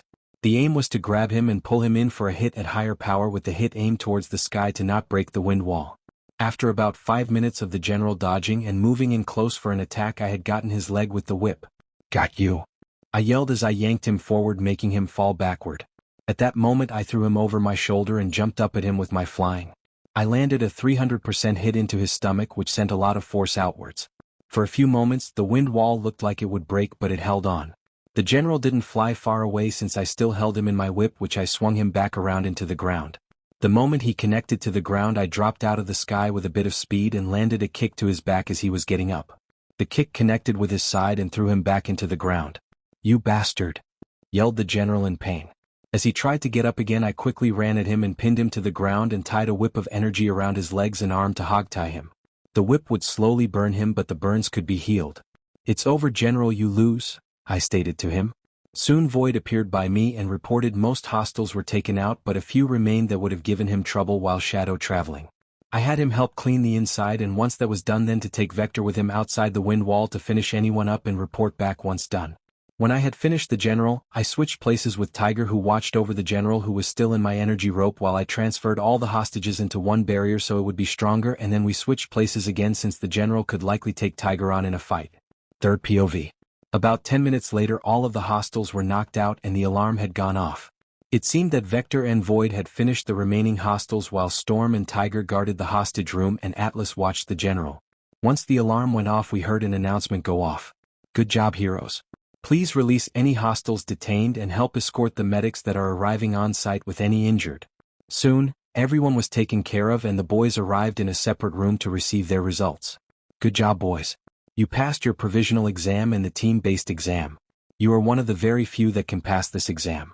Most people fail and get caught and overwhelmed due to the sheer number of enemies in the ghost town. There was a total of 300 men in that town with a range of abilities. We saw how you avoided some that you couldn't deal with and got your teammates to help you out. That is the purpose of team-based heroes. Overcoming threats that you can't deal with alone. Announced the Hero Commission official. Soon the boys were given their provisional licenses and saw they had the team designation on them as well. They were now provisional heroes. The boys knew how hard they worked for this destination since that team exam was hard. One mistake from one team member would have costed them. If Izuku broke the wind wall in his fight, the team members inside the building would have been overrun since they couldn't use destructive attacks with the hostages nearby. Kyle had to be careful of dealing with threats and had to leave ones that could take him out until he had backup. Leon and Luke learned not to leave their backs open and communicate with their teammates better. Seth knew he had to cover their backs and guard the hostages to ensure no one got in from anyone's blind spot. Overall, the entire team worked together to secure the victory, and if they were by themselves they would have failed that exam due to how strong the general was and how many men he had under him. They all learned that they are not invincible and any action they do can affect their team quickly and be lethal for them. They knew they were stronger than most people but they were still human and had their limits. By themselves they can't save everyone but together they can save a goddamn lot of people more than they could by themselves. This is why they got together as a team, as a family. Third POV. The boys returned to their home to relax. They had done it. The normal provisional exam was overall easy since it was made for the overall hero applicants. As such, the 5 boys passed that exam with ease.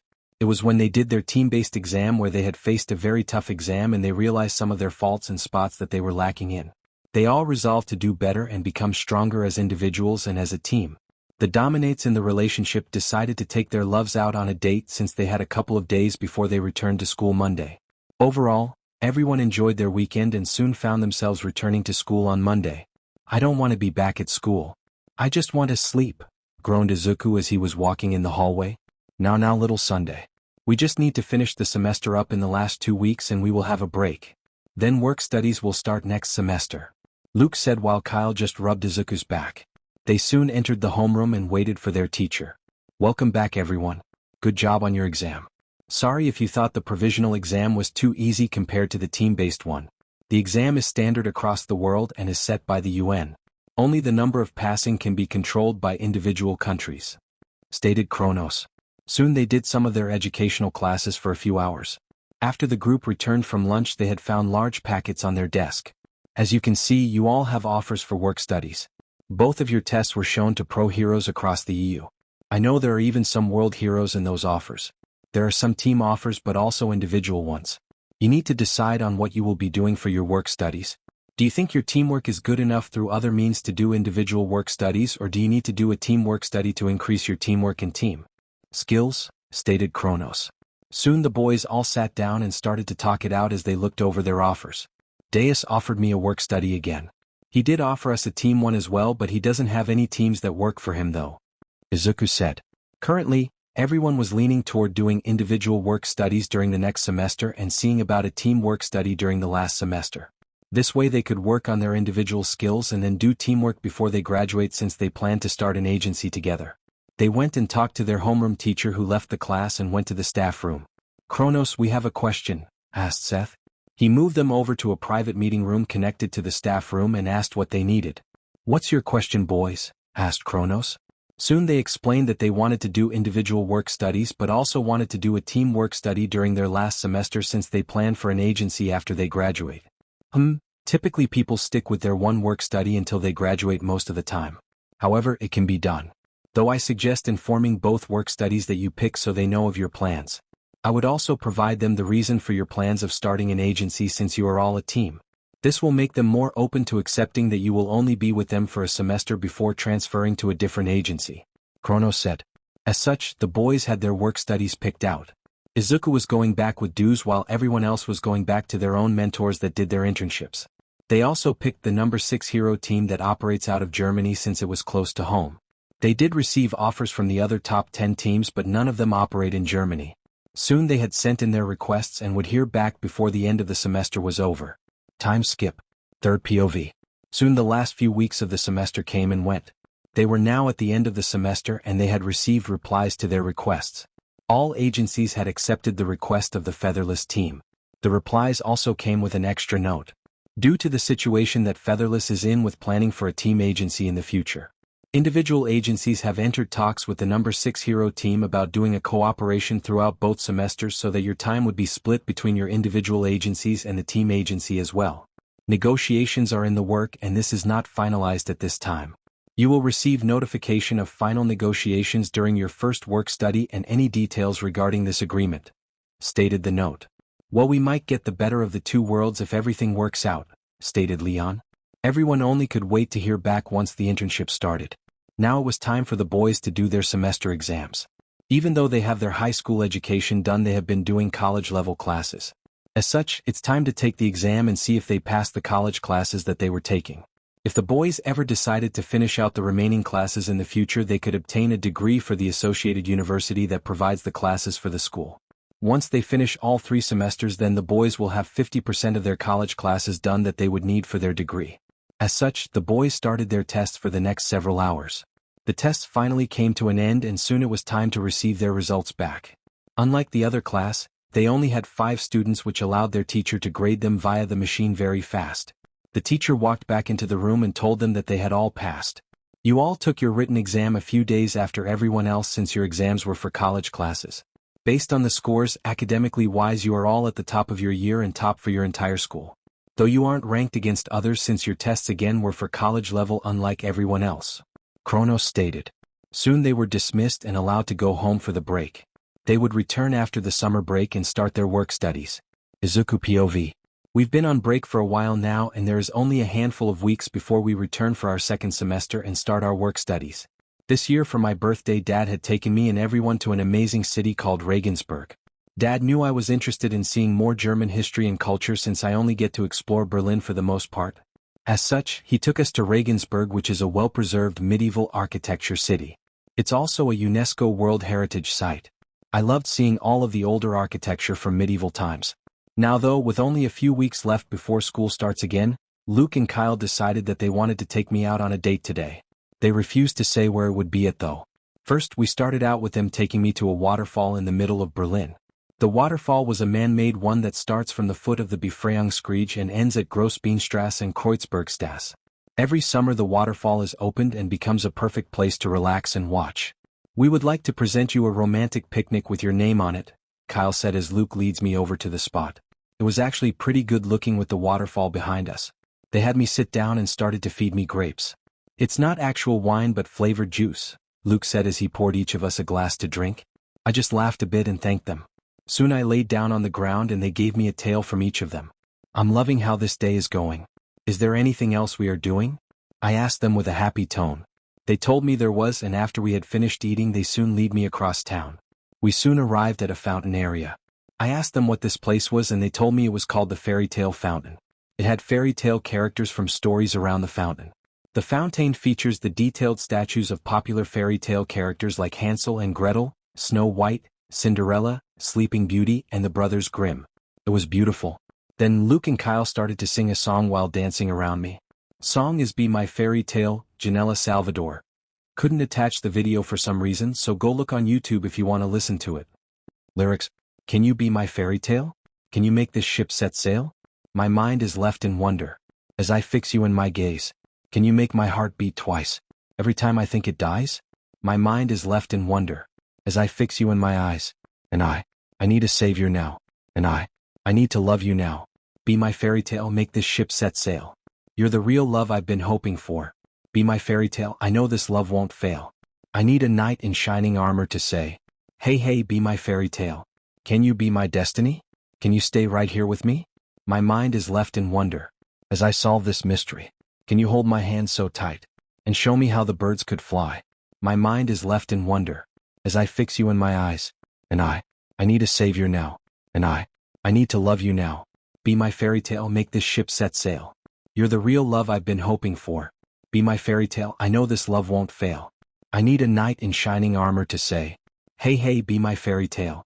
It's been hard to admit but I'm falling apart. Catch every piece of me and place me in your heart. Hard to admit but I'm falling apart. Catch every piece of me and place me in your heart.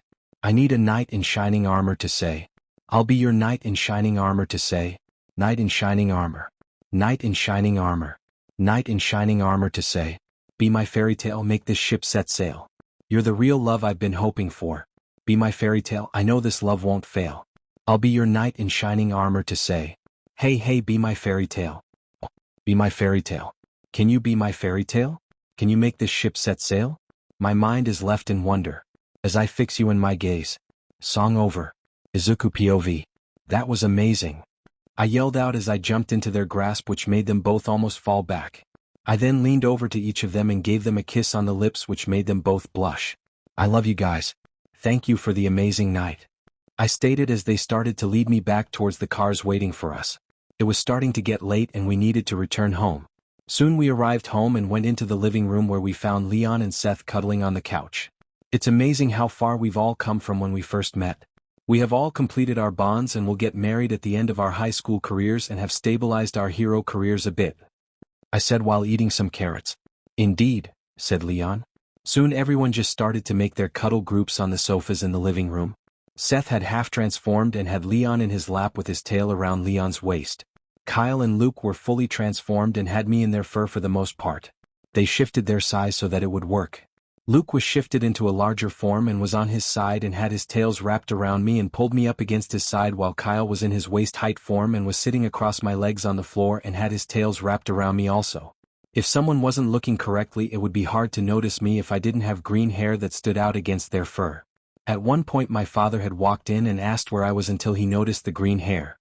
What the? I don't even want to know, Dad said. I just wanted to inform you that your school called and wanted to let you know that you all need to arrive early for the first day, which is in 2 weeks. They said that the hero agencies you are working for have information for you and will be there to talk about it. Dad said as he turned around while wearing an "I'm done with my child" face. Everyone just tried to hold back a laugh at his face but failed to. Soon it was time to go to sleep and Leon and Seth went to Leon's room while the three of us went to my room. Everyone has been sleeping in their soulmates' rooms since the relationships have passed that point. Though Dad keeps reminding us that we aren't allowed to have sex until we all pass the age of 14, which we will near the end of the second semester. Luke, Seth, and I have already passed the age of 14, but we are waiting on Kyle and Leon to pass 14 before anyone does anything. Luke and I don't feel comfortable doing something without Kyle being able to, and Seth can't since Leon still needs to turn 14. Japan POV. Third POV. Nizu POV. It was closing in on the end of the summer break and UA was in a hot spot. The League of Villains had attacked the summer camp. Ragdoll was kidnapped while all of the students were kept safe.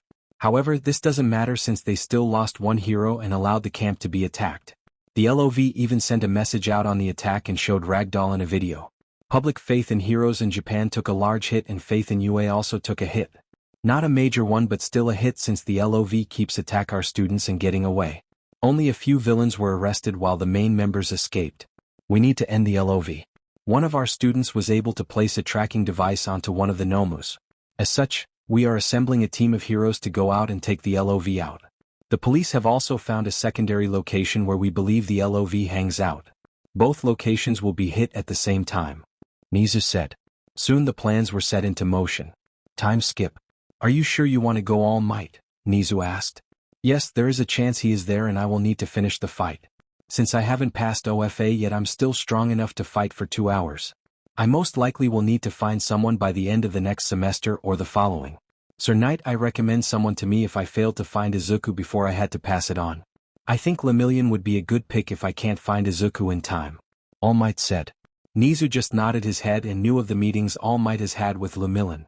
All Might told Lemillion the truth about everything and his goal of passing OFA to his son first before Lemillion, but needed a second option in the event he couldn't find Izuku.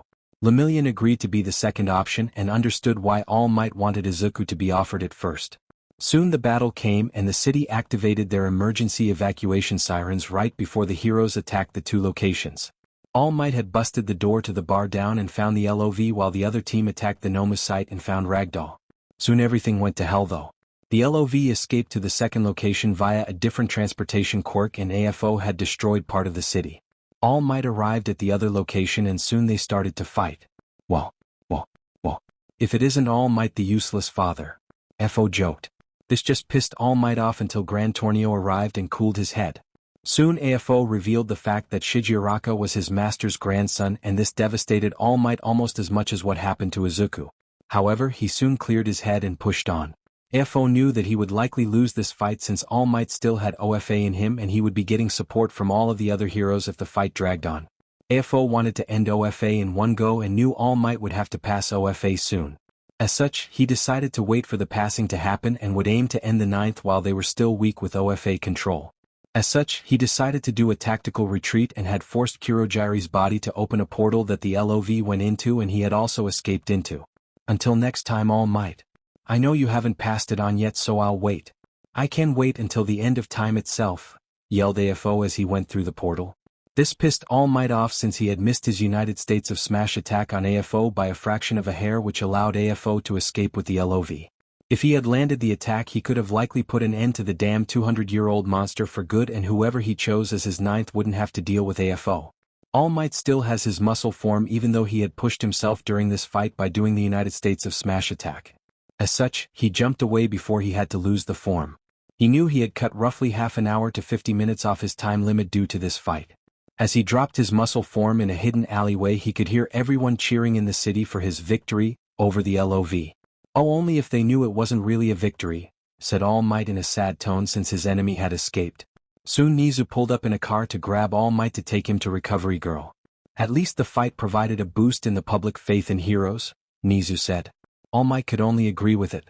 I'm going to need to pass OFA on during this coming semester. I can't wait anymore to find Izuku. I'll wait a few more months, but that's it. I knew as the years passed that giving Izuku OFA would become a less likely option the closer my time limit came, and now it's here. AFO will target whoever I give OFA to, and I need enough strength to defend the 9th person while they train. As such, I have to give Lemillion the quirk sometime during the next semester. It will likely be mid-semester, so my form can at least last for a bit longer before the public finds out about it. All Might said as he and Nizu talked more about how and when it would happen and the need to tell Sir Night Eye and Lemillion soon. Third POV. It was now time for the group to return to school. They all got dressed and ate quickly since the school wanted them to arrive early. They soon arrived at the school and went into their homeroom after stopping at the staff room to alert their teacher that they were on campus already. After about 5 minutes of waiting, the teacher came into the room followed by Deus and the other mentors that the group did their work studies with. Hello and welcome back for your second semester. Your mentors wanted to talk to you today before you all headed off to their agencies to start. Kronos said as he went to his desk. Indeed, as you all saw in the note, we decided to talk to the team you will be working with during your last semester. We worked out an agreement where you will be working with all of us and them during both semesters. This means that for 2 days during the week every week you will report to the Ironheart's agency for your teamwork study. Once you hit your second semester you will then move to do 3 days with them every week and 2 days with us instead of 3. This way you will be getting experience from both sides. Also, if there is a large-scale mission from either side it will be worked out to give you the time you need to do that mission, and we individual agencies will likely join on the mission to help as well to keep a watch over you all. Deus stated. This shocked all of the Featherless group members. This was giving them both of both worlds for their request. The boys thanked their mentors and soon grabbed their gear and joined them in going to their agencies. The first month of work studies. Izuku was with his mentor Deus and they focused on running an agency itself.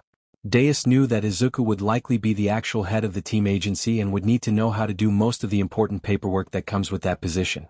I know this isn't enjoyable, but if you are going to lead the team agency you will need to understand how to do all of this paperwork when the time comes. Deus said as they both groaned when a worker brought in more paperwork. Yeah, I know. Izuku groaned out.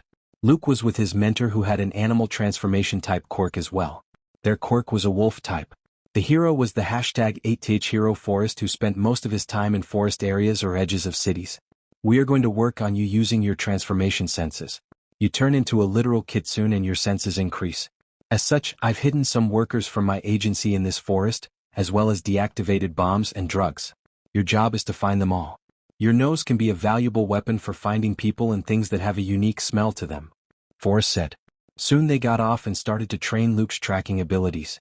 Kyle was doing a similar training method with his mentor, the number 6 hero of Germany Fox. His quirk provided him minor transformation abilities but didn't have a full transformation and only had one tail that wasn't really useful in combat. Though he had far more mutation in regards to his claws, teeth, and overall abilities far more than Kyle did. Fox had enchanted agility, strength, and speed far better than what Luke's or Kyle's provided. As such, they only obtained the same level of strength, agility, and speed via their training while Fox got it via his quirk giving it to him. Fox was teaching Kyle how to use his senses to help him track people down in a city area for finding lost people or following villains from a distance. Seth was training with the number 9 hero who had a wind quirk. The reason for this was because Seth wanted to learn better control over his wind wall and see if he could create miniature tornadoes. The wind hero started to teach Seth what he wanted to know. Soon they left to an abandoned field and worked on Seth's area of control and focus on a vortex of wind. The idea isn't to create something big but to create something small and then grow it into something big. It's one thing if you're doing the wind wall to keep people contained, but if you are looking for the destructive force of a tornado that can be moved, then you need to start small and grow it like a normal tornado. Wind said. Leon worked with the number 4 hero Telek who had a telekinesis quirk.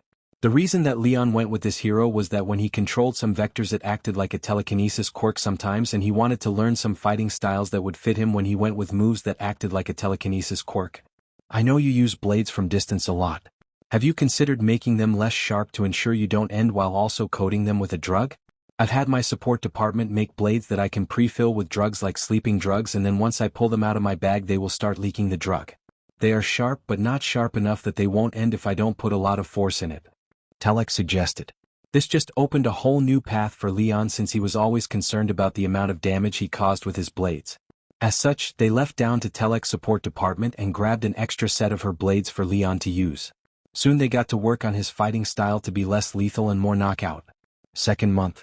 Izuku finished most of his knowledge on basic paperwork and things he would need to know as the head of an agency. As such, they moved towards doing patrols on the street. During all of this time, Izuku and his team have been doing work with the Ironheart's agency and have done team patrols. Overall, they were getting better at communication in real-life situations instead of just training, though they haven't run into anything that would present a problem for them. One day, however, Izuku was on patrol with one of the sidekicks of Deus when they ran into a hostage situation. The villain had a nasty quirk that allowed him to control other people's bodies and make them do what he wishes once he touches them. The villain hasn't realized that one of the tellers had set the silent alarm off until the police had arrived, which turned it into a hostage situation. Izuku was tasked with throwing his barriers up on the hostages while his mentor he was with that day took out the villain. They soon got to work, but the situation went south when the villain used one hostage with a strength quirk to break the shield and attack the hero. Soon, with the villain and the hostage double-teaming the hero, he got pushed back. Izuku then acted by using his energy whip and capturing the hostage by his waist and dragging him on the floor, where he pinned the man to allow his mentor to finish the villain. After about 10 minutes of fighting, the hero won. Overall, the villain wasn't strong, he just had a very useful quirk on using other people for winning. Izuku healed the civilian since the energy whip caused some burns. After everything was settled, they made their way back to the agency for the day. The other boys had similar days where they faced weaker villains that they were able to handle quickly with their mentors or the sidekicks that they worked with that day. However, soon they would run into a mission that would boil their blood with what some villains had done. Time skip 4th month of work studies. 3rd POV. The entire team was working together on a mission for the Ironheart's agency. The mission had gotten so large that even their individual mentors were pulled in with their entire agencies. The Ironhearts had discovered a drug and trafficking ring that was operating in the EU. This ring was focused for the most part in and near Germany for their main operations. The agency had been working on taking down parts of the ring for about an entire year now and had discovered where the main base was at. The problem was that there were an estimated 500 villains inside the base, with several SS-class villains. One villain was known as Juggernaut. This villain is the leader of the ring. His ranking has been listed as SS due to how much destruction and chaos he has caused. He was from America but moved operations to the EU a few years back based on reports. This was due to a war between several SS-class villains in America, and Juggernaut didn't want to waste his men on the war. It's said that he can fight All Might in his prime and win because the more he fights the stronger he becomes. He is known to go to illegal fighting rings and fight in those to gain more strength. Stated the Hero Commission official that was briefing everyone. We've called in the entire Ironhearts team and all of you top 10 heroes for this mission with your work studies from the Featherless team to handle this. We think it will take you all to take him out due to his ability to just grow stronger in battle. From reports based off attacks that have been recorded, his strength currently would match All Might in his prime. Stated the Hero Commission official. This information shocked a lot of people since that was a crazy quirk for a villain to have. It meant that this villain ruled his group with an iron fist since no one could really oppose him. Everyone in the room knew they would need to work together to defeat the villain. They also knew that some like Atlas or Deus could fight solo against this villain and win in the end, but it would result in large-scale destruction which they couldn't have since the villain hideout was in the middle of a city. They all saw the fight All Might had in the middle of a city and they refused to repeat that mistake. They needed to force the villain into a defeated position via teamwork. Soon everyone found themselves near the target base. It was a few cities over from Berlin and had a very shady section of town. The heroes were separated into different teams and Featherless was put together as a team as well. Soon, the heroes started to make their way into the base while police were clearing the city as fast as they can. In the event it turns into a large-scale battle in the city.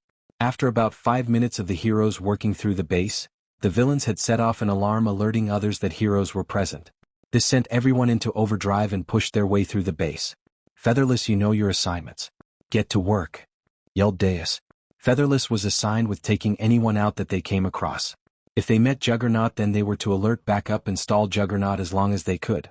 If they could take him out, then take him out, but the main point was to stall until other heroes could arrive and help force the battle to an end.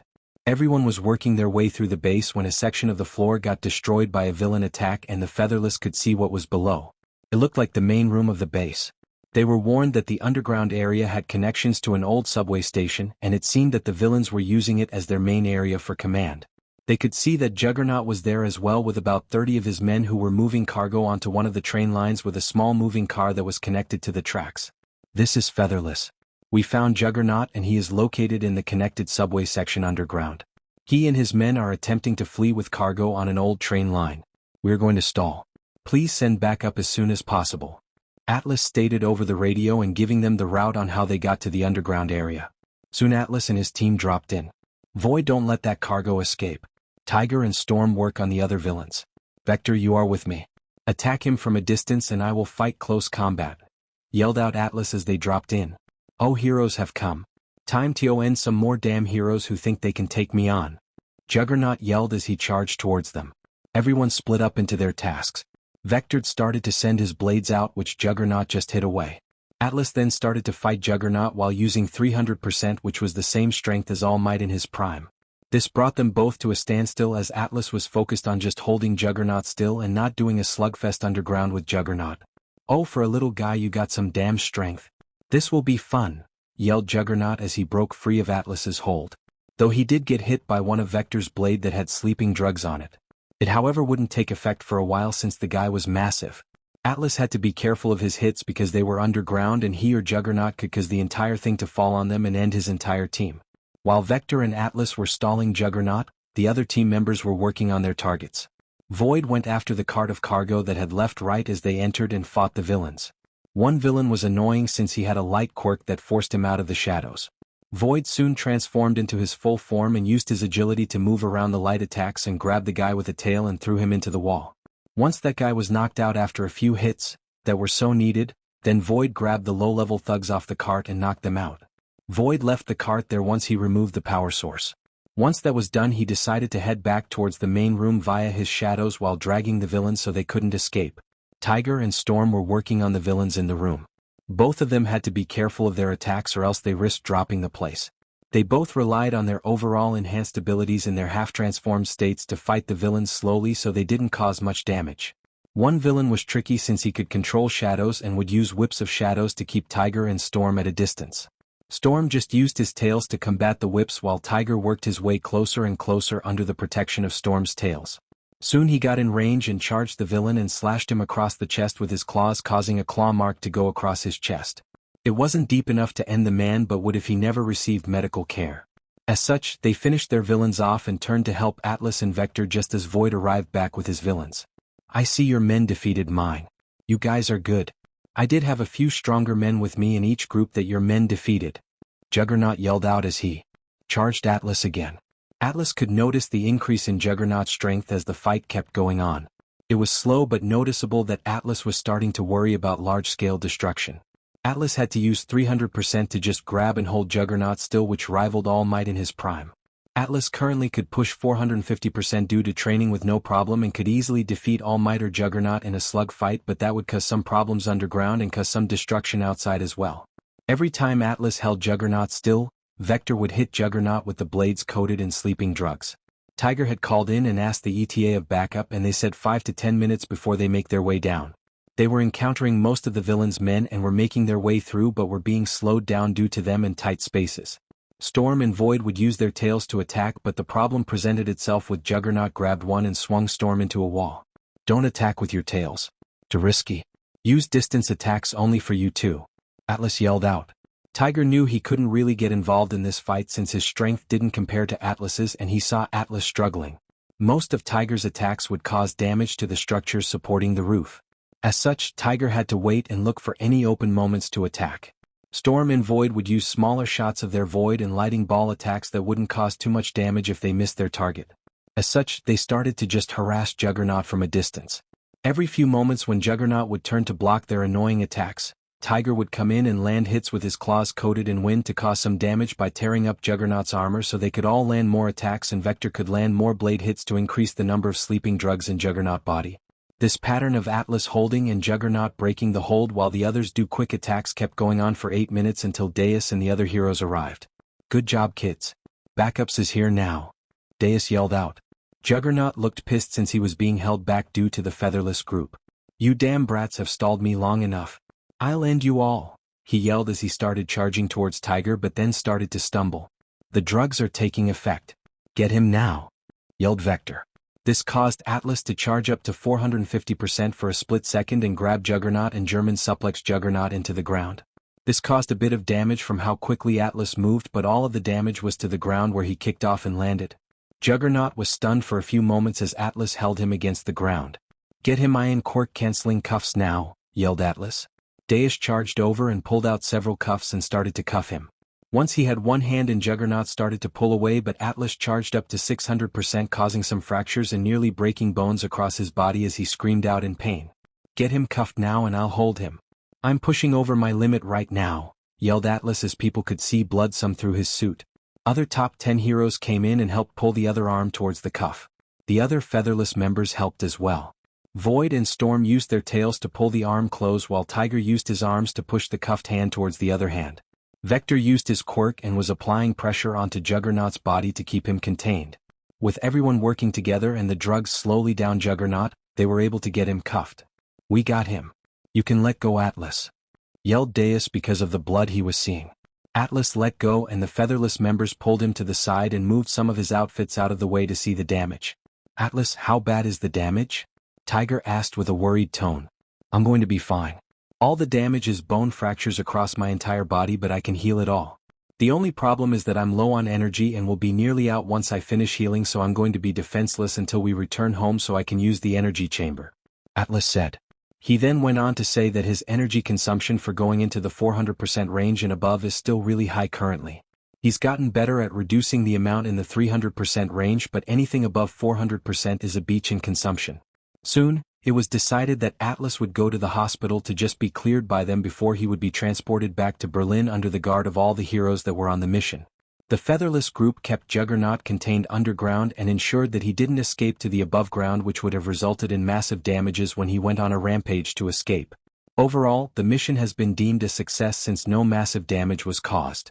All damage that was caused to propriety was within the block of the villain base and were all abandoned anyway. As such, they had successfully ended the reign of the SS villain Juggernaut and his drug and trafficking ring in Germany.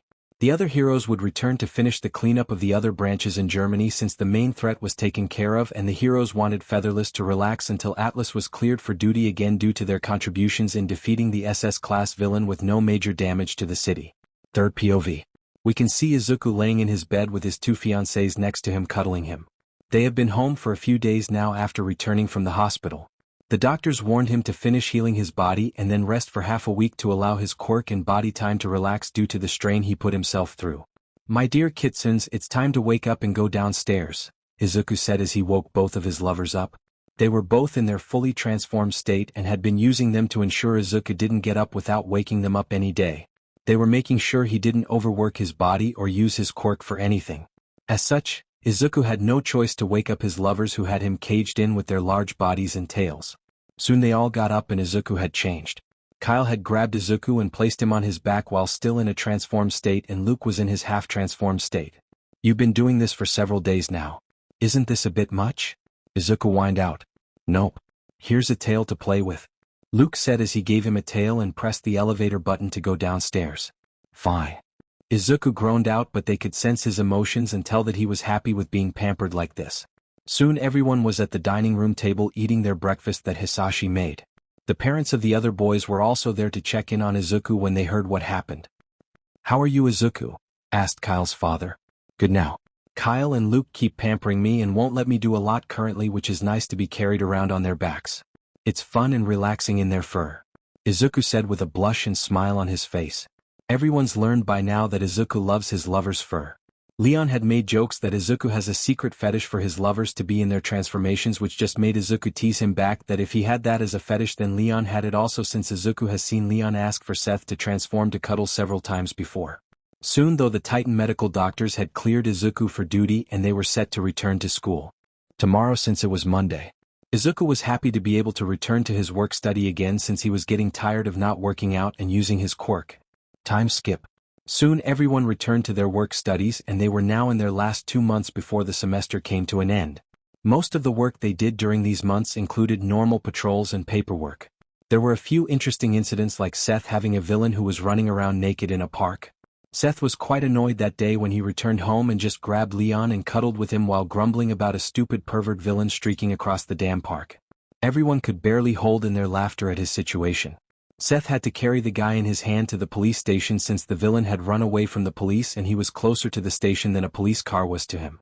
As such, there were a few images floating around of him carrying the guy while people were making jokes and memes going around about Tiger and the villain. One meme was, "Ladies, do you need pervert removal? Then call in the Tiger," stated the meme. Seth was just done with the week and didn't want to go back to work, but Leon just rubbed his head as Seth was complaining in Leon's chest. Soon though, they all found themselves back in class 1 week and were taking their final exams for the semester. Hello everyone, Chrono said as he came in. Today you will be doing your final exams for the second semester. Once you are all done you will be dismissed and released to go home for winter break. Chrono said as he passed the exams out. All of the boys got to work on the exam and soon finished it in a few hours. They then got their exam results back and found they had all passed once again. They were officially done with their second semester and now only had winter break and then the last semester left before they attempted for their full hero exam. Japan POV. A few months before semester end. All Might had met with Sir Night Eye and Lemillion. Lemillion, I really wish to give my son the quirk but I don't think I will find him anytime soon. I need to pass it on. As such, after the Yakuza raid, we will do the transfer to ensure that you will have the time to get used to the quirk before going into a new mission. All Might told Lemillion. I understand All Might. I understand your desire to have given it to Izuku if you ever did find him. I even wouldn't be that against giving it to him in the future if you did find him and he wanted it. Lemillion said, which warmed All Might's heart. Now let's talk about the mission.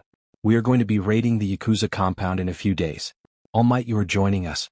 Your main focus will be to defeat Overhaul and or grab the girl and get her out of there. Whichever happens first. Sir Night Eye said. Soon time passed and the raid started. On this mission were some first-year students from 1A, Uraraka, Azui, Krishimima, and All Might's daughter Izumi Yagi who was working under Sir Night Eye were all a part of this mission. Everyone was in position and the police banged on the front gate yelling that they had a search warrant. Some villains came out and started to attack and that kicked off the fight. Izumi and Lemillion broke off into their groups and charged off. All Might started to break through walls to allow the heroes to go through quicker. After about 30 minutes, All Might and Sir Night Eye came upon an open room where they found Izumi and Lemillion fighting Overhaul. They also saw the little girl. Overhaul was shooting up into the air with the girl that they were there to save. All Might jumped up to catch up and called out for the girl. Eri, come to me, he yelled out. She looked back and saw everyone looking at her with hope in their eyes. She activated her quirk for a split second and jumped down to All Might who caught her. Soon, All Might had blasted Overhaul out into the air since he had combined with another villain that had dropped into the room from outside. This villain was followed by Uraraka and her team. All Might had Eri tied to his back with the cape of Lemillion as he had to fight Overhaul who refused to let him leave with the girl. After a few minutes of fighting, All Might felt a sudden pain in his body as he felt like he was being undone. Do you feel it, All Might? The girl's curse can undo humans. It reverts us back to our old stages.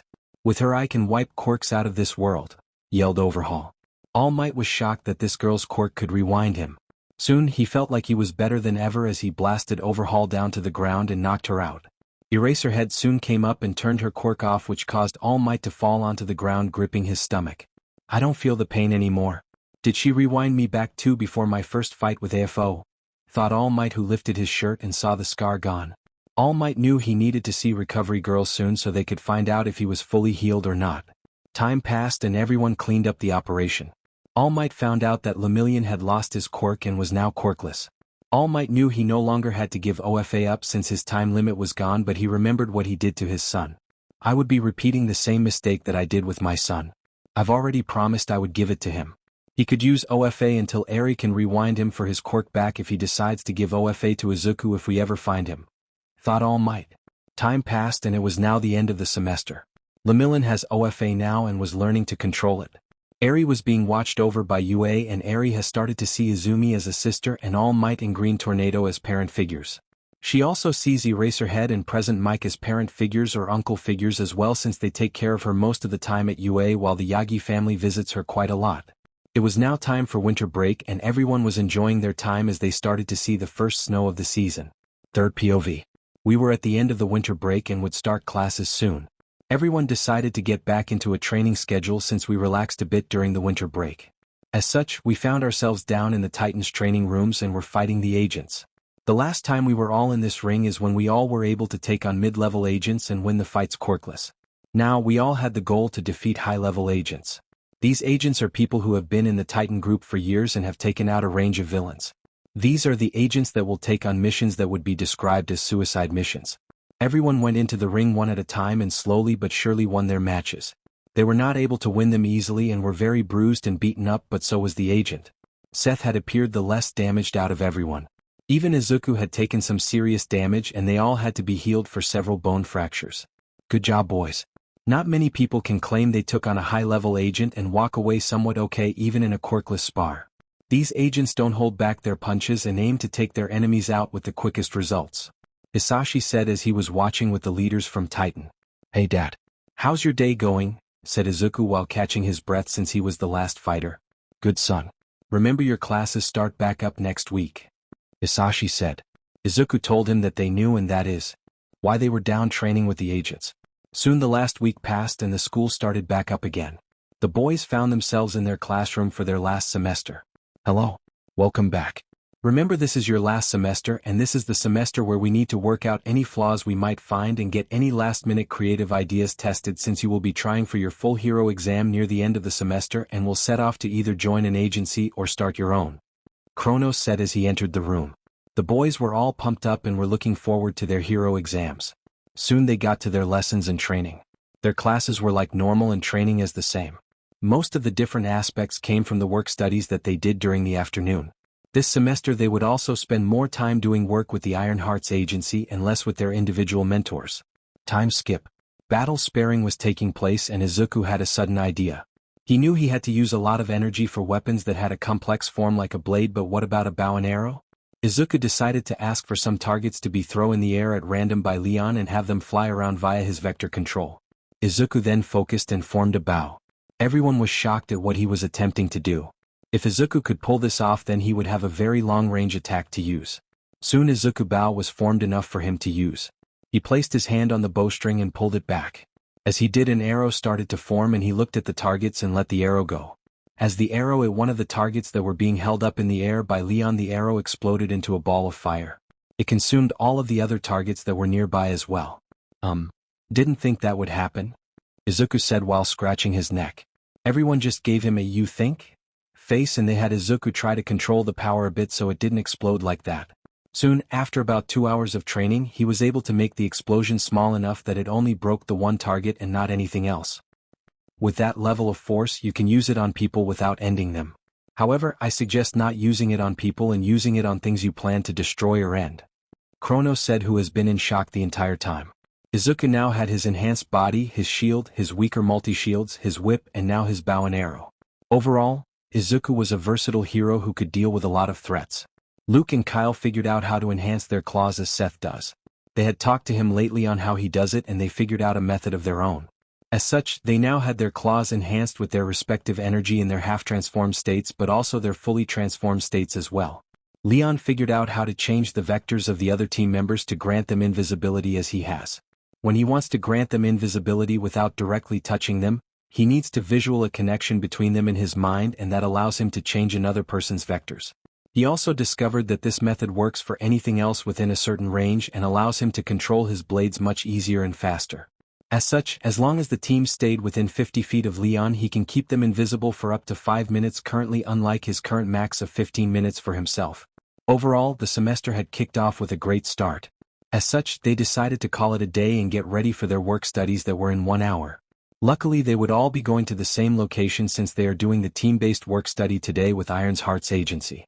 Soon, they arrived at the agency and were given their assignments. They were hunting down for information on a gang base in the outer city area in the shadier part of Berlin. The gang was selling trigger and the government wanted them to put out of business ASAP. As such, everyone on hand was sent in to find the gang and its base.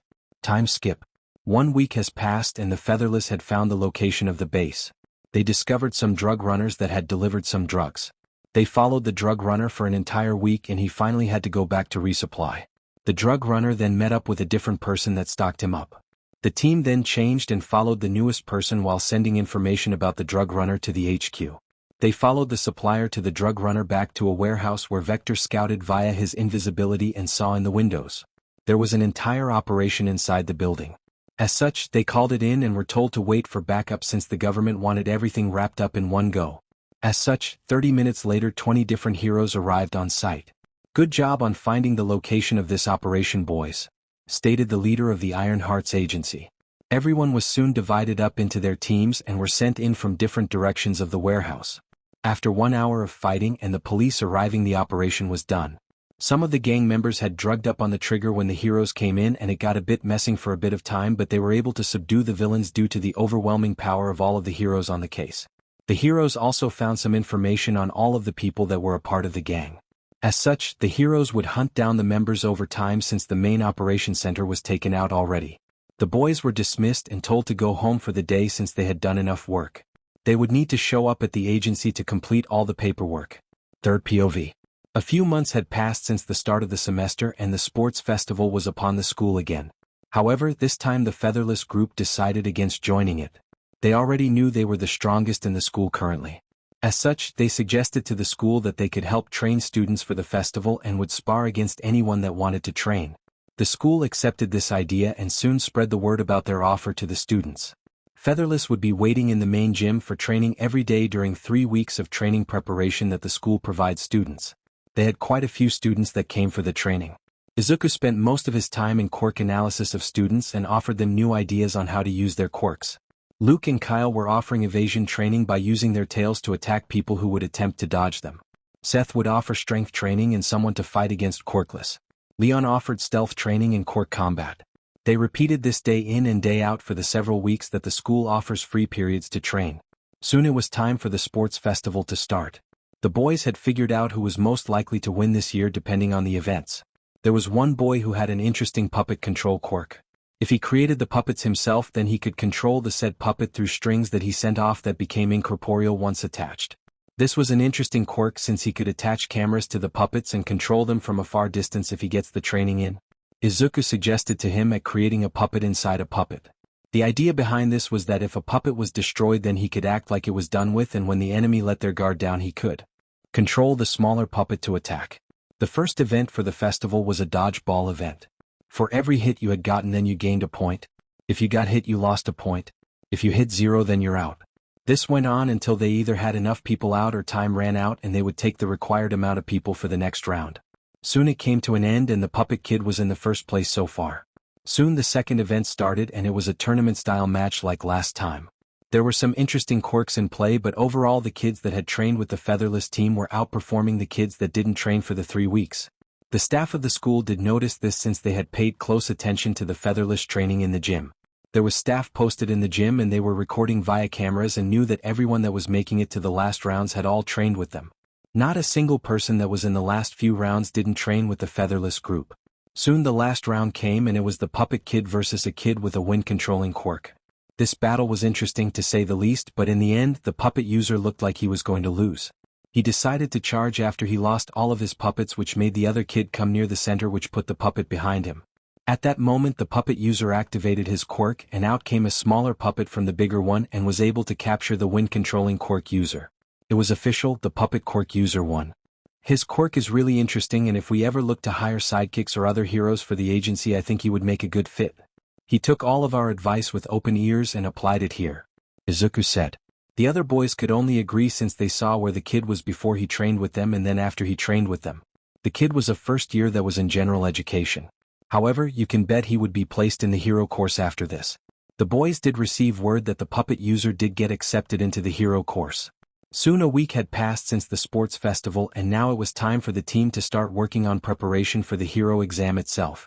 Overall, they spent time with their work study to get most of the preparation in. Their work studies would do quizzes at a random time on random laws that they would need to know for the exam since it included a written exam. As such, one question was about a random law on if a hero felt a child was in danger that they could use emergency powers to remove the said child from the parent's care. Another random law was that heroes could authorize civilians and heroes in training for quirk usage in times of crisis, and the term crisis was a broad term in most cases that could be applied to many situations. As such, the boys were getting their minds prepared and their bodies prepared. Soon though Hisashi demanded that the boys take a break and relax. You have been training non-stop. You've been training at the school, during the work studies, and then you arrive home and go down to the Titan floors to train non-stop for the past month and a half. If you're not ready by now, then nothing will change with the last 2 weeks before your hero exam. No matter what happens, we will all be proud of you, but you need to rest before you all drain yourself dry. Now go play in the game room or watch a movie in the home theater that we just had finished and just relax, Hisashi stated. As such, the boys all went and found the home theater room that Hisashi had built recently since everyone just stays at his home all the time anyway. The room was built with them in mind for the most part regarding the seating situation. He had these built due to us, didn't he? Asked Izuku, and the other boys just confirmed. Izuku, Kyle, and Luke went and sat in the front left seat and cuddled while Leon and Seth went in the right back long seat and cuddled close to each other on it. Soon they found a movie and watched it until they all fell asleep in the room. Third POV. Today was the day. The boys were set to take their hero exam today, and if they passed they would be graduating at the end of this semester and would become full-fledged heroes. Everyone made their way down to the dining room to eat breakfast and talk a bit before they would head off to the school to be transported to whatever exam site that was being used for this exam. Everyone's parents had arrived shortly after they got downstairs and joined them for breakfast. The breakfast was nearly the end. Just remember, boys, we love you no matter what. Just do your best and make sure to cover each other when you can. Individually you are strong, but together you're unstoppable, stated Leon's father. Soon they wrapped up the breakfast and they all said their goodbyes. Soon they arrived at the school and saw the principal with a few staff members waiting outside the school next to a bus. They also saw their mentors and the Iron Hearts team who were also waiting for them. Once the boys got out of the car, the staff escorted them onto the bus and said they would head directly to the site and wanted to be early so everyone could sit down and be ready to watch. After about 30 minutes of driving, they arrived at the exam site. The boys were escorted in by a Hero Commission official and a UN representative just like last time. Soon they got changed and were then escorted to a written exam site. After about another 15 minutes the room was filled with exam takers.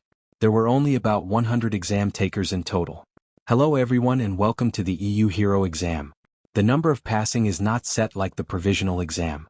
In this, we judge you on every single action and movement. As such, let us start the written exam, which is 200 questions. You have 2 hours. You may start, stated the staff person. Time skip. 2 hours had passed and the staff person started talking again. If you did not finish all 200 questions, then please stand up and give your test to the staff person at the end of the line. You are dismissed, stated the staff person. That is brutal, thought everyone as 21 people got up and walked out. This left 79 exam takers left. They then moved everyone to an exam site. We were faced with a destroyed/abandoned looking town that was on a side of a hill. Inside this city is civilians that survived the recent earthquake. It's your job to save the civilians in this Italian town that was devastated by the earthquake. However, villains will be taking advantage of this to look and end people. Be warned of the dangers. Soon the alarm went off and everyone got moving. The featherless group soon found themselves in the center of the town where a medical station had been set up since there was a large clear area. The group soon started to look through buildings nearby and found a school group. Some of the children were crying as such Atlas figured a way to entertain them. Hey, don't worry. We will get you all out of here into safety. Do you want to pet my kitsune, or otherwise known as a guardian fox? They are here to help protect you and guard you after all, Atlas said with a bright smile on his face. Storm and Void got the hint and transformed into their fox forms and laid down on the ground, which the kids moved over to pet them and claimed down. Atlas then turned to the teacher and asked her how many students she had and if she knew of any life-threatening injuries. She responded that she had all of her kids here and was good to go.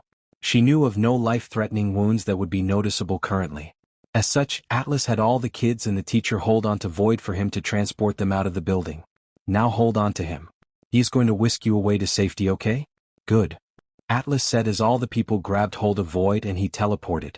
About 3 minutes later he reappeared. Check the building to ensure that no kids were missed. We can't be 100% sure that all kids got out with any other teacher and might have been trapped, Atlas ordered. Tiger then used his wind and scanned the building via the wind and had found 2 kids that were trapped inside a closet in the hallway. Found 2 in the hallway. Otherwise, I don't sense anyone else in the building, Tiger said. Soon, Vector and Storm moved over to that location and got the children out of the building. About 10 minutes later, we could see the team fighting a group of villains that attempted to attack another hero team that was escorting civilians out of the area. The villains were dropping down from above when Atlas threw a shield on the other team and civilians. For a second they were all confused but were shocked when they heard the sound above them and saw a villain attack from above them. Vector then shot out marbles he had on him and knocked the villains out, which Atlas then dropped his barrier. You all good? He asked them and they said they were. Soon that team moved on and escorted their people out. As the team was moving deeper into the city, Atlas noticed who the enemy leader was. Guys, is that the general from our exam? Atlas asked and everyone saw where he was looking and confirmed it. Let's move to take him out since he's a hard person to fight against. We can work him down quickly, Atlas stated. About 5 minutes later they arrived on site to find about 10 heroes on the ground defeated, and the general had another hero in his hand whom he slammed down onto the ground, knocking out. General, we meet again, yelled Atlas. The general looked up and saw who yelled and he was shocked. His face then turned with glee. Well, if it isn't the heroes that stopped me last time. I escaped the prison the damn government threw me into and came back for revenge.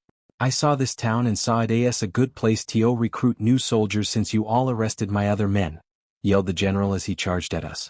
Void, go get all of the heroes to a medical station and then come back, Atlas said as he met the general blow. Tiger then transformed into his half-stage and attacked in swipes with his claw. Vector sent blades tipped with sleeping drugs and hit him a few times while he dodged the rest. Storm used his tails to keep the general moving and Atlas used his whip to grab him. The moment Atlas grabbed the general by the arm, he pulled him towards him and into Tiger, who just landed a solid hit to the face and sent him flying into a broken wall. After about 10 minutes of stalling, the general fell to his knees due to the sleeping drug that he got hit with. Void had arrived back and had helped finish the general off. He was knocked out due to being tired from the drugs. After the general fell to the ground, the alarm went off for the end of the exam. Well, time went quickly, Void said. Everyone had to agree with that since it only felt like 10 minutes when it had been over an hour since they walked into this exam site. Soon everyone made it back to the start of the area and the announcer called out for everyone to wait so they could finish the grading. Out of the 79 people that could enter this section of the test, only 40 people had passed. Among those names was the entire featherless group. We did it. We passed, yelled Izuku, who was jumping in happiness. Everyone from his team just grabbed him in a hug and started to shout along with him. Soon the group was told where to go for their pictures to be taken for their licenses. They found out that they had passed with a perfect score.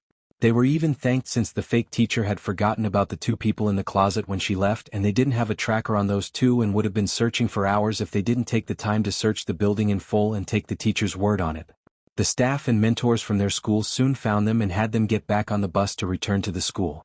On the way back, Principal Vincent spoke up. I think I can speak for the entire school and your mentors when I say how proud we are of you all. You have trained so much and put a lot of effort into this. You've overcome many enemies and few that even challenged you guys.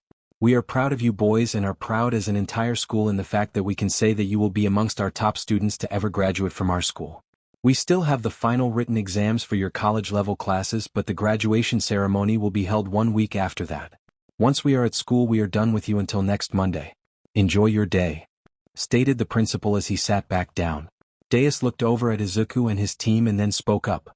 Atlas, your mentors and I have all recommend you for the World Hero destination. The UN has started a case on your team and will start reviewing your achievements and everything about your lives. If they deem you appropriate for World Hero statues, then you will be notified by the end of the year, since it takes about 6 months for them to go through a team your size, stated Izuku's mentor. The team was shocked. They knew that to attempt for the UN destination that they needed the support of at least 2 world heroes. They had Deus, but who else supported them? Then the team leader from Iron Heart spoke up. You're wondering who was the second to support the nomination, right? It was me. I'm a world hero, but I had myself removed from the public ranking. Currently, there are around 5,000 world heroes currently on active duty. Only the top 50 are shown on the ranking. Everyone is not put, or if they are in the top 50 they can request to stay hidden if they want that ability to move around more in secret, stated the team leader from Iron Hearts. The mentors also talked about starting cooperation between their agencies and Featherless new agency once they get the paperwork done and approved for an agency. Izuku and the team knew that they had planned to use the Titan's Tower building as their agency HQ, since there were several floors of unused office space in the building. These floors were the ones closer to the ground floor and would be perfect for their base of operations. They also believed Izuku's father wouldn't reject the request, since it would keep Izuku and the boys close to home and them secure whenever they were off work from hero duty, since the building is highly protected due to Titan. Third POV. It was the same day around the world. The entrance exams for Izuku POV. We arrived back home and we found everyone's parents waiting. How did you guys do? Dad asked as he saw us come in. We passed with full points, I said as I jumped into his arms, almost making us both fall down. All of the parents broke out into cheers and hugged their kids. Everyone just started to celebrate the fact that they were now official heroes. Soon they all calmed down and started to take pictures of everyone together and separate for memories. Then came dinner. As everyone was eating, I decided to bring up the fact about the UN to Dad. Dad, we also got recommendations for the UN World designation as well. Deus, my mentor and the leader from Iron Hearts, recommend us.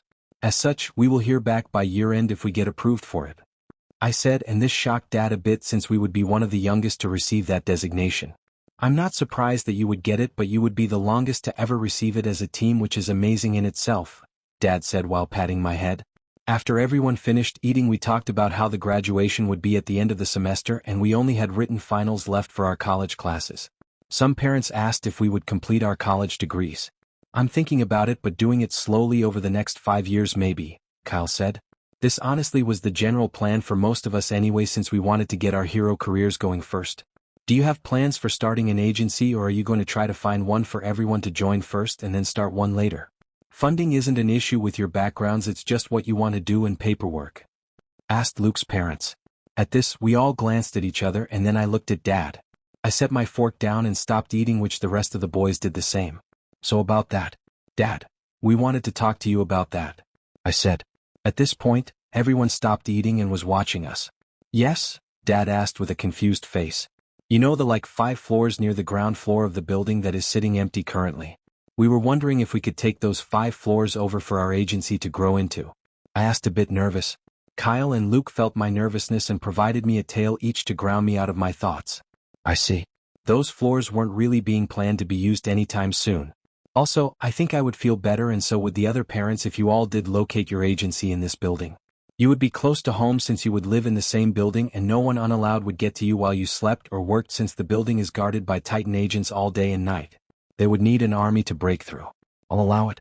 Start planning out the renovations you want to be done and how you want the inside to look so construction crews from Titan can get to work as soon as possible, Dad said, and I just hugged him and thanked him. All of the other boys thanked him as well, and the parents thanked Dad as well, since they were happy the kids wouldn't have to travel between work and home and would be safer when off the clock. Soon everyone finished the fun and went back to their own rooms, and the parents left for the night.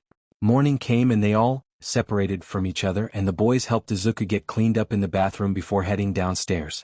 Izuku and the others ate their breakfast after he had made it and got to work on the plans for the office design. Meeting room. Featherless personal offices. Lounge for guest waiting. Break room.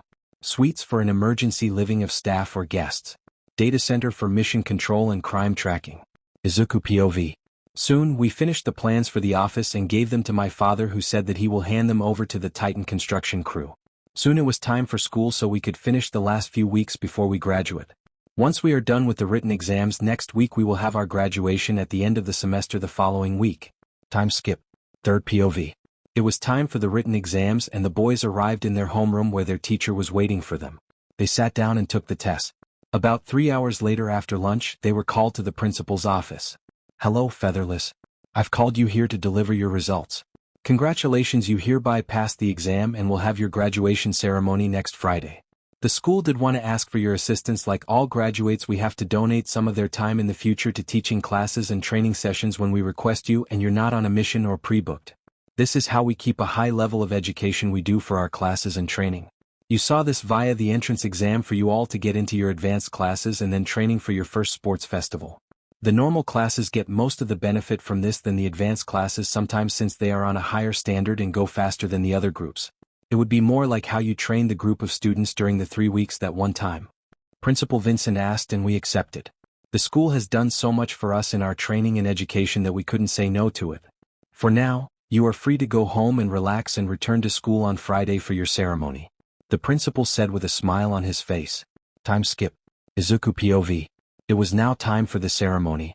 I had invited Fong and Dad as my 2 guests, and the other boys invited their parents. The ceremony was limited to the staff and students of the school, since this was a private event. Soon we were called out to the stage. Hello students, today we celebrate the graduation of 5 young men from the advanced courses. To enter the advanced courses, you must have already completed your high school education at our middle school. In these classes, you attend college-level courses and complete your provisional license exam the first semester, and do work studies the other 2 semesters while completing your full hero license exam in the last semester. As such, 3 years of education and training are done in 1.5 years in the advanced courses. I welcome to the stage the new heroes of the EU Featherless. We have Atlas, Storm, Void, Tiger, and Vector, who make up the Featherless Hero Agency, who has already been recommended by 2 world heroes for the World Hero designation. As such, these heroes are already on their path to the top and will be the supporting pillars for generations in the EU, stated the principal. We waved at the students and our parents as they were clapping in pride. Students that have passed via the advanced classes have been known to reach the top 10 within 2 years, and some even making it into the world ranking in 5 years. It's one of the reasons that this school is number 1 in the world. Soon the ceremony came to an end and we were allowed to go home. We needed to complete the paperwork for our agency registration at the Titan Tower. The Hero Commission wasn't surprised when we notified them of our plans and accepted them.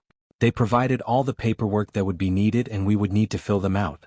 Luckily we have Titan's lawyers who would help do the paperwork, and Dad was providing some retiring agents to staff our office for administration duties. These agents had to retire due to wounds or they were getting too old to complete missions in the field. As such, Dad offered them a position to do paperwork and manage the Featherless office, and they agreed right away since it was owned by us and I would inherit the Titan group. As such, they weren't truly leaving the group, only changing duties. Third POV. It's been about a month after graduation and the agency office is completed now as the team had planned out. To access the agency floor you must get past the guards and welcome desk on the ground floor like anyone else. As such, it's nearly impossible for some random person to just get into our agency and disturb us. The team decided to do some patrols across the entire EU, which is possible via teleporting via the Titans group. The group employs several agents that have to teleport or warps quirks, which will allow Featherless to do these larger patrol routes. The team decided to do their debut in Germany first, though, since it was their home. They did normal patrols without people seeing them at all, since they stand towards the roofs waiting for the perfect time to debut.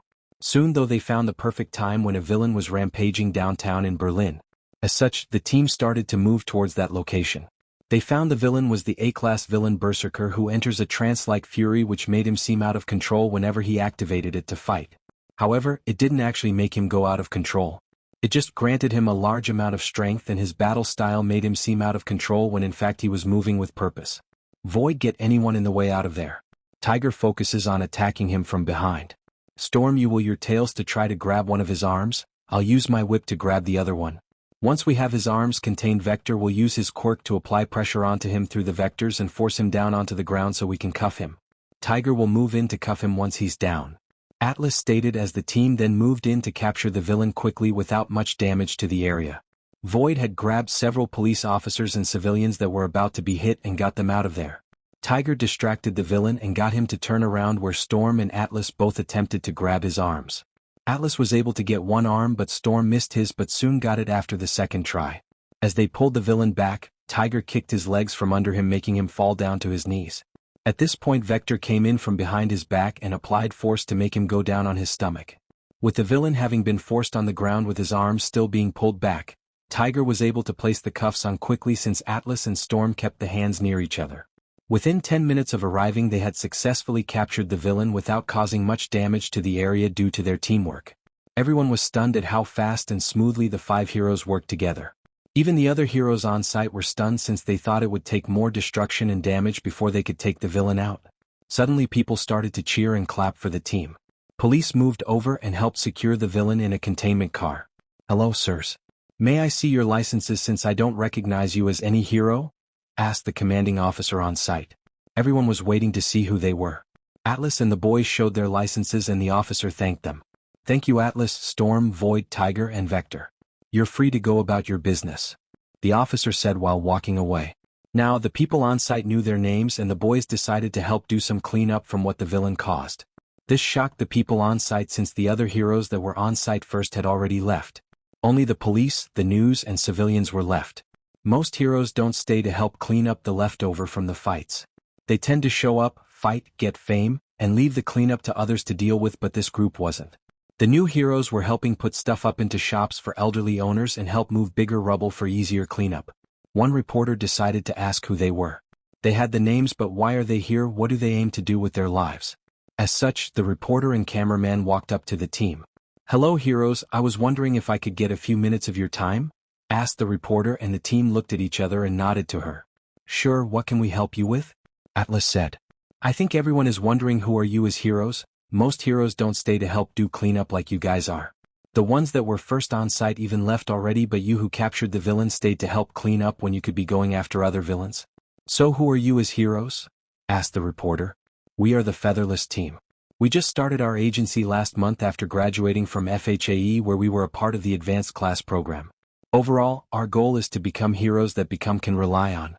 That's my hero name after all, the Hero of Reliance, Atlas. This is my team, Void, Storm, Tiger, and Vector, and we aim to be heroes that everyone can rely upon to give them hope and the ability to trust in us that we will pull through in some way." Atlas said with a smile on his face. Void and Storm were standing on his left and right with Tiger and Vector standing together on their right. That's also why we will stay to help clean up when we can. Right now we don't have another call to respond to and other villains will be there tomorrow, so why not just stay and help clean up the destruction when we can? I think a hero job doesn't stop until he can at least offer to help and do what he or she can do physically. Atlas said, and then the team went back to work, leaving the reporter and cameraman stunned. Even the people around that heard it was stunned. This team wasn't like any of the other heroes they encountered. Not even All Might, the former #1 of the world who used to be loved by every single person, stayed to help do the cleanup. Was this the start of a new generation of heroes? Is the thought that went through everyone there that day. Soon an hour passed and most of the damage was cleaned up.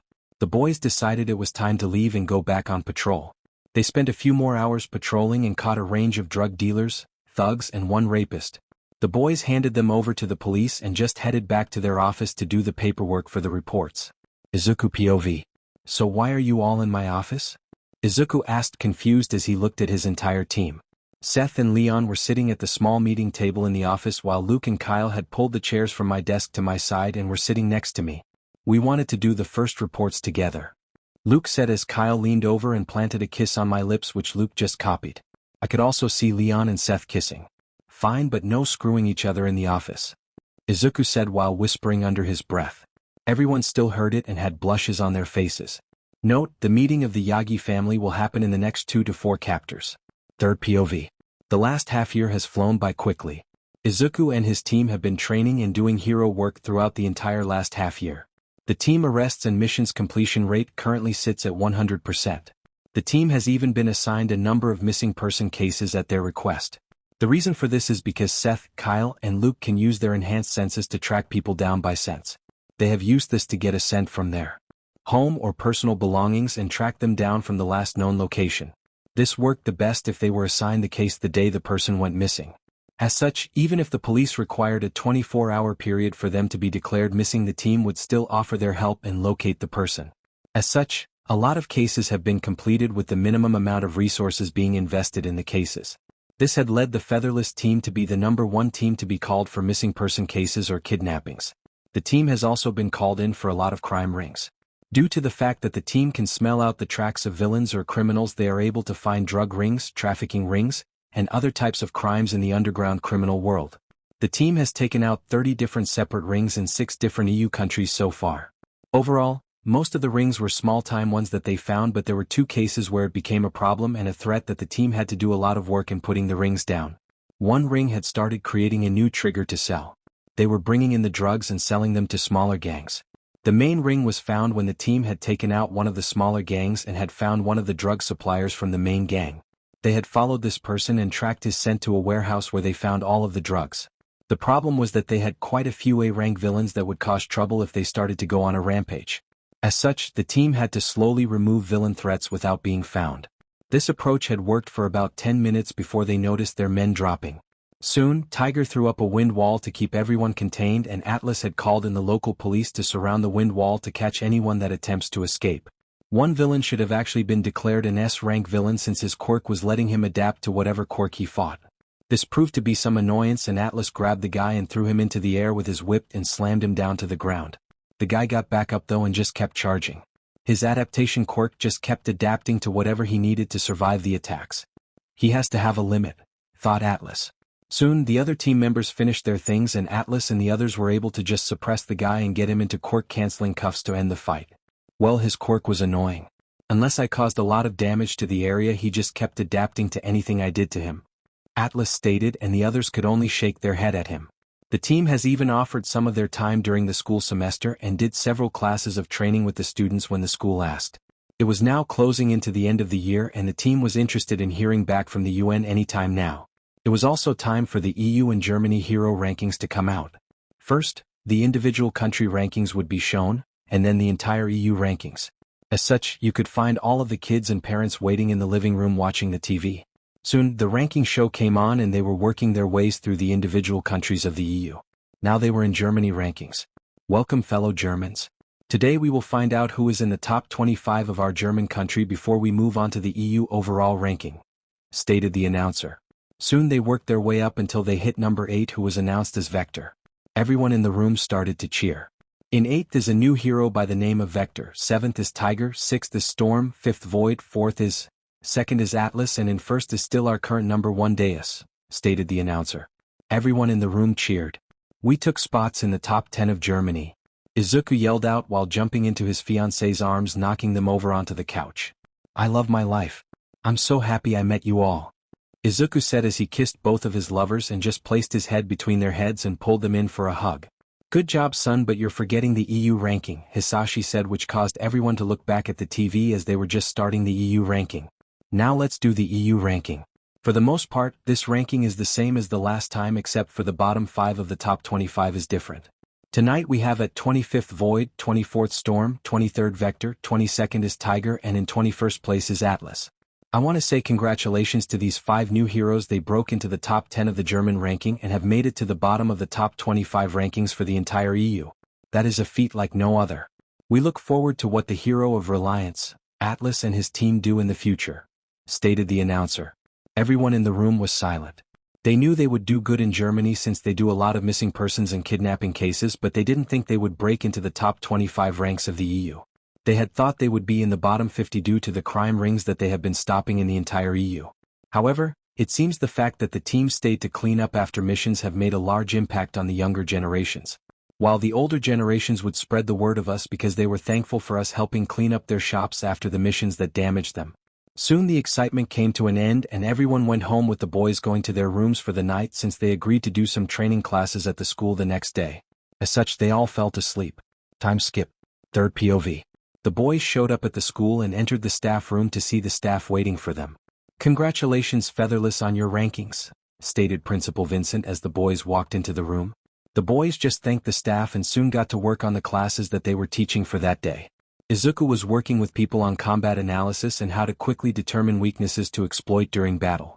Luke was working with people on quirk control with some people that had some elemental quirks. Ka was working with a few students that had some animal-based quirks and were teaching some tracking methods using their senses. Seth was teaching physical training for people with quirks that required it or people that wanted to increase their stamina for battle. Leon was working with people that quirks relied on calculations to use their quirks or how to use math and other subjects during battle. For example, how to calculate out the route of a villain's attack and how they could avoid attacks or use openings to counterattack with their quirks. This went on for a few weeks with the boys doing several days over a 2-month period. The staff of the school really liked the progress the Featherless was making with the students. As such, they decided to ask them to help out next semester when they were having another school attend for some time since the school was having some problems with a rise in villains in their country and they needed to reach a higher level of training. Time skip. 3rd POV.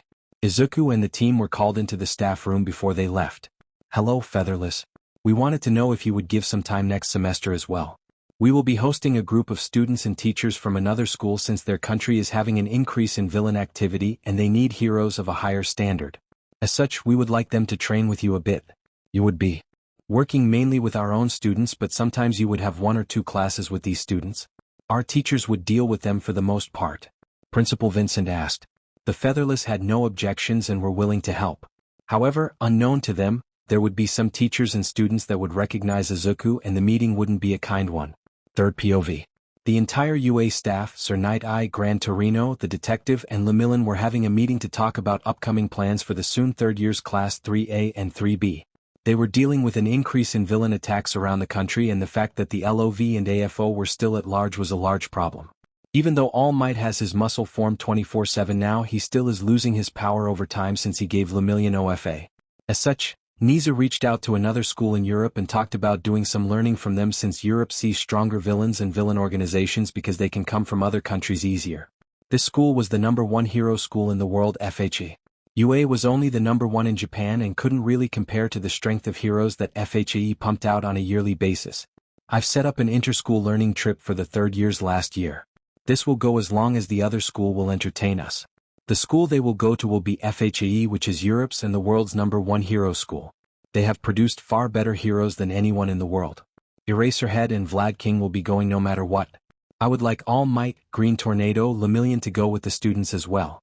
Since they will be in a different country, the students can't use their provisional licenses since they don't carry over from country to country unless you are a world hero. All Might is the only world hero, but he can authorize other full-fledged heroes to act, but that doesn't extend to the students since they aren't his interns or work studies. Nizu stated. The staff was thinking and thought this was a good idea. Gran Torino volunteered to go as well. Soon the overall plan was decided. The people that would be going would be All Might, Green Tornado, Lemillion, Gran Torino, Eraserhead, and Vlad King from the staff or outside heroes as temporary staff. The entire Class 3A and 3B would be attending and they would stay as long as the school was willing to accept them. FHE does have dorms that they offer to their students for free if their home lives aren't the best or if they want to just live on campus. As such, they have offered to house everyone in one dorm building since they are on the larger size and can fit both classes and the teachers. Nizu said. After a bit more talking, the school would provide overall expenses for travel, lodging, and food. FHAE has offered to provide a small budget for students to use for educational learning in Berlin, such as their museums or historical sites as well, since it was an opportunity to learn about a new culture. The UA staff would be in charge of ensuring this money was correctly spent and not on other things. The staff of UA was surprised that FHAE was willing to provide money for their students to go out in Berlin and learn from their historical sites, but welcomed it nonetheless. The staff decided to go back to their work and they needed to inform Class 3A and 3B. Luckily, the students live on campus currently due to the villain attacks. Time skip. Vlad King and Eraserhead both went to their classes and informed their classes. Eraserhead walked into 3A dorms and saw everyone already downstairs. I'm glad the three problem children worked out the problems with their classes in the first year. Eraserhead thought back on his class first year. Flashback to first year. Eraserhead was sleeping in his bag one day when the class had asked the three about Izumi Yagi's brother. Yagi. We think it's time to talk about your three past actions. The class has been tiptoeing on it for a while now and we just need to hit this straight away since it will cause problems if it's allowed to fester even more. Stated Yayorozu, who was the class vice rep. The Bakugos and Yagi knew this would happen sooner or later. They've had some working relationships and possible friendships with people in the class, but it's been a bit icy and it's already halfway in the year. Soon they talked about what they all did and had said. The class was shocked at the fact that Katsuki's statement that he had suicided baited Izuku Yagi. I know I fed up. I have to live with the fact that the reason he is missing does have some portion to do with us. We weren't the entire reason, but we're one of the main. I also have to live with the idea in my head that he could have done it and we just never found the body. Katsuki said. This shocked everyone, even Eraserhead. I wish the teachers we had before were like the ones here. Maybe, just maybe Izuku would still be with us, but we never got corrected on anything we did when we were little and now we have to live with what happened and the knowledge he might be dead because of us. Izumi said with some tears building in her eyes. To think, it all started because I saw how heroes were fighting villains on TV and I knew my brother wanted to be a hero. I just thought he would die and that transformed into us picking on him to try to convince him to stop, and then it turned into this nasty mistake on our part. I just wish I could go back and undo it all. I know my parents hold a lot of guilt inside and don't show it to me or others for neglecting him and not noticing the signs of what was happening, but it hurts to know my hands were one of the things that drove him past his breaking point and created the problems he had to deal with when I should have supported him. Izumi said. Everyone was crying a bit at this point. Even Eraserhead had a tear in his eye since he hated the fact that the world allowed this to happen just because of quirks. It was at this point that the class started to warm up to Izumi and the Bakugos. It took a bit of time, but everyone would talk freely amongst each other. Everyone knew that the Bakugos and Yagi were to blame for their actions but were willing to give them the chance. Flashback end. Listen up, problem children. The school has an announcement to make that will impact you greatly. Eraserhead said. Soon everyone stopped what they were doing and looked at him. You all know that the villains are increasing their attacks throughout Japan. Crime is on the rise even with All Might still around. The LOV is leading this rise in crime. As such, the school has decided to send you all in 3B out of the country for training during your last year. Eraserhead stated. Everyone was shocked at this announcement and wondered where they would be going. Lita had asked where they would be sent and they were told. UA is the #1 in Japan but not the world. There are many schools that are better than UA overall. As such, we are going to Europe. To the school that leads the world in heroics. The European #1 hero school and the #1 in the world FHE or Frankfurt High Advanced Education. This is the school that the current #1 hero in the world graduated from and many other powerful heroes. I will warn you now. Do you think you're the top dogs? Guess what, you aren't there. You will be at the bottom of the barrel and will be learning from them. Eraserhead stated with a very serious tone. Everyone was shocked at this and started to ask some questions. Your travel, living, and food expenses will be covered in regards to the trip. Excess things such as shopping and food from outside FHE will be your own costs. FHE is gracious enough to provide us dorms for you all and the heroes coming to stay. They are also gracious enough to provide a small educational budget. This budget is for us to allow you to go into the city of Berlin and visit their historical and educational sites in the event you wish to learn more about their history and European history in person instead of via a textbook. Eraserhead stated. The class was happy at this. Also, I'm warning you now. FHE education is far harder than UA, so get ready to learn a lot harder topics. Also, a few warnings. We are there at their goodwill. Meaning if we cause problems they can end this when they wish. We can be there for a few weeks or the entire year depending. Nizu is hoping we don't run their patience and you all can spend the entire year learning there and take your hero exams in Germany. This will give you an entire year to learn from a far better school. Eraserhead said, which made every serious since this trip was on FHE goodwill only. They knew Japan was facing problems with the rising crime and they could learn a lot from FHE. Lastly, you cannot use your quirks outside of FHE. Eraserhead said, and some asked why not since they had their provisional licenses.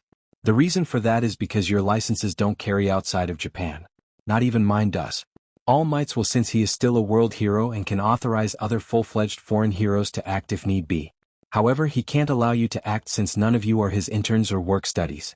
Lemillion and an older hero will be coming with us and they will fall under All Might's authority like the staff. As such, don't use your quirks outside of the FHE and obey their orders. Eraserhead said with his eyes glowing red. Any questions? He asked them. No one had any questions, and then before he left he suggested that they start planning on how they were going to pack everything that they wanted. He also told them to not bring anything they could go without. Their hero outfits would be sent over to FHE and support blueprints would be given to the other schools so they would be ready for any requests. There were only 2 weeks left before UA left Japan and would arrive in Germany, where many interesting things would happen. Third POV. The entire UA Class 3A and 3B with the heroes from Japan being All Might, Green Tornado, Lemillion, Gran Torino, Eraserhead, and Vlad King. Everyone boarded the bus in front of the campus and headed towards the hotel. Some were talking about how they would explore Berlin in their free time and enjoy the sights. If we go out into the city, we should do it in groups of 3 or 4, so in the event something happens someone can report it. We will be in a foreign country and not know our way around after all. Lita stated, and the other students could only agree with that suggestion since it was smart. Most people calmed down on the interclass rivalry for the most part, and the classes now got along great. They arrived at the airport and soon got onto the plane. UA had reserved an entire plane by buying all of the tickets to ensure that their students and staff wouldn't have any troubles. Spread out and sit where you want, problem children, since we reserved the entire plane. We will arrive in Berlin in about 12 to 13 hours, so I suggest sleeping sooner rather than later since we will arrive during the day and you will need to change your sleeping schedule to fit the new country time. Eraserhead stated. All Might POV. I was sitting in my seat and thinking when my wife tapped my shoulder. Yes, dear? I asked her. What are you thinking about? She asked me. Damn, she has always known when I'm stuck on something. I was thinking about our son. It's been so long. I just can't help feel that he is still alive for some reason, even though I've been provided many reasons that would say otherwise. We've never found a body, and something in my gut and back of my mind keeps bugging me lately, like the past is going to come back to hit us on something. I told her. She looked around and at our daughter. She then turned back and started to talk. I know how you feel. I've been having the same feeling as well, and I couldn't figure it out. What you described is similar to what I'm feeling. I've long lost hope that we would ever find him, but I've refused to lose hope in the fact that he is alive. Something has always told me that he is alive and that something from our past would come and hit us. Inko said. We could only sit there in silence together. We knew that whatever came we would face it head on as a family. Third POV. Gran Tornio just sat next to them listening. If we ever do find my grandson, I pray that he is willing to hear you out and give you a second chance. However, if he doesn't, then you will need to respect that wish since he will have grown a lot outside of your hands.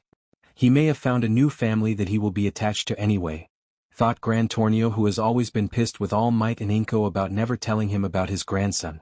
Soon time passed and the flight was going. The students were playing several games like Never Have I Ever. The flight attendant told everyone that there were only a few more hours before they arrived. Time skip. Third POV. The airplane was getting ready to land. Everyone was told to sit down and get ready. After about 30 minutes they landed and were coming up to the gate. After about another 10 minutes of waiting they were cleared to get up and get their things. Your bags that are inside the cargo will be moved to the bus waiting on the tarmac that the FHE principal had provided for transportation. Once you go out of the gate you will find an attendant that will guide you to a boarding area where the bus will pull up after about 10 to 15 minutes, stated the airplane attendant. Everyone thanked them for their care during the flight and exited the plane. They found the attendant waiting for them at the gate and was shown to the boarding area. The bus did arrive and they got on it and started their trip to the school. At this point, Eraserhead stood up and looked at all of the students. Remember, we are here to learn and to get taught by a far better school. Any superiority complex or inferiority complexes are to be rid of at the door of this bus. Our presence in this country is on their goodwill only. If they demand we leave, we will have no choice but to leave. We can be here the entire year as long as we don't ruin it, which will go a long way in making you stronger heroes. If you cause something that gets the school to revoke their goodwill, then you can bet UA will reconsider your enrollment and graduation. Also, remember, you can't use your quirks. Even us teachers can't unless All Might grants us authority to act. The school is giving all students permission to use their quirks for lessons, sparring and practice on campus while giving teachers the authority to act in their hero duties and staff duties while on campus. This doesn't carry off of their school grounds though. Any questions? He asked. Some asked if there is a conflict between them and a student from the school, who do they go to? If there is an incident, report it to any teacher nearby. Then report it to us from UA so we can get involved and represent you in any matter that requires us. If they deem punishment is needed, we will defer to them since this is their school. The principal said the staff is strict but fair and is relaxed in most regards as long as things don't go too far. Eraserhead stated. Time skip. The bus for the UA school soon arrived at the school and the teachers and students were impressed at the size of the school. Dear God, it's so much larger than you, stated some students. Indeed it is. The school also owns all of the lands back to those mountains. However, students aren't allowed back there unless it's with staff for training for fear of students getting lost. You can see the dorms off to the right side in the back. It's the 3 taller buildings right next to each other, stated Vlad King. The bus finished pulling up to the main area and came to a stop at the bottom area for the walkway towards the main building. The principal and the main staff of the school were waiting outside. Hello everyone, I am Principal Vincent and will be in charge of you all for the foreseeable future. I'm sure your teachers have given you a rundown on some things, but let me make a few things clear. 1. We are doing this out of goodwill for Japan due to increasing crime. Europe has always had stronger villains most of the time than other countries due to villains traveling across nations in this part of the world. This has resulted in bigger crime organizations and stronger criminals. 2. This arrangement can last the entire year or just weeks. If you have a problem, then please seek out a teacher so the problem can be resolved. 3. Most school rules apply just like in your school. We will provide you student handbooks for you to review so you can check to ensure something you do won't break a rule. 4. We have heroes that donate their time to training our students all of the time. As such, be respectful of their time and them since they don't get paid for it. You will receive some training sometimes from them if their schedules allow it, since they already have plans with current students. Any questions? Asked Vincent. No one had any at that time. As such, they moved towards the dorms and had all the students place their things in their rooms. After settling in, the students met down in the lobby and were taken over to the school for a tour. Since I forgot to give a layout for the school in previous chapters and no one called me out on it. Library, tournament grounds, classrooms. There are other places in the school, but you will see those over time and normally won't be there without staff present. Principal Vincent stated. The students were amazed at all the things that they have seen. Today is Friday and classes start for the new semester Monday. You will all be joining the third-year classes. 3A will join our 3A class and 3B to 3B class. As such, you are free to return to your dorms or do anything your teachers need of you. If you have questions, you know where your teachers will be, and our staff building is located right next to the main building. We do have some staff that stays on campus if you need them, and they stay in the dorm buildings as well. Principal Vincent said as he dismissed them. Third POV. All of the UA students woke up early Monday to ensure that everyone would be ready and on time for the classes. The homeroom teachers would join the students in their respective classes while the other staff would be meeting with other staff of FHAE to learn some things from them. The idea for this trip was to educate the students but also the staff on new learning methods. Lemillion came to stay near All Might and learn more control since he was still going at it. He could only use 50% of OFA at the current moment. Soon we could find the staff and students of UA walking through the building to their respective areas. Class 3A started to introduce themselves to the FHAE Class 3A. Welcome UA students. Your schedules will now match this class from now on for training and education classes. We will do some spars and combat matches later on, but I would like you to introduce yourself to the class and they will talk about themselves also. stated the FHAE 3A teacher. Soon the UA students started to go through their introduction and they arrived at Izumi Yagi. She introduced herself and mentioned how she wishes that one day she would find her lost brother. After the UA students were finished, the FHAE students started their introductions. Though several students from the school had thoughts going through their heads. Doesn't Izumi Yagi look like Izuku Midoriya? Thought some of the students since they were around when Featherless took the school by storm. Time skip. Third POV. The students soon found themselves in the combat training grounds that some entrance exams are taken in. It was the same training grounds that Featherless had taken their entrance exam in several years ago. Good day, students. We will now hold quirkless combat lessons. You may find yourself against enemies that can render your quirk null or counter your quirk. Sometimes you are in a confined area where you can't use your quirk. As such, it's important to know how to fight quirkless, stated the teacher. Soon a student from UA would fight a student from the FHAE school. Each student from UA would be put down on the ground within the first 3 minutes of the fight starting. As you can see, if any of you had fought one of my students with them being a villain that could nullify your quirk or render it useless, then you would all be dead, stated the teacher. The UA students just groaned. Soon the teacher had them space out and was teaching basic combat stances. Grand Torneo POV. I was walking through the school since I just finished watching part of the quirkless combat training. Those brats really don't know how to fight without their quirks at all. Dear God. As I was walking through the halls, I thought I saw some green hair. Was I seeing things? I thought I saw an older version of Izuku Yagi. I quickly ran down the hallway and came around the corner but didn't see anyone. I guess I was imagining things. Third POV. Izuku and his team had arrived at the school in their normal clothing and not their hero outfits. They had just returned from doing a UN mission in America due to their teaming being approved as world heroes. As such, they were going to meet the principal and have him introduce the team to the students from the other school since they will work with them through the next year if they stay that entire time. Izuku thought he had seen an older male that looked familiar but just pushed it out of his mind since it was only for a few seconds. Soon they arrived at the principal's office and knocked on his door. Come in, they heard from inside. Hello, Principal Vincent. We just returned from America and wanted to meet the new students that will be staying here for a while, Izuku said as they walked in. Vincent looked up and saw that it was the Featherless team and he lit up. Ah, nice to see you all again. You all have been doing amazing since graduating from here. I'm so proud of you all. Kronos will be thrilled to hear that you guys are here. Let's walk and talk since one class should be out at the quirkless combat training ground right now where you all took your entrance exam, Vincent said as he got up and started to lead them all out. Soon they were walking down the hallway and Leon asked Vincent to give them some information about the school and the students that came. Well, the school is actually the #1 in their country. Its students are third years and will graduate at the end of this year, if they stay. The entire time they will take the exam here in Germany but will have it applied for their home country Japan, stated Vincent. This made everyone freeze and stop walking. They were only near the sparring grounds as well and could hear the voices from the fighting. Principal Vincent noticed that they stopped and looked back worried. Is there a problem? He asked. Seth looked at Izuku whose face was a bit pale, then back at the principal. There might be. Is the school UA? Seth asked, a bit worried since they knew Izuku's biological sister went to that school most likely and should be a third year right now. The principal was about to respond when the door leading from the sparring ground opened and out came the entire class 3A with the foreign students with their teachers. Izumi POV. Our homeroom teacher Eraserhead was talking with my dad, mom, Grand Torneo, and Lemillion who had shown up to watch our quirkless spars. The FHAE teacher had just called the matches and had us go change in the changing room that was built next to the grounds.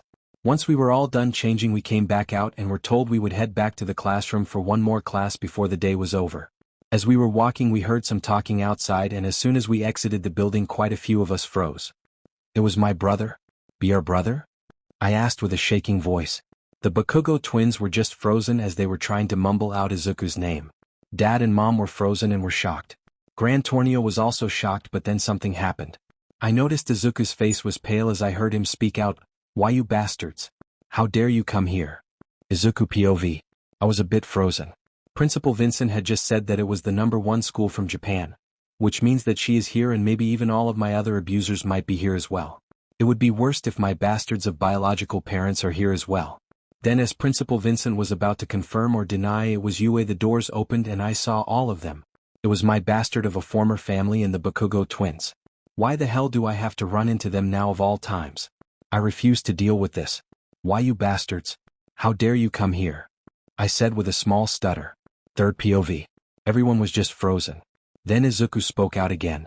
Of all schools that could show up for this interschool training, it had to be a school from Japan, and it had to be UA. Just find lovely. Izuku said as he just turned around and started to walk away. The featherless group unfroze and followed him quickly. Kyle and Luke could feel Izuku go from many different ones. Rage, anger, sadness, depression, loathing, and back to rage. They knew they needed to get Izuku away from here before he did something he might regret. They could hear Izuku's bastard family shouting for him to come back because they were walking pretty fast. The students were all trying to figure what was going on. It looked like some had made the connection when Izumi had said the word brother and how Izuku had reacted. Son, please wait. All Might cried out as he started to move after them. Kronos, who had shown up, just activated his quirk, causing the Yagi family and Bakugos to revert back to their spots. They were confused until they noticed Kronos to their side. Why are you getting in our way? That's my missing son. All Might called out. Eraserhead was about to use his quirk on Kronos but felt a hand on his shoulder and saw the principal stopping him. Now, let's calm down everyone. I'm sorry, but I can't let you go after them, stated the principal. Why can't I go after my son? Green Tornado asked as she had some tears coming down her face at seeing her missing son. She was so happy that she had found her missing son and that he was alive. It appears that they don't want to meet you though. As such, I need you all to calm down since you are all currently in front of students, stated Principal Vincent, who gestured to the students who were watching.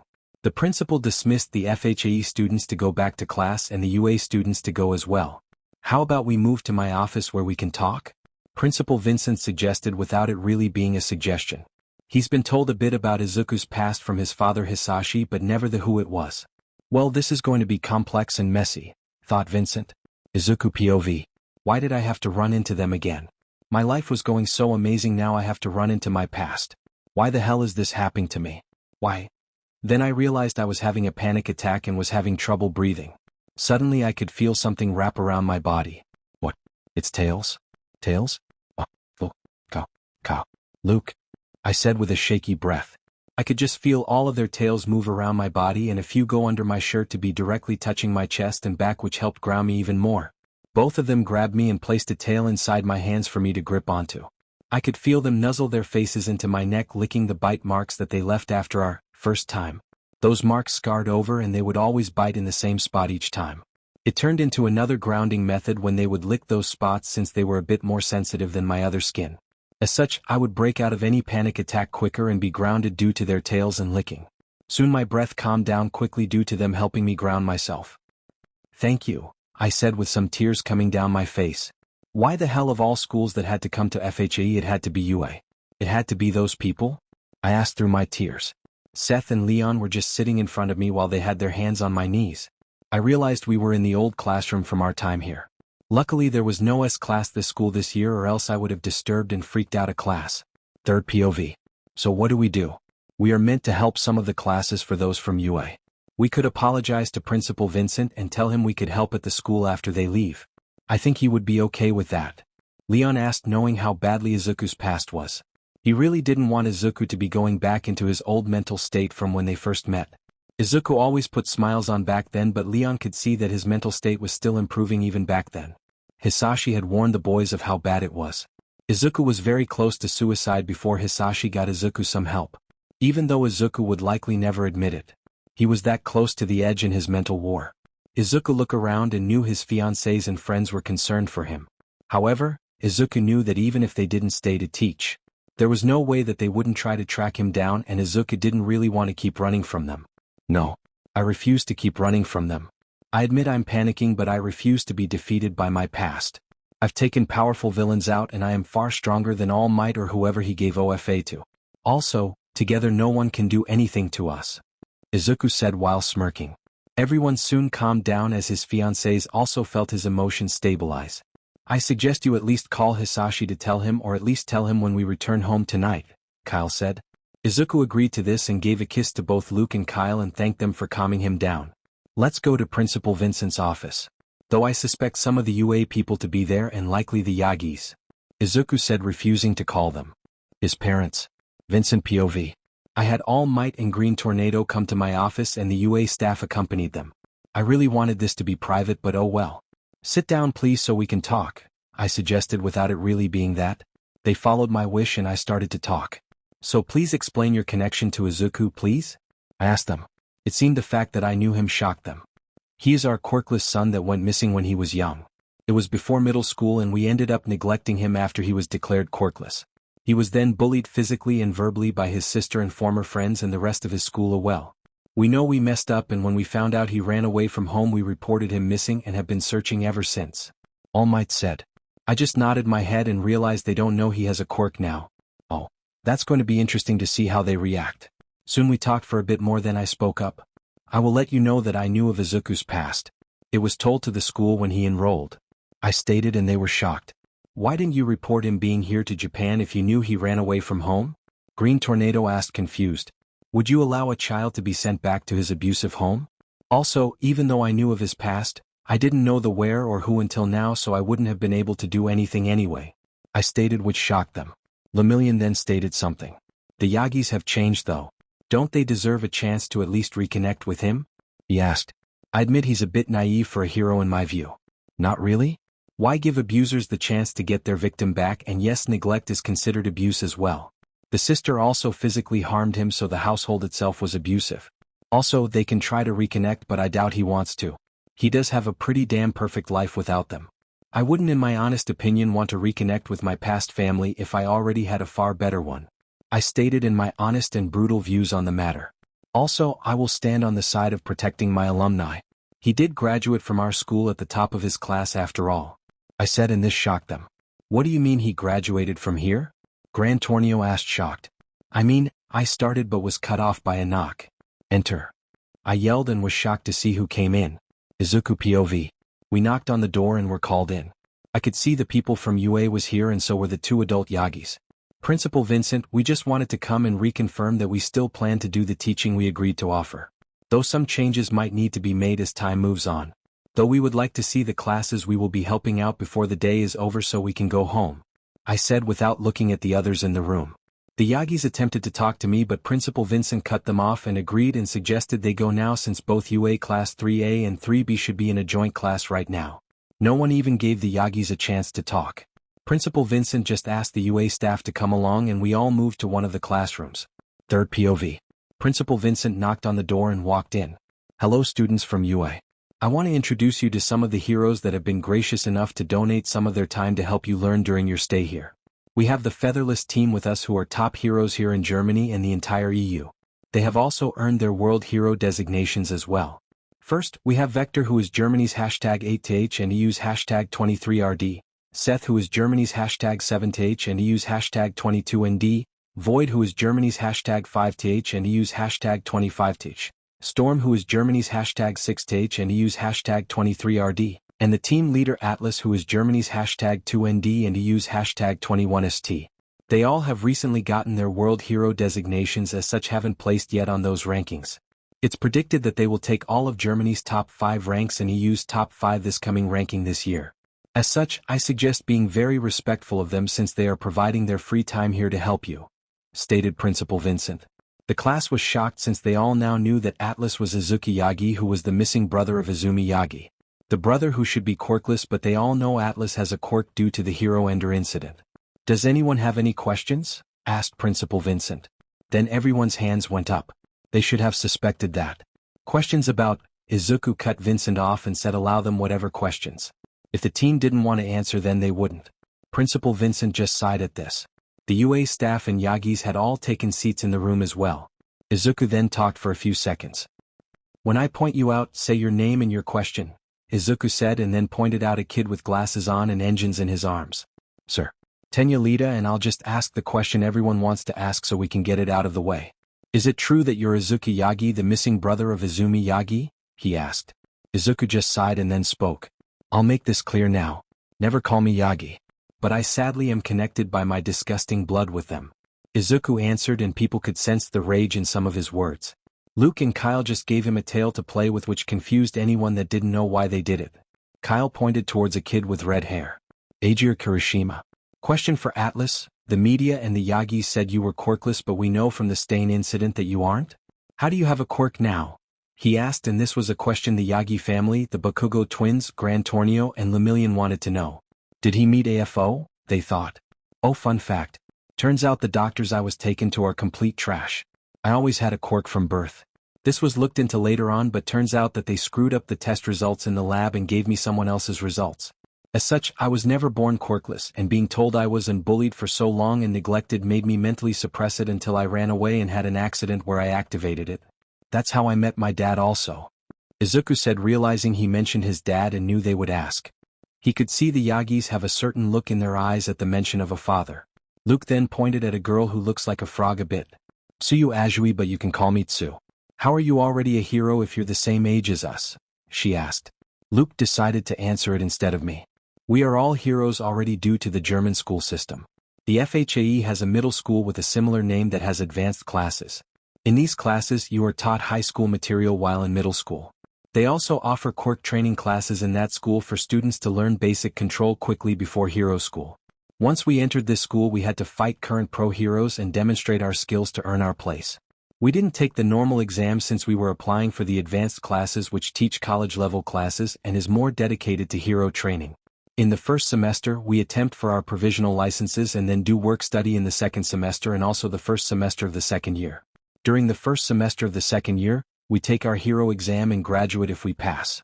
As such, we graduated 2 semesters ago. Luke said, and everyone was shocked at our education level and speed at which we graduated. Soon the questions kept going until one person asked about Izuku's current family. This person was Nido Monoma. I never got to meet mother or brother since they were deceased by the time I was adopted, but I consider them my family regardless.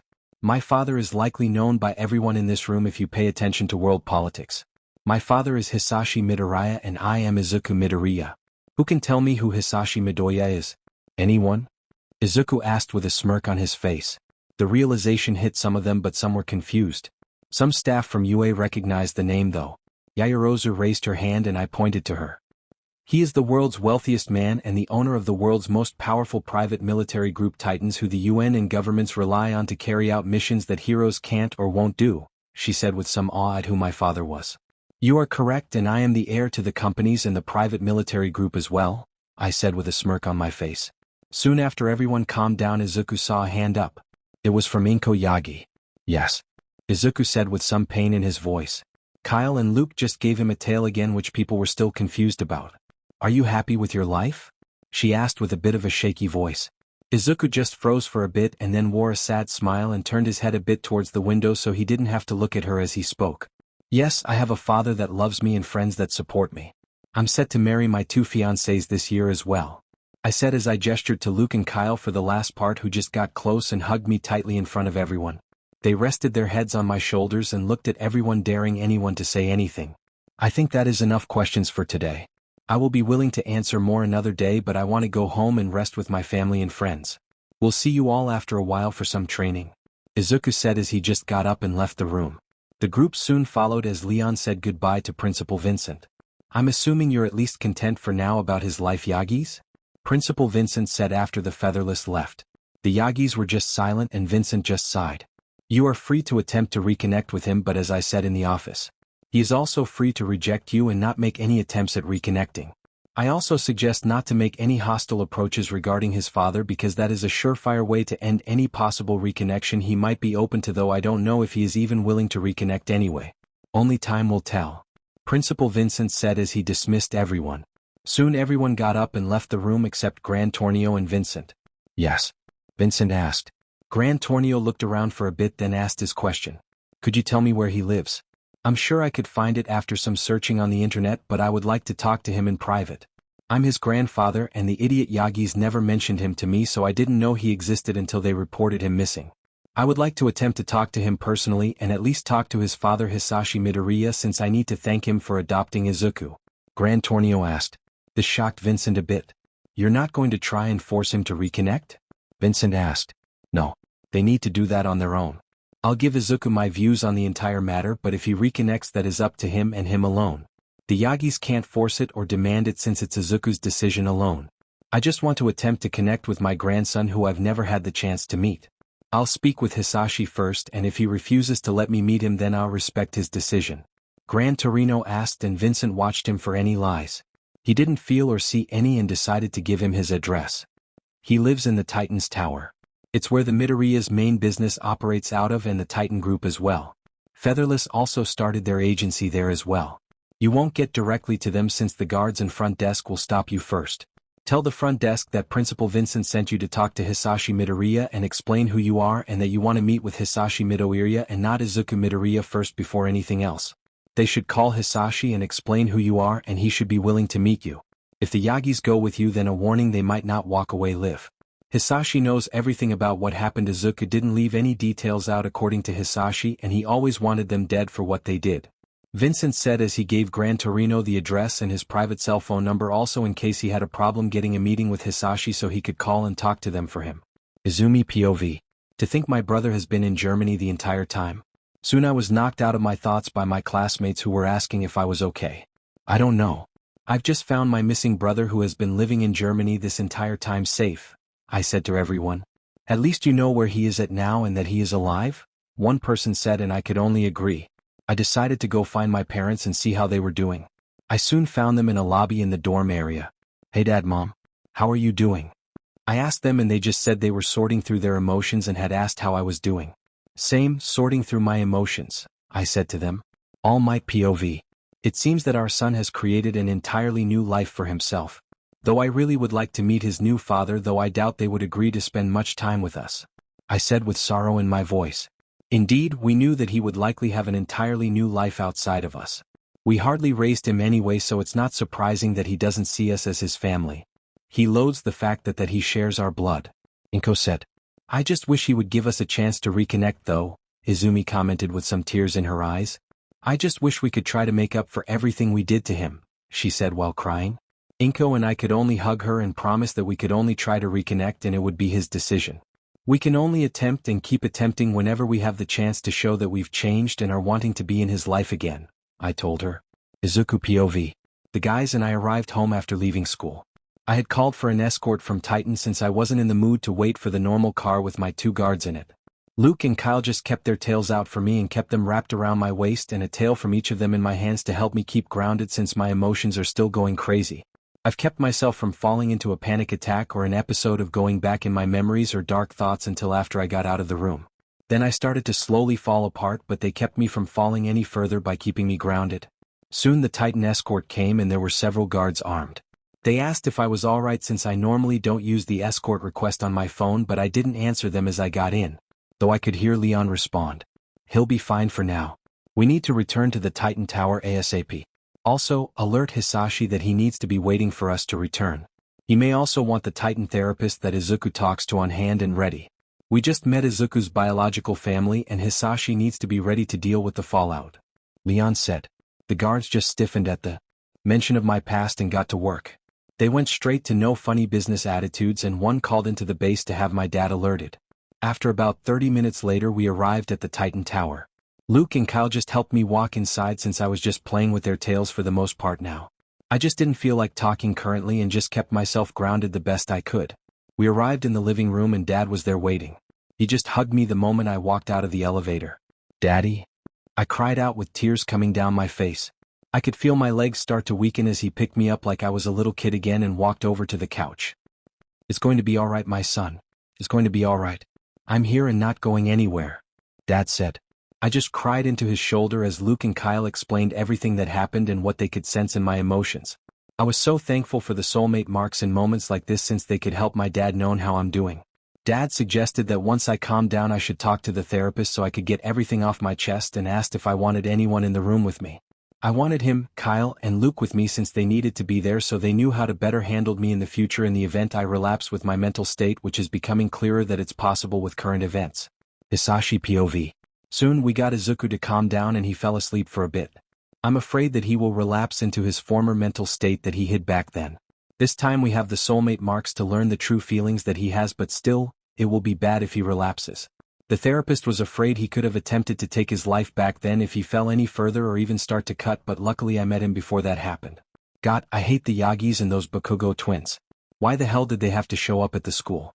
I can't blame Vincent either since he didn't know Izuku was from Japan or who his former family was. Soon, I received a notice from the front desk that someone was requesting to meet with me and was sent with the approval of Principal Vincent. I asked who it was and I was a bit shocked and pissed. Why would someone from that family be sent by Vincent? He wouldn't send them easily, I thought. I told the front desk to let them in the elevator and send them up to floor 30, which was the business floors and had the board of directors meeting room on it. Gran Torino POV. I arrived at the location that Principal Vincent gave me, and I got to say, it's such a damn big building.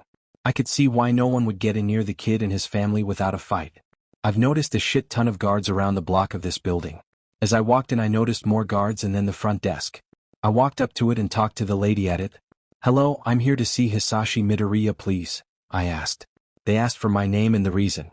"I'm Gran Tornio, otherwise known as Sorahiko Torino, who is the adoptive father of All Might aka Toshinori Yagi. I'm here to talk about Izuku Midoriya and would like to meet Hisashi Midoriya first before anything else," I said. The moment I mentioned the word Yagi, the guards in the room went on alert and had their hands on their sidearms. Well, it's a good thing I won't ever walk in here with the idiots, I thought. The lady at the desk looked at me and looked like she wasn't going to call up. "I've also been approved to come here by Principal Vincent. He's the one that told me how to find this place and to ask for Hisashi Midoriya," I stated, and the lady seemed to relax a bit and then called up. After about 3 minutes she ended the call and directed me towards an elevator and swiped her hand across a scanner and pressed a button to floor 30. "You will find a person waiting for you who will show you to a meeting room where he will come meet you," she said before she closed the doors and the elevator started to move. Soon I arrived on the floor and was escorted to a board meeting room. "Nice room," I said, thinking no one was here. "Thank you, now start talking and explain why I shouldn't end you and hide the fact that I had you ended," a voice said behind me. I turned around and met a man. "Hisashi Midoriya, I'm assuming?" I asked, and he confirmed. "Hero name is Gran Torino but real name Sorahiko Torino. I'm the adoptive father of All Might, who is your son's stupid biological father. The reason I'm here is that I never knew about Izuku and would like a chance to 1 meet him and 2 get to know about him and 3 thank you for taking care of him as your own child. I could tell from his voice when he did mention you that he held a lot of love for you," I stated, and he seemed to relax when I called Izuku his son and not the Yagis. He was also happy when I didn't mention anything about Izuku reconnecting with the Yagis, which I could understand. "Okay, I won't end you. I do have information that my agents gathered that does prove you never did know about Izuku, so since you've been truthful and haven't said a lie or talked about trying to force Izuku to reconnect with them, I'm willing to talk about Izuku and possibly let him know about you wanting to meet him," Hisashi said. "This is a good start. So, what exactly would you like to know?" Hisashi asked me. I first asked about how he met Izuku. That's a funny story. It was on the night he ran away. He went to the beach he cleaned and wanted to look at it before he found a place to sleep at night. I was being attacked by a villain that got the jump on me when I didn't have my guards with me. Izuku rushed in and saved me, and it was at that moment he activated his quirk, which made him have a panic attack, and he revealed he had run away from an abusive situation. He had collapsed and I just had my guards grab him so I could figure out what to do with him. I thought about adopting him at that moment since my deceased wife wanted to adopt another child when she was alive, and I felt it was meant to be that he and I would meet like that. As such, I threw him on my private Titan plane and we arrived in Germany, where he would wake up several days later. We talked about his past, where he told me everything that happened and who his family was.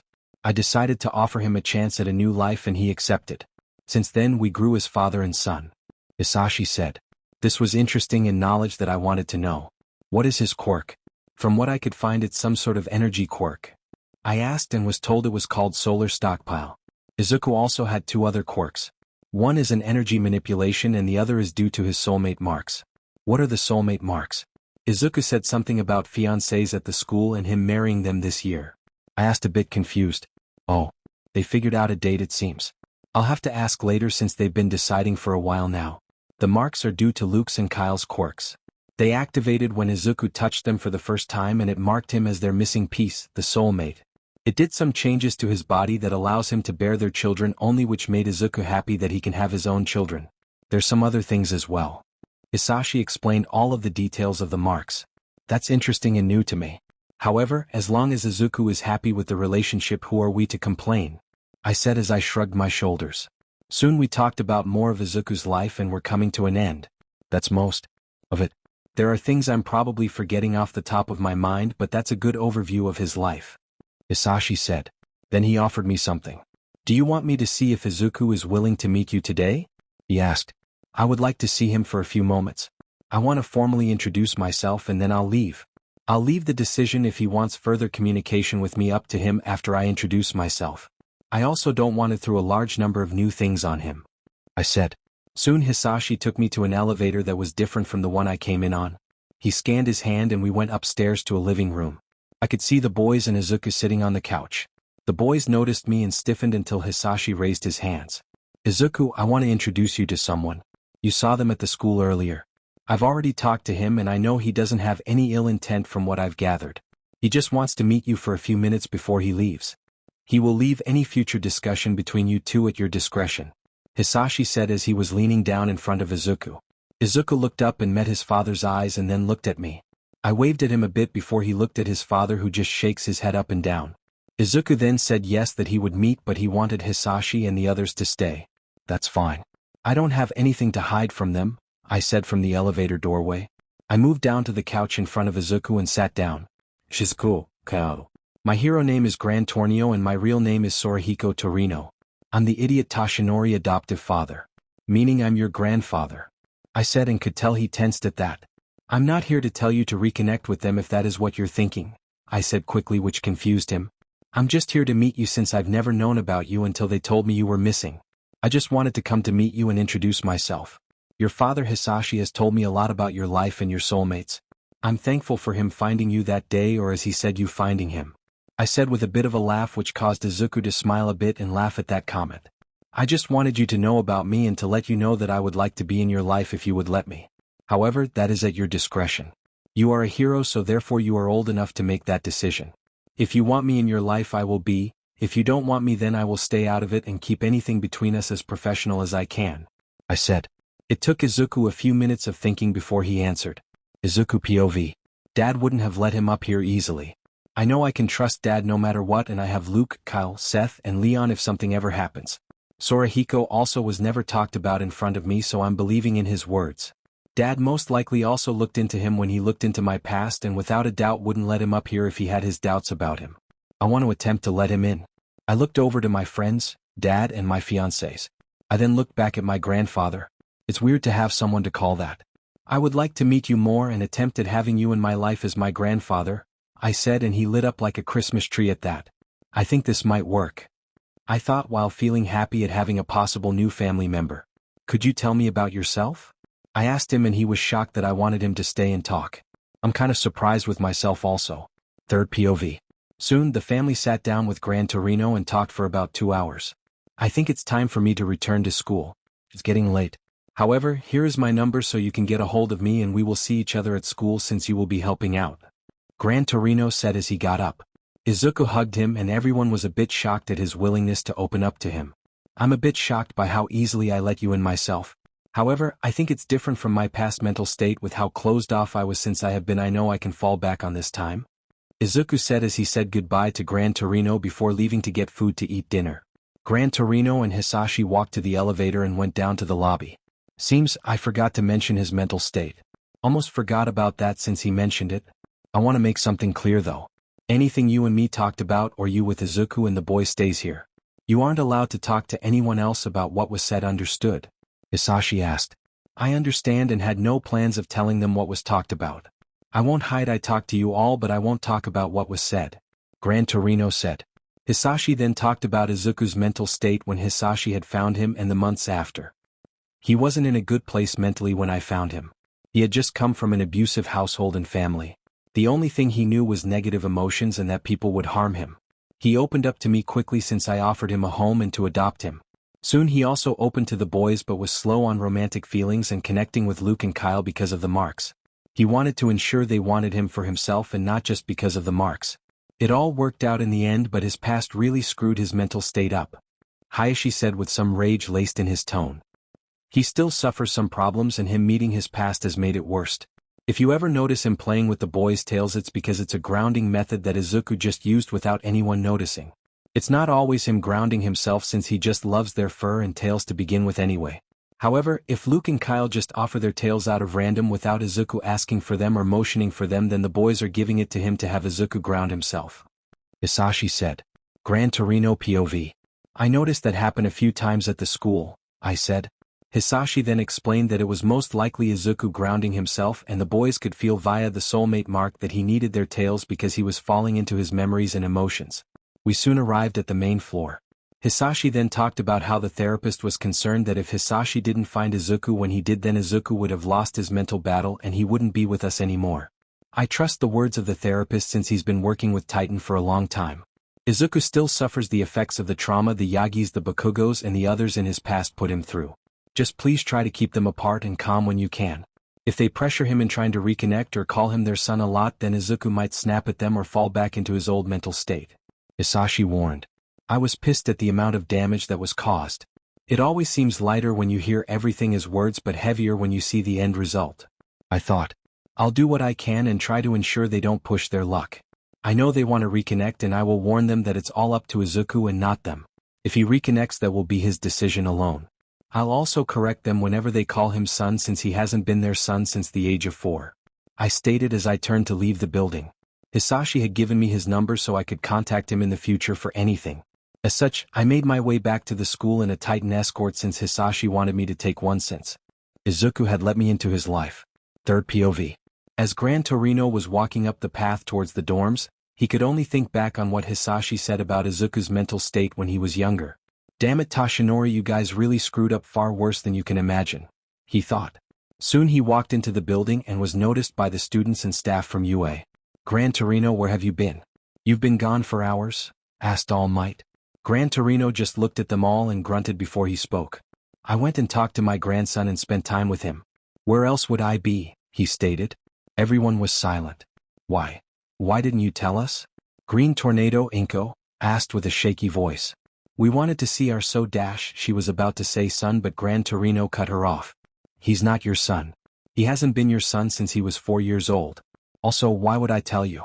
I needed to speak to Hisashi Midoriya first to even get to Izuku Midoriya. Gran Torino stated with him having a slight glare at the Yagis. He was still quite a bit pissed about Izuku's past mental state that they caused. Grandpa, we want to try and to reconnect with Izuku. Please tell us where we can find him. Izumi asked. Gran Torino just shook his head. It's easy to find where he's at. He's in the Titan's tower. However, you won't even get close to him before the guards would end you. You all are not exactly welcomed in that building. Just saying the word Yagi had the guards on guard with their hands on their guns. Gran Torino said. Also, remember this right now. You don't get to force Izuku to reconnect. If he wants to reconnect, that is 100% up to him and not you. Also, don't call him brother or son since he isn't and hasn't been since he was 4 years old. Gran Torino said before walking off. Soon the Yagis and Bakugos got up and went to their rooms for the night. The other students were just sitting downstairs and talked for a bit more. Guys, I got an idea. What if we try to help the Yagis and Bakugos reconnect with Izuku? Stated Uraraka, who has become close friends with Izumi Yagi.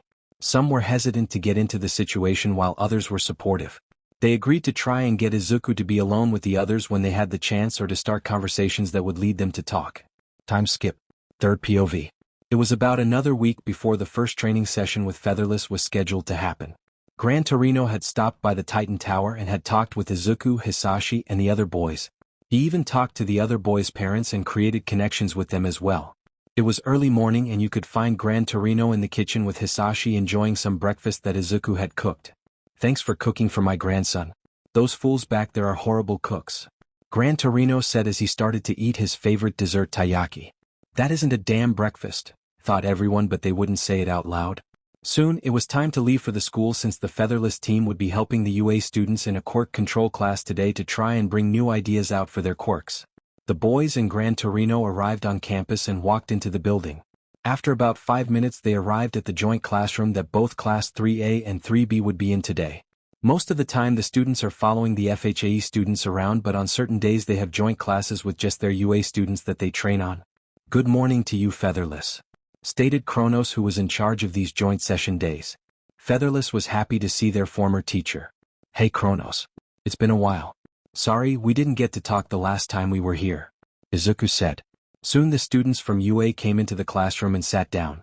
Today you will be learning quirk control. The idea for this class is to come up with new ways to use your quirk, adapt it to new situations, find weaknesses you have, and overcome them. Any questions? Izuku asked. One person had asked what they wanted to be called and Izuku just stated for them to call them their hero names. After about 5 more minutes the team lead the students out to the stadium. We're going to use the tournament stadium today since it had enough space for both classes to spread out and train. As such, Get to work on trying to think of new methods to use your quirks, weaknesses, or ways to adapt your quirks to situations. If you need advice, just ask one of the teachers and we will try to help you come up with ideas. Atlas stated as the students broke up into areas of the place. Izuku saw a few students he was interested in talking to about their quirks. One was a Yui Kodai and Momo Yaoyorozu. He thought Kodai wasn't using her quirk to the best since based on her outfit that he saw, she doesn't use any support gear. Why doesn't she shrink things beforehand? From what I've read, her quirk is an on and off switch for anything she has touched. Meaning she should be able to shrink stuff beforehand and then turn it off later without extra work via her quirk to keep things already shrunk, thought Izuku. The other student, Izuku, wanted to see if she could create things from one spot and shift her fat reserves to that one spot when she needed them. It would cut down in the exposed skin, and he also wanted to know why she isn't using a DNA-infused suit so she would just create through the outfit. Kodai, come here. Izuku called out to her. She was shocked but walked over. Yes, Atlas? She asked. Please correct my understanding if I'm wrong. But you can shrink things beforehand and it doesn't drain you to keep them small, correct? Izuku asked. She confirmed this was the case. Why don't you shrink things like needles, knives, marbles, or other things that you could stock up on and have them shrunken beforehand to use? Then in battle, instead of using your surroundings, because sometimes there won't always be stuff, you then could throw your already shrunk items like marbles and make it larger as you throw it, or a knife to cause more damage, or a needle. Izuku asked. Kodai was a bit stunned because why the hell didn't she think of such a simple battle method? She could shrink so many tools and keep them on her to fight with later. Thank you for the idea. I think I need to talk to the support department to make some changes to my suit later. Thanks, she said as she ran away to go back to training with the idea in her mind. Soon Izuku called Yaoyorozu over as well. Yaoyorozu, have you ever tried moving fat reserves from one section of your body to the other? This would decrease the amount of skin you need to have exposed. Izuku asked, and she was shocked since she never thought of trying that. Soon, with some guidance from a biology teacher on staff, they were able to figure it out. It seems I can. It's slow at the moment, but I can do it, she said. Good, train that since it could prove useful in the future. I also have another question. Have you ever tried DNA-infused outfits so you don't have to have any skin exposed? Izuku asked. She was confused about what Izuku was talking about. What do you mean by a DNA-infused suit? Those exist? She asked. Izuku just looked done. Erase her head. Get over here. Izuku shouted, a bit annoyed. Soon he came over and asked what was wrong since Izuku had sounded annoyed. Eraserhead was worried his student did something. Please tell me why Yue never considered attempting her suit as a DNA-infused one? Izuku asked, and Eraserhead just stood there, silent and confused. You don't know what I'm talking about, do you? Izuku asked, a bit annoyed at Yue's lack of understanding. A DNA-infused suit is like how Lemillions used to work with his previous quirk before it mutated into whatever he has now. Izuku knew full well what it was. This would allow your student to go without any exposed skin and allow her to create even through the suit since it would have her DNA in it. Less skin exposed means more protection from getting ended. How do you not know that it was since one of Yue's students have used it? Izuku asked with a slightly annoyed tone. Whatever, Yaoyorozu, after training is over, go to the support department and request a DNA-infused suit to be made. Tell them I sent you over because I want to see if your quirk can work with it. Have them cover all exposed spots your current suit provides and we will see if it works. Izuku said while dismissing them both. The other team members were working with a few other students and providing them ideas as well. Then someone called for Izuku. It was the girl with the zero-gravity quirk, Uraraka. However, Izuku thought that the quirk name was wrong since things floated up. If it had zero-gravity, TI would stay where it was unless the girl moved it up herself. He walked over but found Izumi Yagi with the girl as well. We were wondering if you had any ideas for our quirks, she asked. Ideally, Vector would likely be better since he can do similar things with his quirk. However, for yours, I think zero-gravity is wrong. You are neglecting gravity but also manipulating it since things float. You should experiment with trying to reverse the process and apply gravity to something since I think you could manipulate gravity itself and not just remove it. For Yagi, I think you should learn some combat methods with knives or weapons that are small that you can control with your quirk quickly. I suggest learning a bit from watching how Vector fights since he does use a form of your quirk sometimes for combat. Izuku said before he walked off towards the next students. Soon the training came to an end and people were given things to think about with their quirks. The Yagis and Bakugos attempted to talk to Izuku throughout the entire lesson by asking questions. Izuku would provide direct answers to what they needed and then would walk away if they didn't have anything more to ask. He refused to go into deeper conversations with them. Good day of training everyone. I suggest following up on any suggestions you were given by us and see if they work out. You're free to go back to your dorms since this was the last class for the day, Izuku said. Soon he started to walk away when Inko walked over to him. Son, would you like to? But she was cut off by Luke and Kyle coming up and grabbing Izuku by his waist and saying, Izu, we have our date tonight. You ready? They both said at the same time and pulled Izuku away. After they got a bit away, Izuku asked them what date they were talking about. Oh, we just wanted to get you away from her since we could feel your emotions spiking. Though since it's Friday, we do want to take you out on a date though. Luke said as Kyle and he nuzzled into Izuku's neck and licked their old bite marks. Soon they separated from Seth and Leon, who were also planning their own date. Izuku and his fiancées arrived at a theater in Berlin to watch a play. Luke and Kyle had reserved a private booth so they wouldn't have to deal with other people bugging them since they get asked for signatures a lot. The show lasted for about 2 hours before the boys took Izuku to dinner and had reserved a private room. Soon the night came to an end and the boys headed up. They found Gran Torino drinking wine with each other and the other parents. Leon and Seth had arrived a few minutes after they came in as well. Well, didn't you just become friends quickly with all of our parents' grandpa? Izuku asked. Everyone turned around and Gran Torino just said, oh. And I'm sure your date went amazing as well, didn't it? Gran Torino teased. This just caused Izuku to blush and soon the boys just sat down with the parents and enjoyed some talking for the night. Third POV. Izuku and the boys all woke up earlier in the day since today would be the sports festival at FHE. The boys wanted to scout and see if there was anyone in the third years that they thought might be interesting to take in the agency once they graduate, or if there was anyone from second or first years that would be good for a work study. Izuku did remember about the puppet kid that should be a second year now and had brought it up to the team. He would make a good individual hero for our agency. He could also act as a supplement for the team with his puppets as well. We should keep our eyes on him. I did know that he was planning to be an individual hero and not on a team since he liked working alone for the most part but was always willing to work with others when it was needed to complete a mission, Luke stated. As such, it was decided that they would keep an eye on the puppet master. The group soon arrived at the school and the team went and looked over the FHE students. They weren't that interested in the UA students that much since they would be returning to Japan after this year is over and none of them really wanted to deal with any of them since they weren't really students of FHE. Soon the team arrived inside the stadium. The stadium had a private sitting area that was above the entrance gates for contestants. The staff from UA and FHE were all sitting in this area and the principal had invited Featherless to sit in that area this year since they were here scouting. Hello, Featherless, called out the principal, which got everyone's attention. Hello, Principal Vincent. Thanks for letting us sit up here, Izuku stated. I saw your forms for work studies and internships.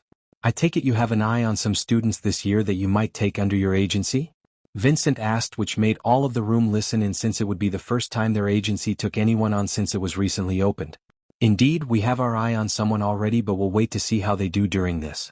We also want to see how anyone else does. Luke responded. Soon they all sat down and waited for the event to start.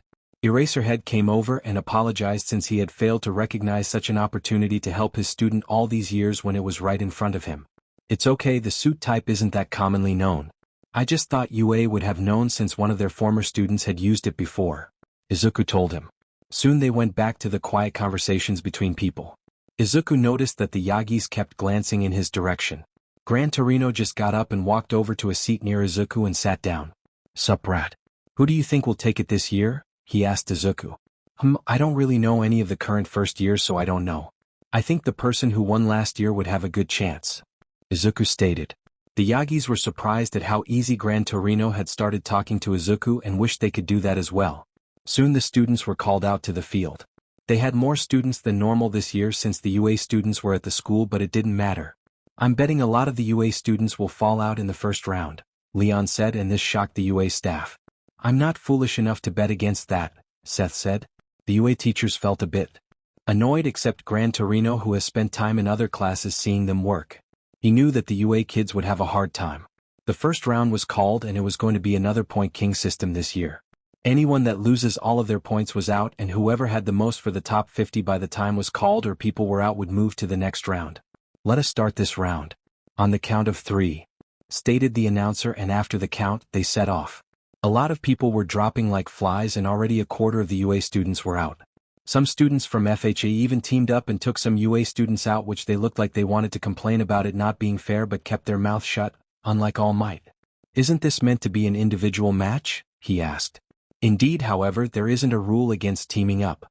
In the hero world, villains don't play by rules or fairness, so why should heroes play fair and not team up against their enemy? Izuku said bluntly. Vlad King looked like he wanted to comment back but kept his mouth shut. The tension in the booth area could be felt between the featherless team and the Yagis and UA staff. After about 30 minutes the round was called. There was only a handful of UA students left. The Bakugo twins, Izumi Yagi, Yaoyorozu, Todoroki, and Monoma. I wish someone would bet with me, but no one ever does, pouted Leon. Seth just rubbed his back and consoled him. Now, you will find someone stupid enough to bet with you one day, Seth said. The UA staff was stunned. The FHE students are strong. A lot of younger years and non-hero students took places while UA students got dropped out quick, stated Lumillion. Izuku never knew how to feel about Lumillion. He knew that he had OFA, but he also knew that he had another quirk before the raid that Izuku read about where his quirk changed. Seems a quirked kid who lost his quirk was more worthy in your eyes, All Might, than a quirkless kid, Izuku thought, a bit annoyed. He knew that OFA was far weaker than he was and he would never take OFA, but Izuku still felt a bit of a pit inside himself when he thought about how his bastard of a biological father was quirkless and then turned on Izuku. Luke and Seth just gave Izuku a tail which helped ground him out of his thoughts and passed. So that's what Hisashi meant when he said at random. I saw it before, but it's clearer now that I know, thought Gran Torino. He had a guess that Izuku had misgivings about Lumillion and couldn't really blame Izuku over it. Of course the UA students got dropped out quickly. Overall, compared to FHE students, they are weaker, Izuku said without a care in the world. The UA staff was stunned at this comment. They didn't know what to think. Their entire school just got bashed and their top students called weak compared to people younger than them. How could you say that? They are very strong heroes? All Might asked a bit defensively of his students.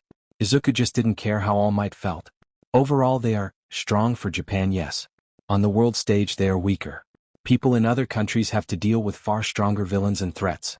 As such, it's their job to grow stronger and protect those that they care about or their loved ones, and they will die. In Europe, we have villains that can end you All Might without much problem, Izuku stated. The UA staff was shocked at Izuku's claim that All Might could get ended easily by some villains here in Europe. They wanted to know more about this claim. I'm assuming you're talking about that villain you and your team had to fight during your work study. Juggernaut, wasn't it? Principal Vincent asked, and Izuku confirmed, and then Vincent said, that man was indeed powerful and could have taken you All Might in your prime. Principal Vincent said. The UA staff was silent with shock. They mainly focused on problems in Japan and didn't look out of the country much unless big things happened. How didn't that hit the news? Someone that is able to fight All Might would have caused a lot of destruction when you took him down? Green Tornado asked. It didn't cause any damage since and went unnoticed by most people. It was a large-scale raid by heroes on Juggernaut's group. We found him underground where I held him off by just grabbing him in holds until my team finished the other villains. At that point, we were able to take him down with sleeping drugs that Vector had injected into him during my fight with him. Soon we got him down on the ground and we got him into cuffs and ended the fight with no real damage caused, Izuku stated. Izuku never turned his head the entire time he talked. He kept his eyes on the tournament that was going on and more importantly kept his eyes on the puppet master, Puppeteer. Soon the Puppeteer was back up for his next fight and it was against Izumi Yagi. Only Izumi remained from UA and it was only halfway through the tournament rounds. Izuku was overall disappointed in the overall strength of UA's third years. They wouldn't do that great overall against heroes or villains in Europe or on the international stage. They would grow to a decent level once the year of training is over, but they had let their guard down too much against younger students. Overall, the UA students compared to the middle of the pack but allowed their egos to do them in. Who do you think will win, Atlas? Asked Lumillion. Puppeteer will win, Izuku stated without saying anything else. The UA staff thought it was just because Izumi was his sister and the bad blood, but they were proven wrong soon. The announcer called for the match to start and Izumi attempted to end the fight quickly by lifting Puppeteer out of the ring. However, he wasn't moving.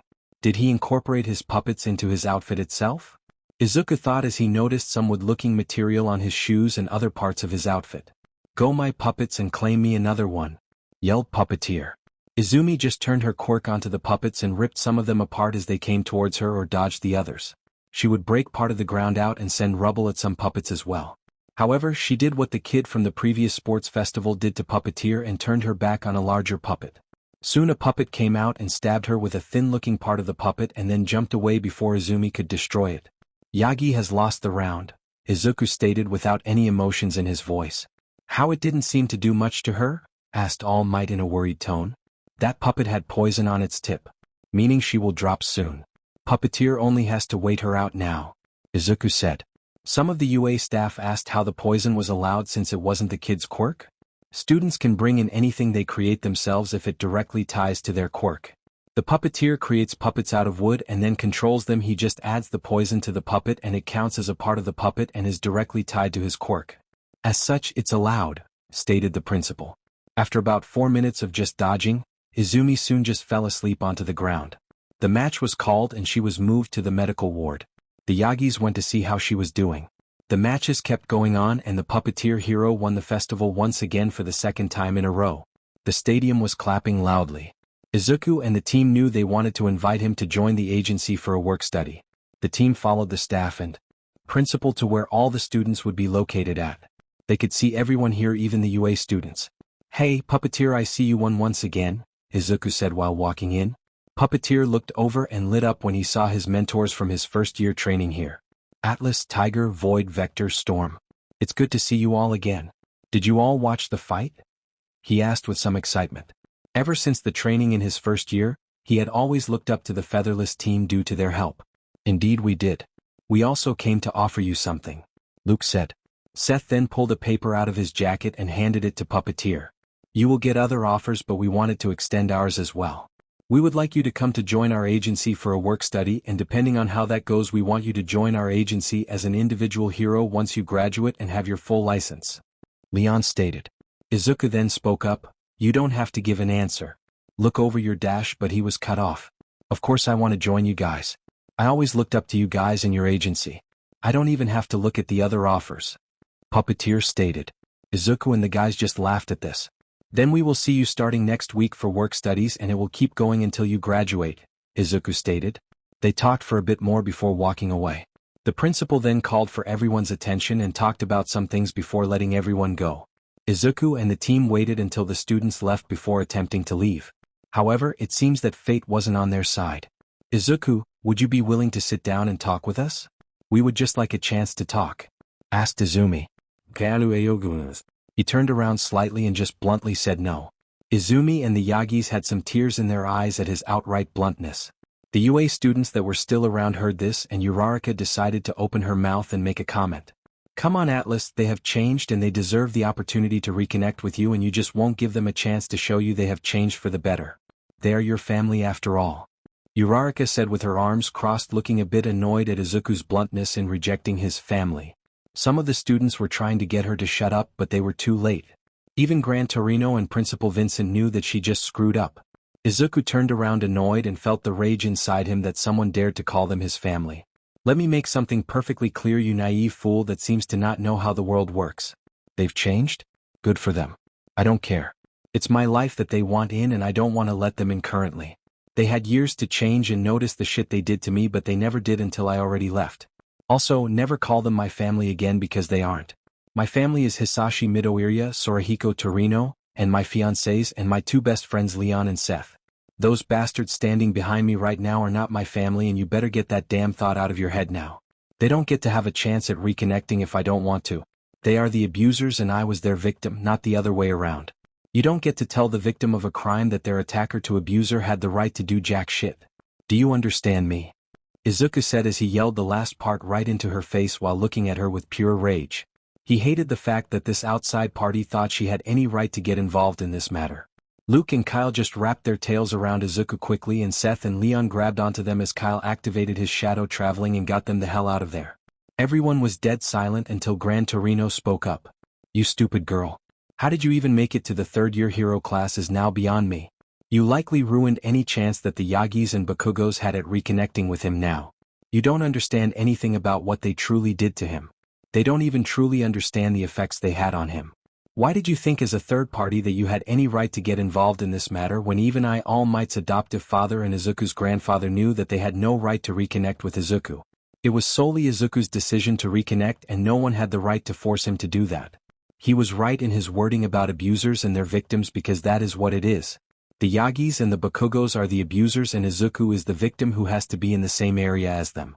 That isn't easy to do, you stupid girl. Gran Torino said because he was pissed that she had set off his grandson to that level.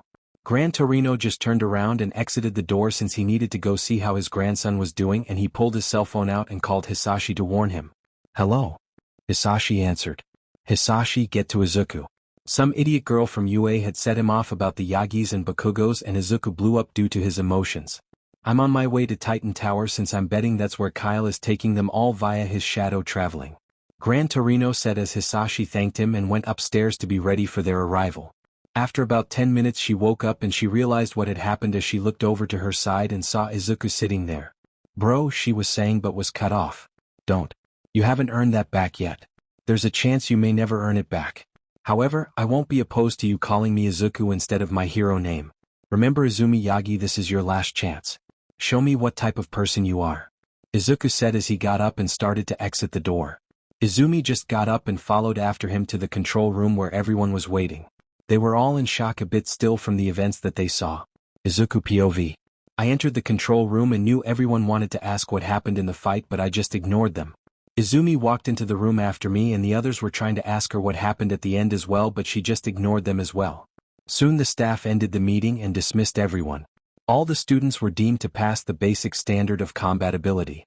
Izumi had won her bet as well. Soon Izuku and the team found themselves in the staff room talking with some of the teachers. The UA staff was also present. So, I got to ask, why did you let her win the bet? You could have ended that within half a second of the match starting. Principal Vincent asked. Everyone wanted to know the answer and the Yagis really wanted to know the answer. Was Izuku willing to forgive them? I don't know. I just asked her why she was trying so hard and she started a huge emotional speech. I've already refused her when she's tried to call me brother when she woke up in the medical room. I'm only giving her a chance to show that she has changed and that I should allow her into my life. Allowing someone in my life doesn't mean I forgive or forget what's been done. It's just putting the past aside and attempting to move forward. Izuku said. Third POV. Soon the Featherless got up and left to go home. It seems Izumi might have a chance. You two need to remember that that may or may not mean you have a chance.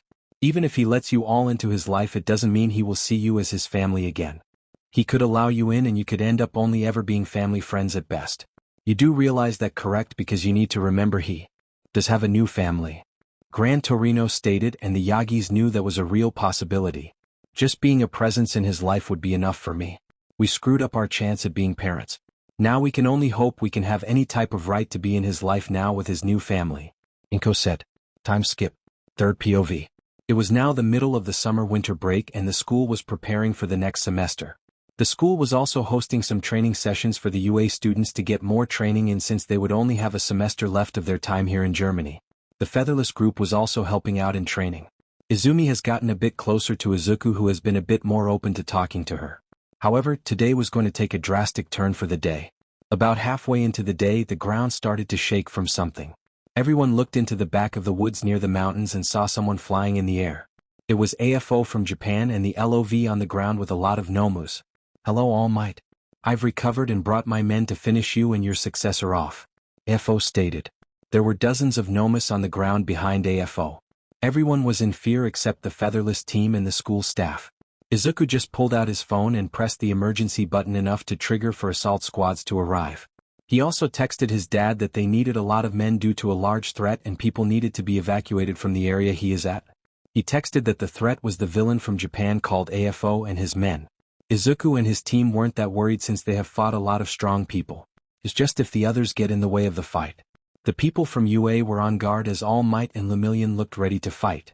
The UA staff and students were getting behind them ready for a long fight in their minds. Izuku just decided to walk up to the front and stall for a bit. Hey, I got a question for you. Izuku yelled out. Everyone was just shocked at what he was doing.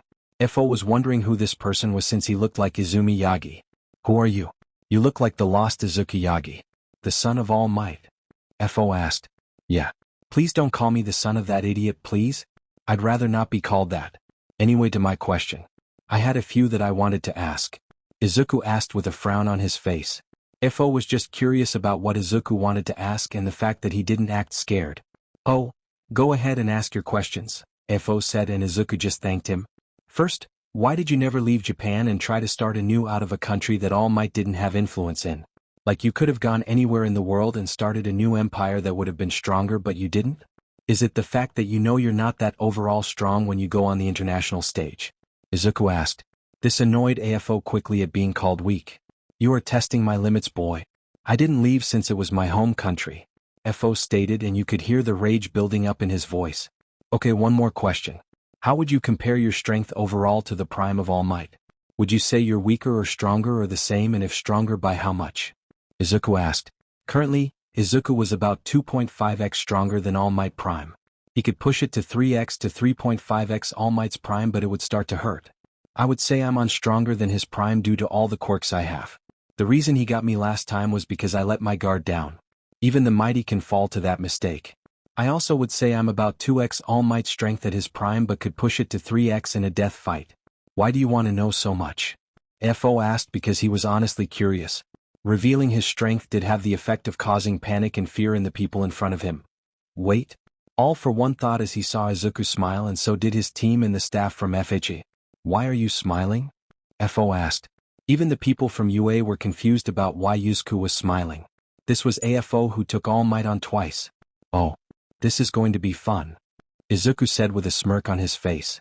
What? Is what everyone thought. Third POV. Oh. This is going to be fun.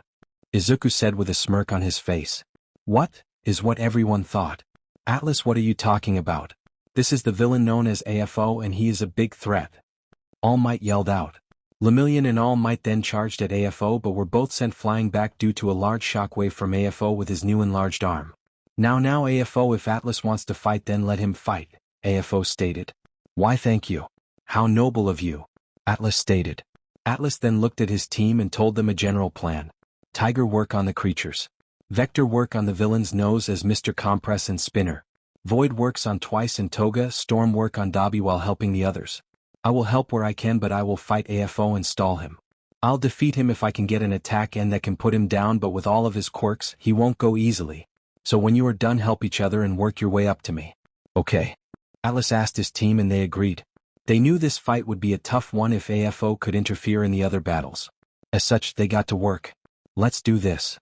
They all yelled out as Atlas powered up to 400% and charged it all for one. Everyone was shocked that the featherless team just charged and the fact that Atlas just disappeared. Then they heard a loud bang as they saw Atlas had attacked AFO. Then AFO went flying back into the mountain behind the school area. Bang! Everyone heard the bang and saw the shockwave as AFO had connected with the mountain. Soon, Atlas went flying into the air and waited for AFO to attack. He didn't want to get too far away from his team in the event they needed to act or he needed to act. The team was dealing with their opponents. Tiger had just fully transformed and enhanced his claws with the air and was ripping into the Nomas. He was making quick work of them since they all didn't have the regeneration quirks as some did. Those were a bit more annoying and Tiger threw them into the distance to deal with them last. Vector used his quirk to control his knives at a fast speed that Mr. Compress couldn't grab them all into his quirk. As such, he got hit a few times by the knives which were laced with sleeping drugs. Spinner was doing a better job at dodging everything and his harder skin made getting him with the knives harder. As such, he would have to be dealt with closer to the end when Mr. Compress was dealt with. Void was working on Twice and Toga. Twice was making clones of Toga and himself left and right. Void fully transformed and was tearing through the clones while using his tails to smash them into the ground.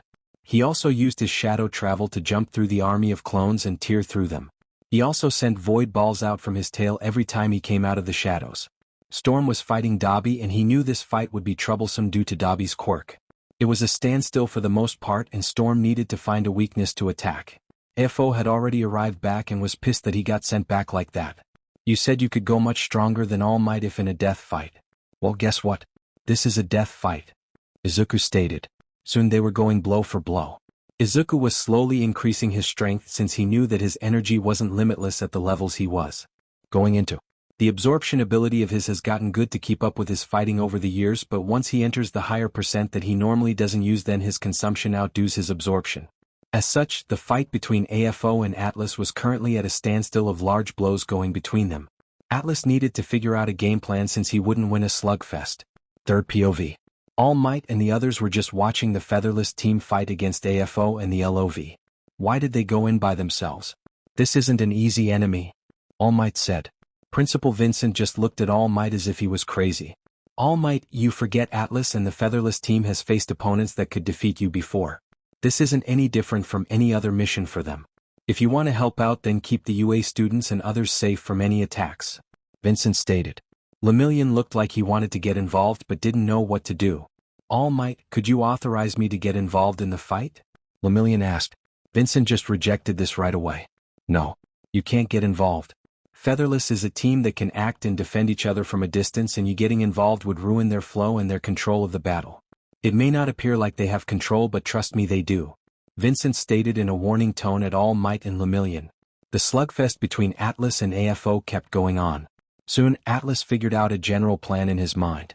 For a split second, Atlas charged up past 400% and up to 600% and landed a hit onto AFO's arm, which sent him reeling back in surprise at the sudden difference in strength. At that moment, Atlas created his whip and grabbed AFO with it. As Atlas started to swing AFO around, he let go towards the mountain and then pulled out his bow and arrow.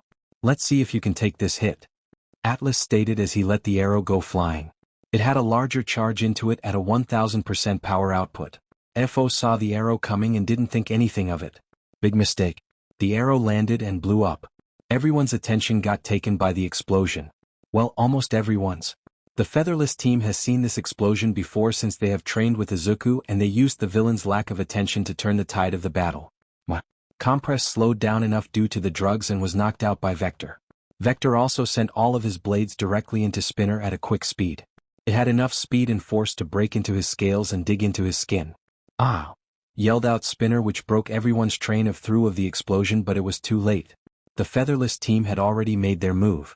Void has dealt with over 90% of the clones before twice, and Toga realized he was close to them and they couldn't make enough clones or do enough attacks to slow Void down in his attacks. His tails were flying through clones looking for the real bodies. Storm used the moment in Dobby's lack of attention and got up close and personal with Dobby. He kicked Dobby in the stomach and then shocked him with lighting balls, which knocked him down and out of the fight. He grabbed Dobby with a tail and threw him to the school staff so they could cuff him. Storm then moved to Vector's location and helped him finish Spinner off before Storm dragged them both off to the staff. With 3 villains out, Storm went to help Void while Vector went to help Tiger deal with the remaining Nomus. During all of this, Shigaraki hadn't made a move at all. Izuku had planned to deal with Shigaraki whenever he attempted to make a move, since he didn't want anyone to get in close to fight him due to his decay quirk. Shigaraki just looked around before he decided to make a move. He started to fly. What? Everyone thought as Izuku moved out of his range, since he didn't know what his quirks were now nor what attacks he could do. Shigaraki moved over to the mountain where his master was and landed near AFO body, which had large burns on it. AFO survived the attack but was badly damaged. The mask that kept him breathing had broken due to the destructive blast from that arrow. Atlas quickly helped the others finish their enemies since he had a bad feeling. All of the villains were taken care of and given to the staff of the school. The last of the Nomus were also ended off. Everyone was waiting for what would happen with AFO and Shigaraki. Soon Atlas saw Shigaraki end AFO. Why did he end his owner master? Atlas asked the question that everyone was wondering. Soon though they would find out the why. Third POV. Everyone had just watched as Shigaraki had just ended AFO. They were wondering what just happened, and the bad feeling Izuku just had kept getting worse. He received a text message that everyone in the 2 miles near him has been cleared out. Even the school has been cleared out. Izuku just didn't like the feeling he had. As such, he texted his father to keep getting people away from his location and get them further, and not to stop until the battle was won. Soon his phone started to ring. Everyone looked at him as he answered it like he was crazy. "Hey Dad," Izuku said. "Yes. I know that I'm asking you to clear everyone in the next 10 miles more or less out of here. I know, Dad. I love you.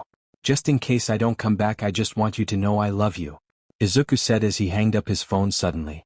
He turned to Principal Vincent and told him to take the villains and everyone else and leave. They were confused about why, since there was only Shigaraki left. "Just leave? You might need to prepare the top 10 for a fight for their lives and call in the top 10 from all other EU countries," Izuku said as he felt something was really bad and the feeling was only getting worse. Izuku looked at his team and they knew as well what they were feeling. They had the same guess. Shigaraki likely has AFO and will be unpredictable and with his decay quirk deadly at a touch, thought the entire team. "Izumi, seems you won't get the chance to reconnect after all. I'm sorry. Now get out of here with the UA students and staff. You don't need to die young," Izuku said with a sad smile on his face. Everyone was still confused about what he was talking about. "Atlas, what are you talking about? Why are you talking like you are about to die?" Vincent asked worriedly. "Izuku, what are you thinking?" Inko asked, and All Might just looked worried. He screwed up a father and here was his son now talking about dying. If my assumption is correct. The reason AFO was ended is that he is no longer needed. AFO passed the quirk AFO to Shigaraki and he now has all of the quirks and his decay quirk, meaning he is unpredictable and deadly at a touch. Izuku said. This information scared everyone. I'll fight him then. I still have strength. All Might said. No. I'm far stronger than you are and I don't even think I will walk away from this, nor will my team. Izuku said. After them trying to convince Featherless different, Izuku and the team were ready. They had a general plan in mind and were ready to act. Luke, Kyle, Izuku said as he leaned up to them and gave them both a deep kiss in front of everyone. I love you too. Hope to see you both at the end of this. Izuku said as he hugged him and then held their hands. They were all ready and the others were running away. The Yagis felt horrible and Lemillion wanted to stay and help, but he wasn't being allowed to. Soon the battle started. Tiger threw up enough wind and started tornadoes that only grew in strength and had them go into the woods towards Shigaraki. Storm transformed into lightning and started to summon lighting out of the clouds above. Void jumped into the shadows and was traveling through the shadows to get close and look for a chance to attack. Vector and Atlas both went into the air and got ready. Shigaraki noticed that they were ready and sent a large blast towards them. It did some damage to the forest area, but the tornadoes destroyed most of the destructive force by pulling the force into the tornado itself. Shigaraki decided to charge at Atlas and Vector and try to decay them. Atlas just pulled the bow and arrow and took a shot which Shigaraki dodged. The arrow hit the ground and it exploded. Vector sent blades when Shigaraki dodged and attempted to hit him. Only one blade hit and got some drugs into him. It was going to be a long battle. Shigaraki was getting annoyed at the attacks that were coming his way. He kept dodging and then slammed his hands on the ground and started to decay everything. Izuku sent his whip out and pulled him off the ground to stop him. Storm sent large blasts of air at Shigaraki and kept him from landing again. Void would appear out of the shadows and send large void balls at him as well. Storm would channel some lighting and attack with his lighting balls and keep transforming into lighting and flying through the air to avoid attacks. Izumi POV. Everyone ran after we couldn't convince Izuku to let us help. As we were getting far away, we were picked up by Titan trucks. We got in and we found Hisashi Midoriya. He didn't even look at us as he was commanding his men. Get everyone out of the damn 10-mile radius. Force them if you need to. The battle is going to be destructive and deadly, he yelled. Soon we felt shock waves go off and looked out the windows. We saw large tornadoes, lighting, large blasts from Izuku's arrows. Everything they could throw at Shigaraki, they were doing it. We could also see the land start to fall apart as decay started to go through the land until we saw an energy whip throw Shigaraki into the air. It was chaos. It was an entire hour later before we could tell that the chaos and fighting came to an end. There was a large explosion that looked like a miniature sun that went off before they were met with silence. Hisashi Midoriya called in a helicopter and jumped in with some medical staff. There were more helicopters that came as well. Can we come please? I asked him. He looked at me in the eyes and sighed. Fine, get on now, he yelled, and my parents, Gran Torino, and I got into the helicopter. About 5 minutes later we arrived on site and the entire mountain area was on fire and destroyed. One of the entire mountains was gone. Third POV. The battle was long and tiresome. The boys were bloodied and tired. They had finally stopped Shigaraki as Izuku drove his hand through his heart. Shigaraki lost when he attempted to take Izuku's quirk and he had used the last resort attack that he had created. It was when he was being pushed to go all out on a 100% bet. He would overdrive his quirk and release everything outside of himself for the most part and create a miniature sun around himself, destroying everything he could with him. The team jumped into Void's shadow and got out of range, but they were still bloodied from the previous fighting. Izuku had taken the chance as Shigaraki was starting to regenerate from the attack and drove his hand into his chest with some of the leftover energy. Izuku's body though was devastated. He had a lot of burns across his skin. His body was resistant and couldn't get hurt by his own attacks for the most part, but this last resort attack was something that could hurt him. Soon the team arrived and finished Shigaraki off. They refused to take the chance of him coming back to life and decided to destroy his body 100%. Vector used his quirk and tore the body atom by atom and left nothing to be recovered. They then turned to Izuku, who was the worst of them all. They knew they needed to get him to Titan's tower and into the energy chamber so he could absorb energy and heal himself. Soon they saw helicopters arrive and Hisashi come out with the Yagis. We need to get him to the energy chamber now, yelled Luke.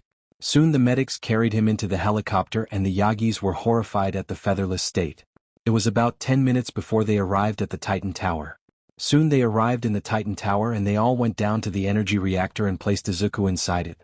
The Yagis were confused about what was happening, and then they saw the machine turned on and blast Izuku with energy. What's going on? All Might and Green Tornado asked. This is the energy reactor. My son's quirk can absorb energy from the sun or via this method. Right now we need to pump him with energy so he can heal himself or he will die, Hisashi stated. Soon the energy all followed around Izuku and started to go into him. They could see some of the wounds heal, and it took around 30 minutes for all of the wounds to heal. After about another 10 minutes, Hisashi turned the machine off and the medics got Izuku into the medical bay. Doctor, what can you tell me about my son's condition? Hisashi asked, not caring the Yagis was there. Well, the good news is that he will live. The bad news is we don't know when he will wake up. He entered quirk exhaustion. That last move of his was his last resort based on featherless reports. It was meant to end everything and anything in the range, the doctor stated. They could only wait now for Izuku to wake up. Time skip. The reports about the battle had spread like wildfire across the world. Everyone was amazed and shocked at the level of the battle that happened and the fact that Featherless had won and limited the destruction to the back mountains behind the FHAE school. Only little damage was done to the school since they kept the enemy contained to the sky. Everyone wanted to know the condition of Atlas, and it had already been 4 weeks since he was in a coma. It was already several weeks into the second semester and no one knew when he would wake up. Hisashi had warmed up to the Yagis over the 4 weeks but warned them that their position in Izuku's life was Izuku's alone to decide. If Izuku wanted them as a father and mother or just as family friends. It was all up to Izuku. It was another week before Luke and Kyle felt something via their bond. The Yagis, Bakugos, and the family was at Hisashi's place eating dinner. He had invited them over every few days. Luke and Kyle shot up out of their seats and went to the elevator without even talking. Hisashi followed them since they had a bond with Izuku, and if they were moving then it meant something with Izuku. Get in the elevator now, he yelled while waiting for them. The boys were already downstairs since they had taken the first elevator. Soon everyone else arrived and found the boys with Izuku, who was awake. Hisashi just darted over to Izuku and hugged him. Don't scare me like that again, he yelled out. Izuku just apologized and hugged back. Izuku looked over and saw the Yagis and Bakugos. He motioned them to come over. I'm letting you know now. I'm going to let you back in my life, but the position which you have will be depending on how I feel. You need to understand that I see Hisashi as my father and I can't really see anyone else like that. I might see someone else as another father figure or mother figure, but he will always be my true father. Do you understand? Izuku. And they agreed. I understand, Izuku. We screwed up our chance to raise you as a son. We are willing to accept any position in your life that you will allow us. All Might said with tears down his face. He knew that he had lost his little boy years ago and found a young man that he had to get to know again. Third POV. Izuku had to do some recovering from his battle wounds. His body was really sore from all the healing and damage and had to redo some training since he had slept so long. The new rankings came out and the team found themselves in the top 5 spots of Germany, the top 5 spots of the EU, and had broken into the top 20 spots of the world ranking. The last semester had already started when Izuku had woken up and he was catching up on the events. One of the things that Izuku wanted to happen was that he demanded Luke and Kyle marry him the moment he could walk by himself so he could walk down the aisle. They agreed with it right away and the wedding was amazing but private. Izuku did invite the Yagis and all of the people from UA. He also invited a lot of the staff from FHAE and several people like Puppeteer who they were working with still. It was about 2 weeks until the end of the semester when the full hero exams were being held. The Featherless had recommended their work-study Puppeteer to be allowed to take the exam early and it was approved. As such, he had taken the exam with the 3rd years. If he passed, he would only have to attend educational classes but could also do full-time hero work while doing his classes. The hero exam was the standard exam. Overall, everyone had passed and so did Puppeteer. The Featherless announced his passing and had hired him on full-time as an individual hero for the agency. The announcement was met with cheers that the Featherless agency had hired a new hero who they had taken under their wings. The graduation came and soon it was the day of their ceremony. Izuku and all of the Featherless team attended the graduation and congratulated the UA students and FHAE students that graduated. The UA students would have another graduation back in Japan which the Featherless had refused to go to. I'm sorry, but Japan holds too many nasty memories for me. I don't think I could hold myself together if I returned anytime soon.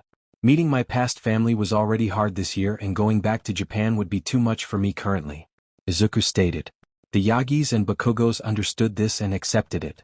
Though you guys are welcome to come to Germany whenever you want. If you ever come over for missions let me know and I'll let you stay at the Titan's Tower, Izuku stated. They were all happy that he was willing to do that. Soon it was time for them to leave and return to Japan. Time skipped 2 years later. It was time for a major change in Izuku's life.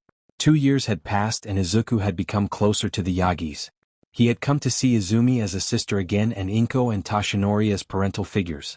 Though Izuku was still uncomfortable with calling them mom or dad still. He did forgive Izumi because she was a child when she did everything. Inko and Toshinori were both adults that should have known better, and he had explained this one day when Izumi asked why he forgave her and calls her sister and not them as mom or dad names. She accepted this and understood. Inko and Toshinori understood this quite well as well and couldn't say anything against it.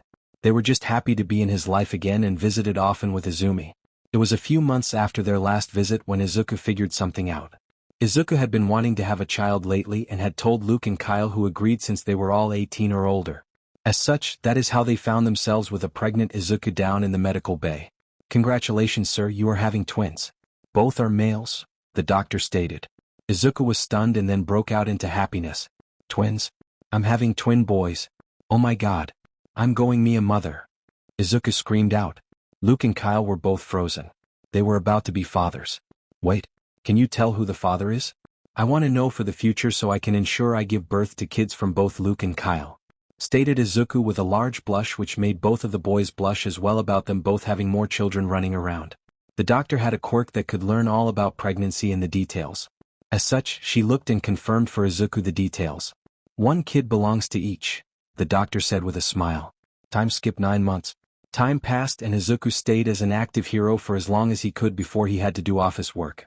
The team decided to keep patrols in Germany and around Berlin for 9 months since Izuku was expecting, and Leon had also gotten pregnant and would be giving birth a few months after Izuku. As such, it was better for the team to just stay nearby. The Yagis had returned for the birth.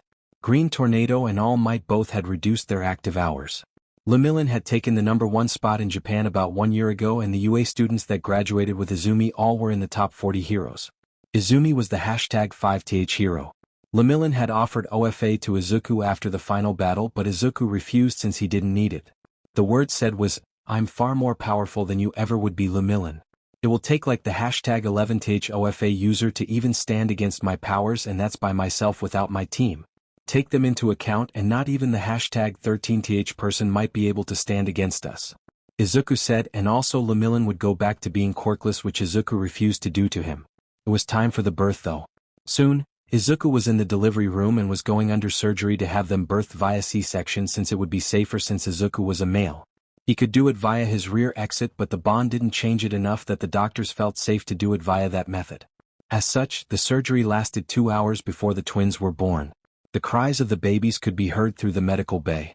Izuku was exhausted and was holding his babies when Luke and Kyle came in. Time skip. It's been 5 years since Izuku gave birth and Leon soon after. Izuku has started to see Inko and Toshinori as more parental figures since they have been far better as grandparents. Izuku even introduced them to the kids when they were older as their grandparents. One of his kids had asked why he had multiple grandfathers from mom, Izuku, and Izuku said that he and they got separated when he was younger and they found each other again later on in life. The Yagis were in tears after that day. Hisashi still was the #1 parent in Izuku's book though, and that would never change. It was also time for Izuku to take over the Titan Tower in full since he had also become the #1 world hero with his team in the other positions right below him.